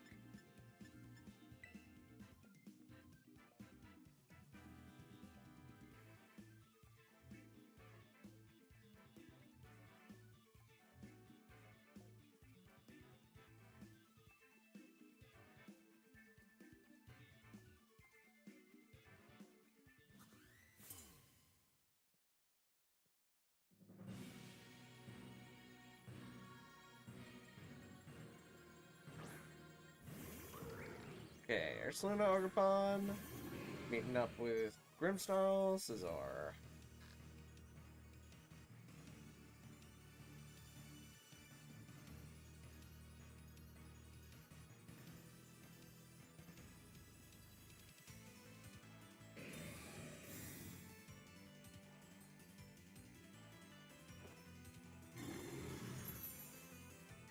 So we're not seeing a Terra. We're seeing an Ivy Cudgel going to Scizor. And we're seeing Calm Mind come out from Ursaluna. That's a change in moveset, I believe.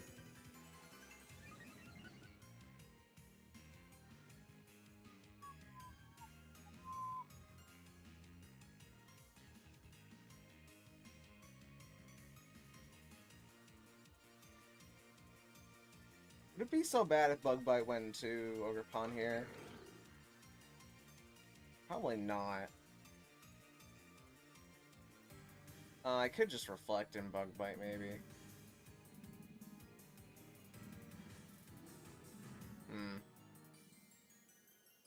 I'm gonna call not a Protect. Ivy Cudgel comes out into Grimmsnarl, does pretty notable damage. Ursaluna's faster now. Was it faster than me before?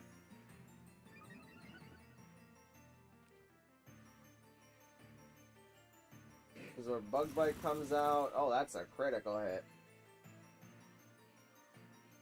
Dealing some pretty notable damage. Grimmsnarl Spirit Break comes out and picks up an unfortunate KO into Ursaluna.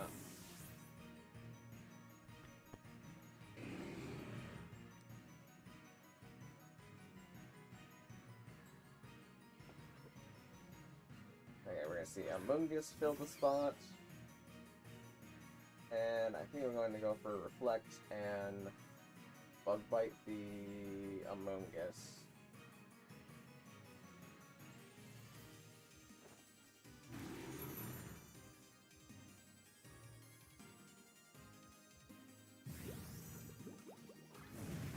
Ivy Cudgel's gonna pick up KO into Grimmsnarl. Scizor's Bug Bite is going to Bug Bite up Amoonguss. Scizor's going to eat a yummy citrus berry.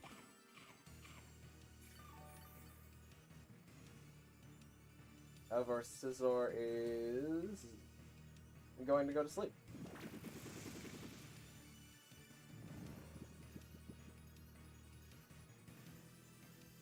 Okay.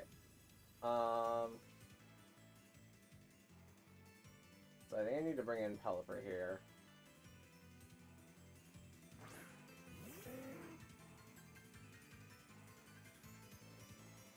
Amoonguss might switch out for its Regenerator here.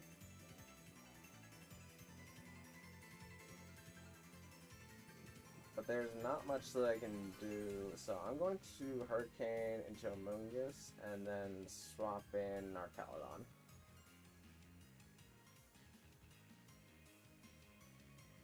Okay, Ogerpon withdraws. But into who? Into Chiyu, okay.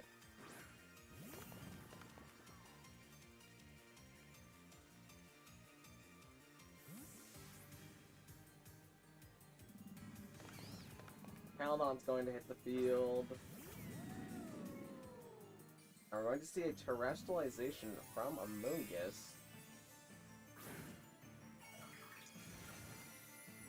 Into Terra Water.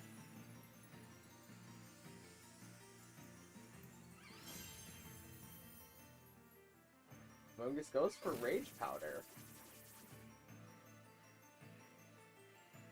And catches the Hurricane. And gets KO'd. Okay.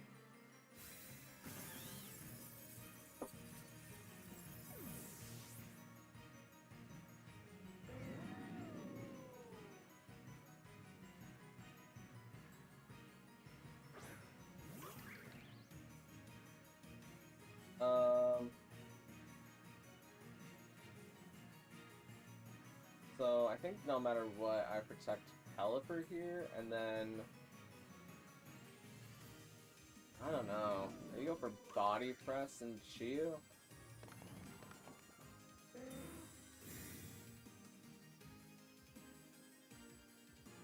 Overpunch tries to get Horn Leech.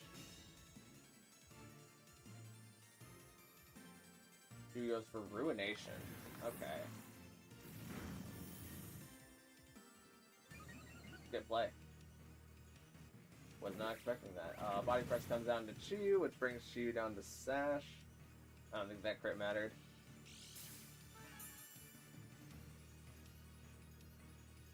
And I'm going to swap Scizor for Pelipper and go for Snarl.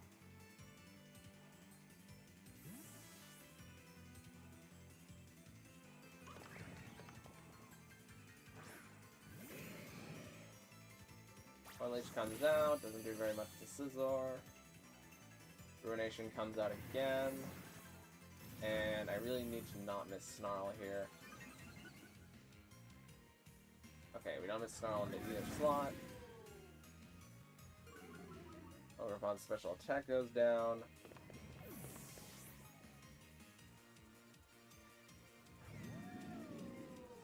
And now Scizor waking up is like the win con.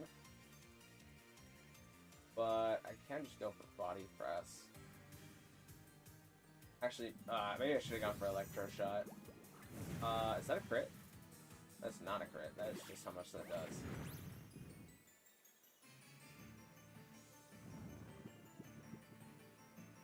How many rain turns do I have left? Okay, 1. That's perfect. Bug Bite and Electro Shot. Should have thought about spiky damage, spiky shield damage.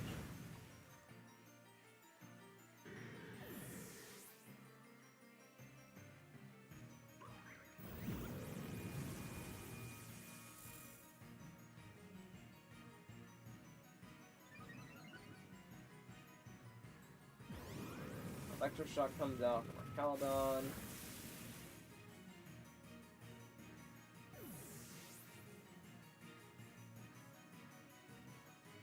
And it's going to be the end of the match.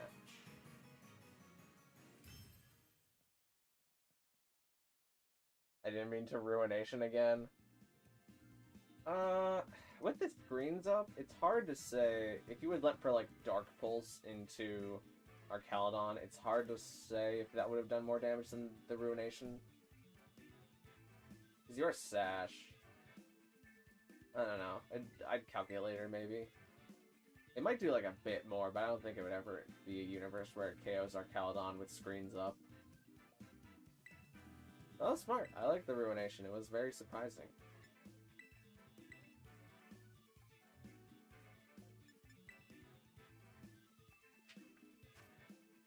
Okay. How do I do this time? I feel like there's gotta be a Chiyu lead here.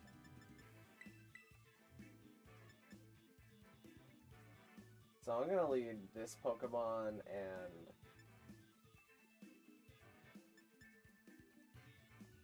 this Pokemon with Semi-Reckless Abandon. No, not this Pokemon. Actually, this Pokemon.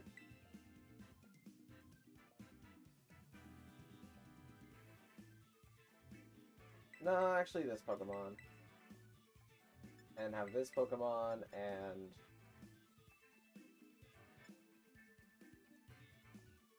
this one in back.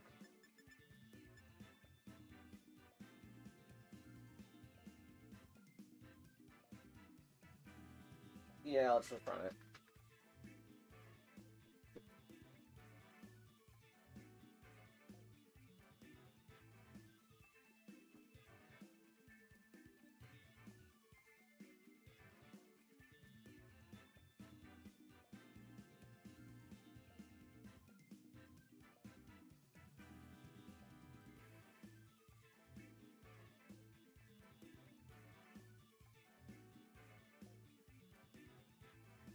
Overheat?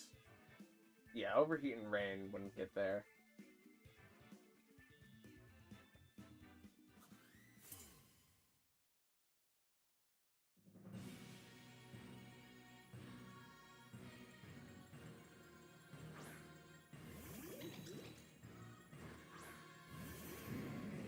Okay, this is probably the worst lead I could have gotten here. So I need to predict who's going for the Trick Room.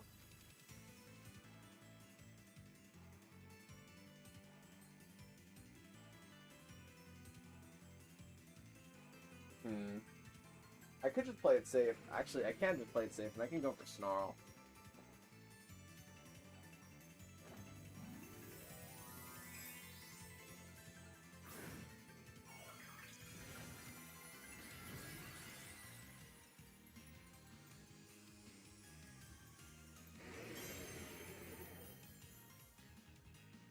Okay, this is Helping Hand Expanding Force.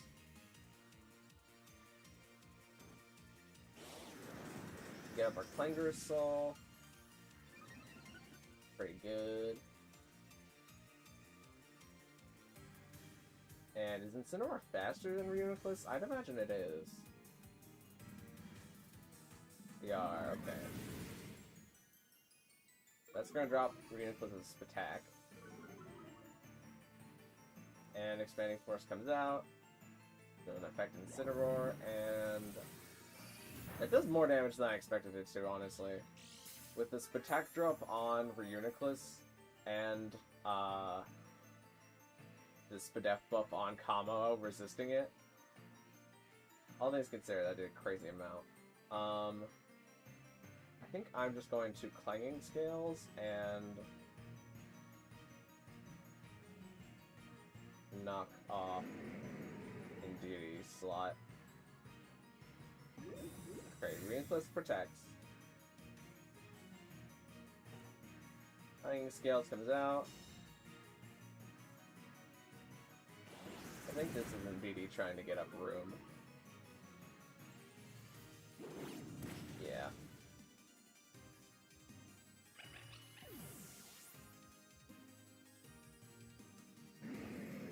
Indeedee Bright Powder? That would have really... Oh gosh, Bright Powder?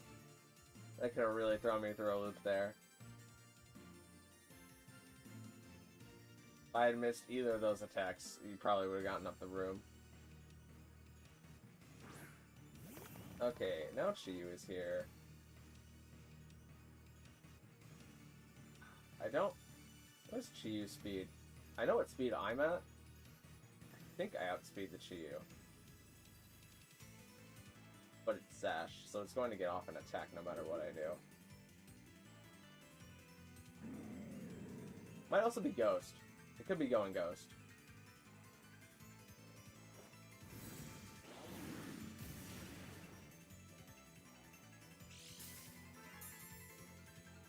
Chiyu hangs on with his Focus Sash, goes for the Overheat.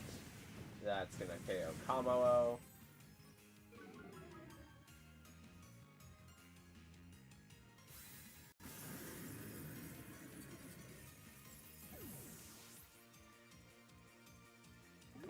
Knockoff comes out from Incineroar, takes a KO into Reuniclus.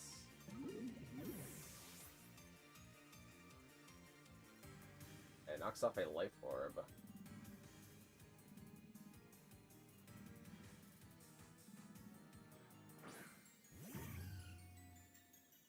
Okay, Ursaluna. Um, so I don't really think I care if the Chiyu protects this turn, so I'm going to go for the Dazzling Gleam and knock off. Okay, Chiyu protects.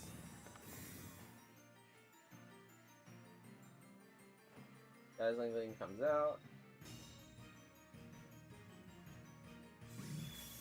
Does more damage than I expected into Ursaluna. Our Earth Power comes down to Incineroar, and Incineroar survives on 2. Incineroar, you didn't have to do that. Incineroar gets the knockoff, and knocks off Ursaluna's leftovers. Okay. And this should be Dazzling Gleam.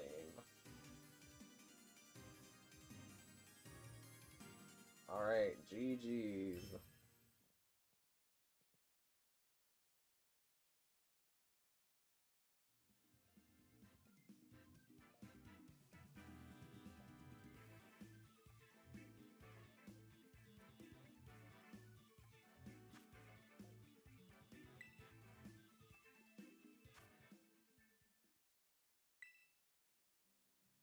Alright, Assassin Octopus, are you still good to do your set?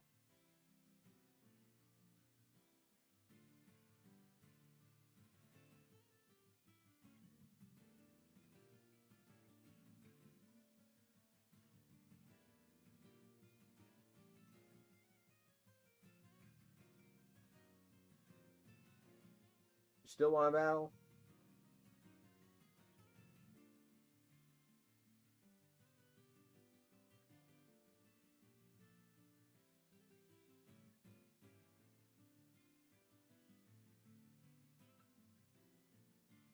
Yeah, alright.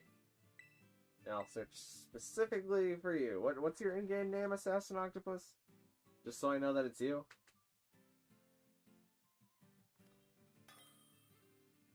Gonna get my notepad. I'm hoping it's Kalis. Assassin Octopus /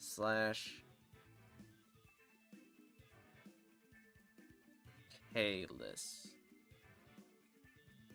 Alright, it's up to me to decide the rules, and I'm gonna use the rules as the rules.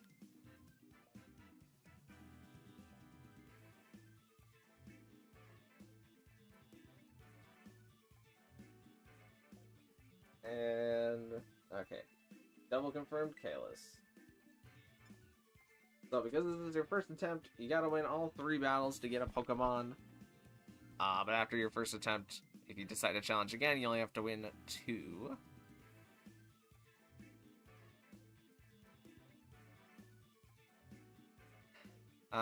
Give me a sec while I hide the screen.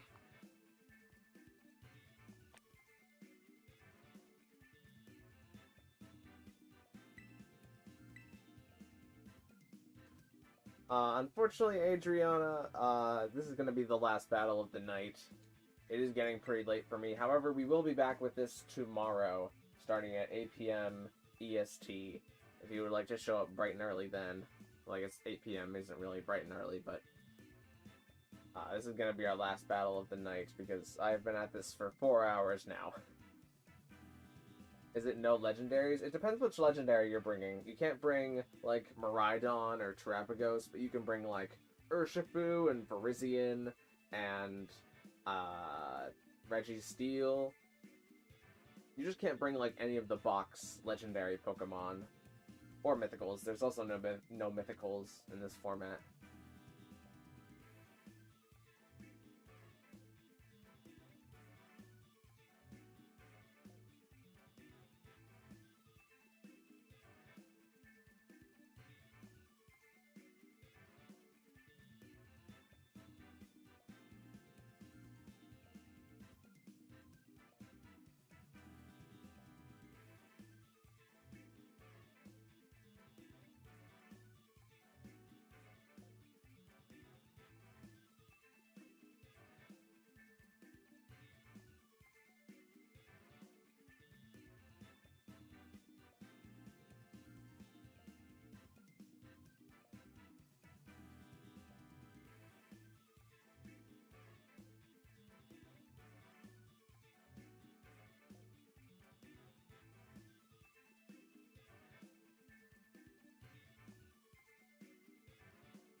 be sure to pick your Pokemon kind of quickly, because it might time you out if you don't have a team together fast enough.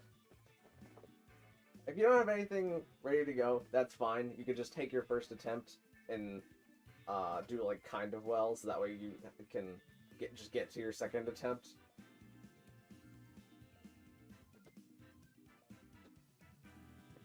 It won't let me use my normal team. Well, what does your normal team consist of? You can't use duplicate items too. You can only have one of each item.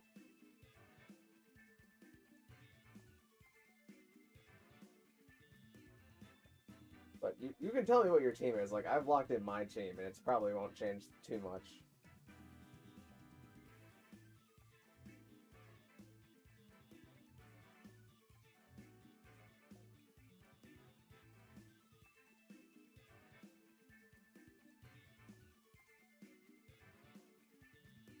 I changed the screen back, didn't I?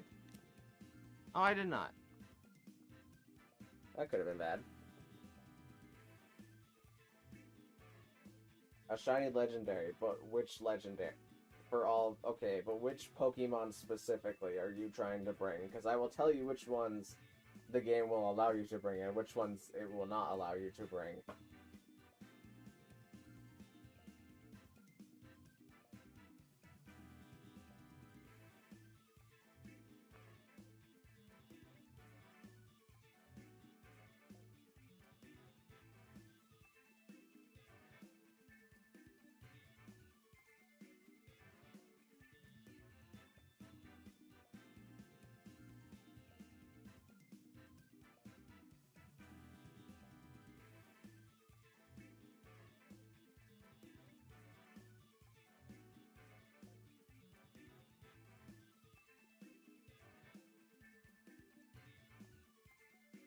Daisy and Zamazenta, yeah, both of those are not allowed.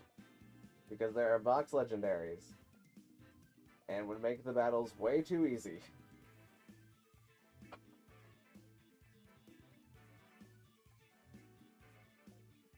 What other Pokemon are you using, though?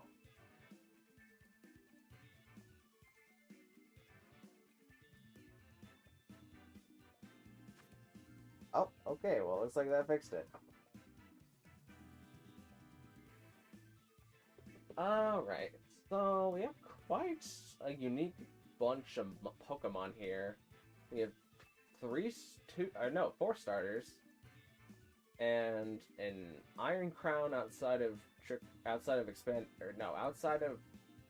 Psychic Terrain. So what do I do?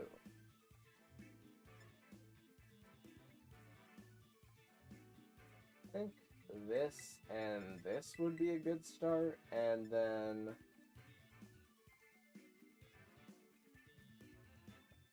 this and this in the back, and we'll see how it goes.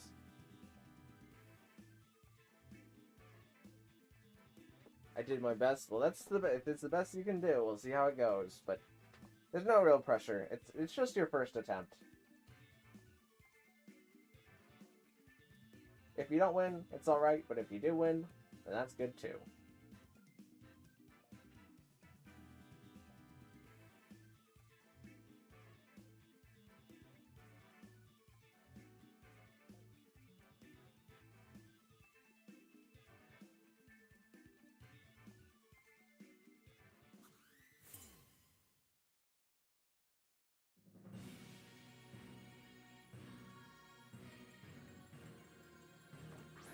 Okay, we're seeing Typhlosion and Torterra hit the field with Pelipper and Raichu in tow.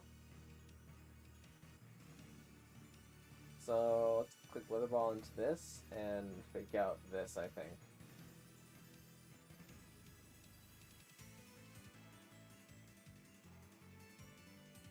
Fake out comes out into Torterra.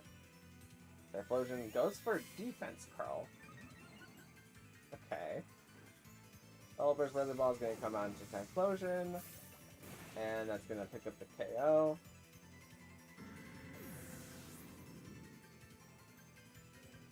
And Torterra is slower than Pelipper, duly noted.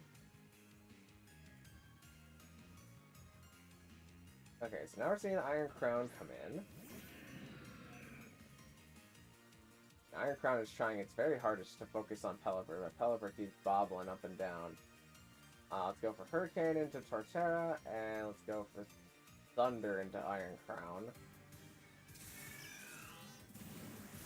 Thunder's going to do about half to Iron Crown. Iron Crown goes for the Volt Switch, but it is caught by Raichu's Lightning Rod.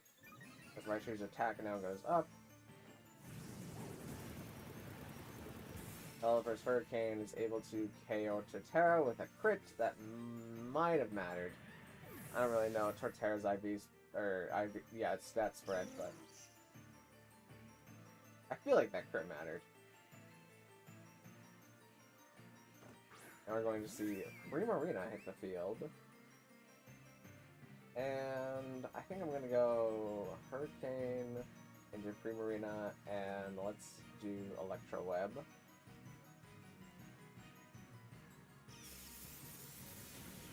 Electro Web going to do some damage into Iron Crown, but it's going to do more damage into Primarina. Hurricane comes down to Primarina, now that Iron Crown and Primarina are slower than Pelipper. Iron Crown tries to Volt Switch again, but unfortunately does not get it again because of Raichu's Lightning Rod. And I think that's gonna wrap things up.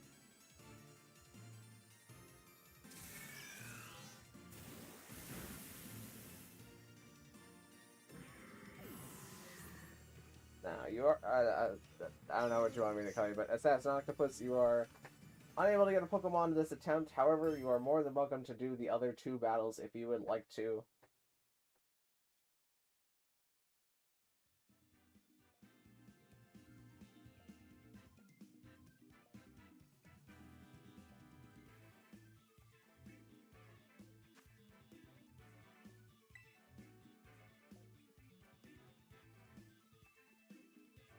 Alright, looks like we're going on to battle number 2. And I'm going to use this team.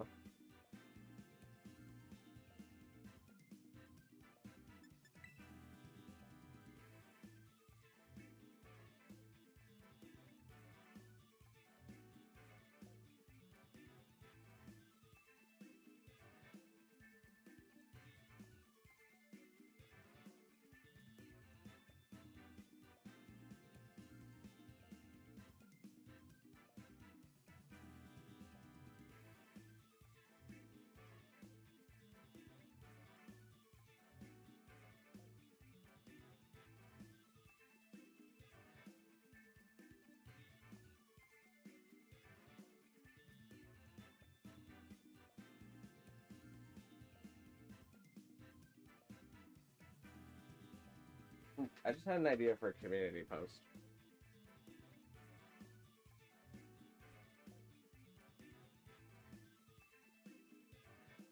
I'm gonna do this right now.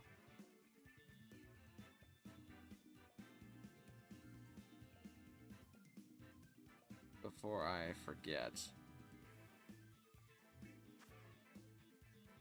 Okay, it looks like we're seeing a similar team. Actually, no. The only things that are similar are Crown and Electivire. Huh. I don't really know what to make of this. I guess I do this and this. And then have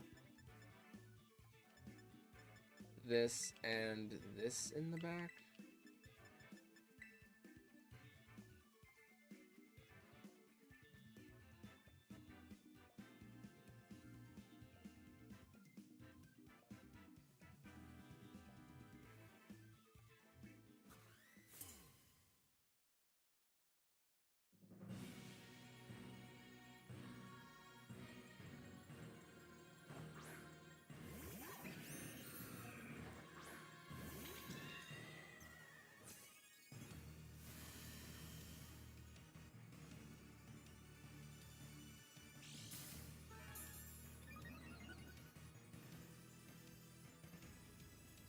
Okay, the Iron Crown can definitely hit me here, so I'm going to follow me and get up my room.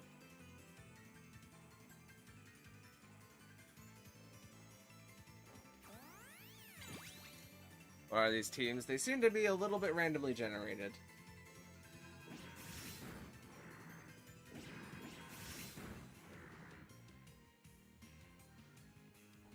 Riolu Ice Punch comes down to Ndidi. And gets the freeze. Alright, let's go, Riolu.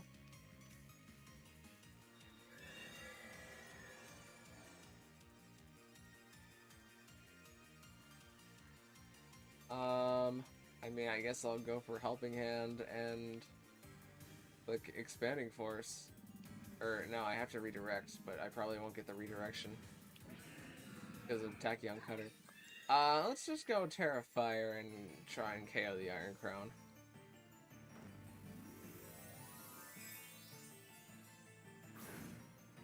Hello, Shadow Wolfman. How you doing?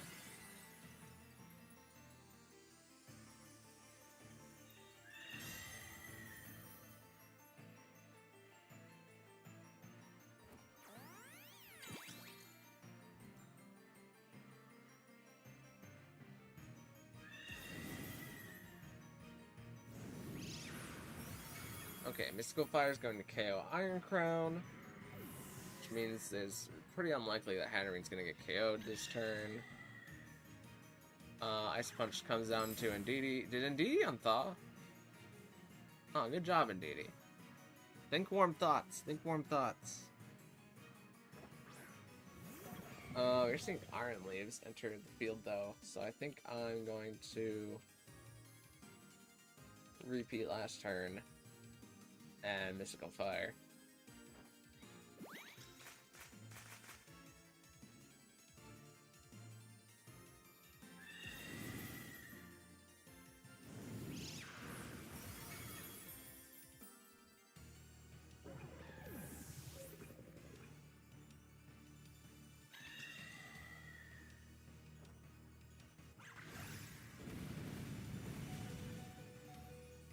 What was that? What did the Riolu just do? I'm running a community post right now. Hold on, I'm gonna see that on the live stream playback.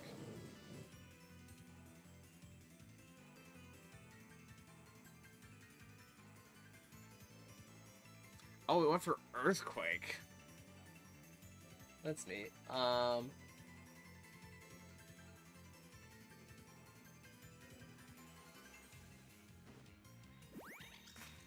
Helping Hand, Expanding Force.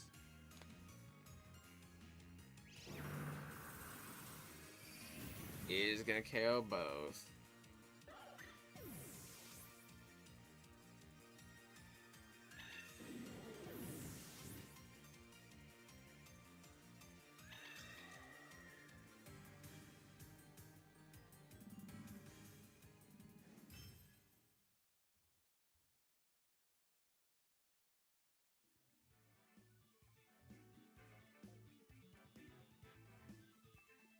GG, GG. I don't have any good Pokemon for battling. Gotcha. There's always going to be rental teams. You could look up a rental team, which is currently the community post that I'm working on, is if anybody wants a rental team, they can... I'm going to help people with rental teams for all of today, leading into tonight. Why do I suddenly have the urge to battle? I don't know. Might just be a coincidence.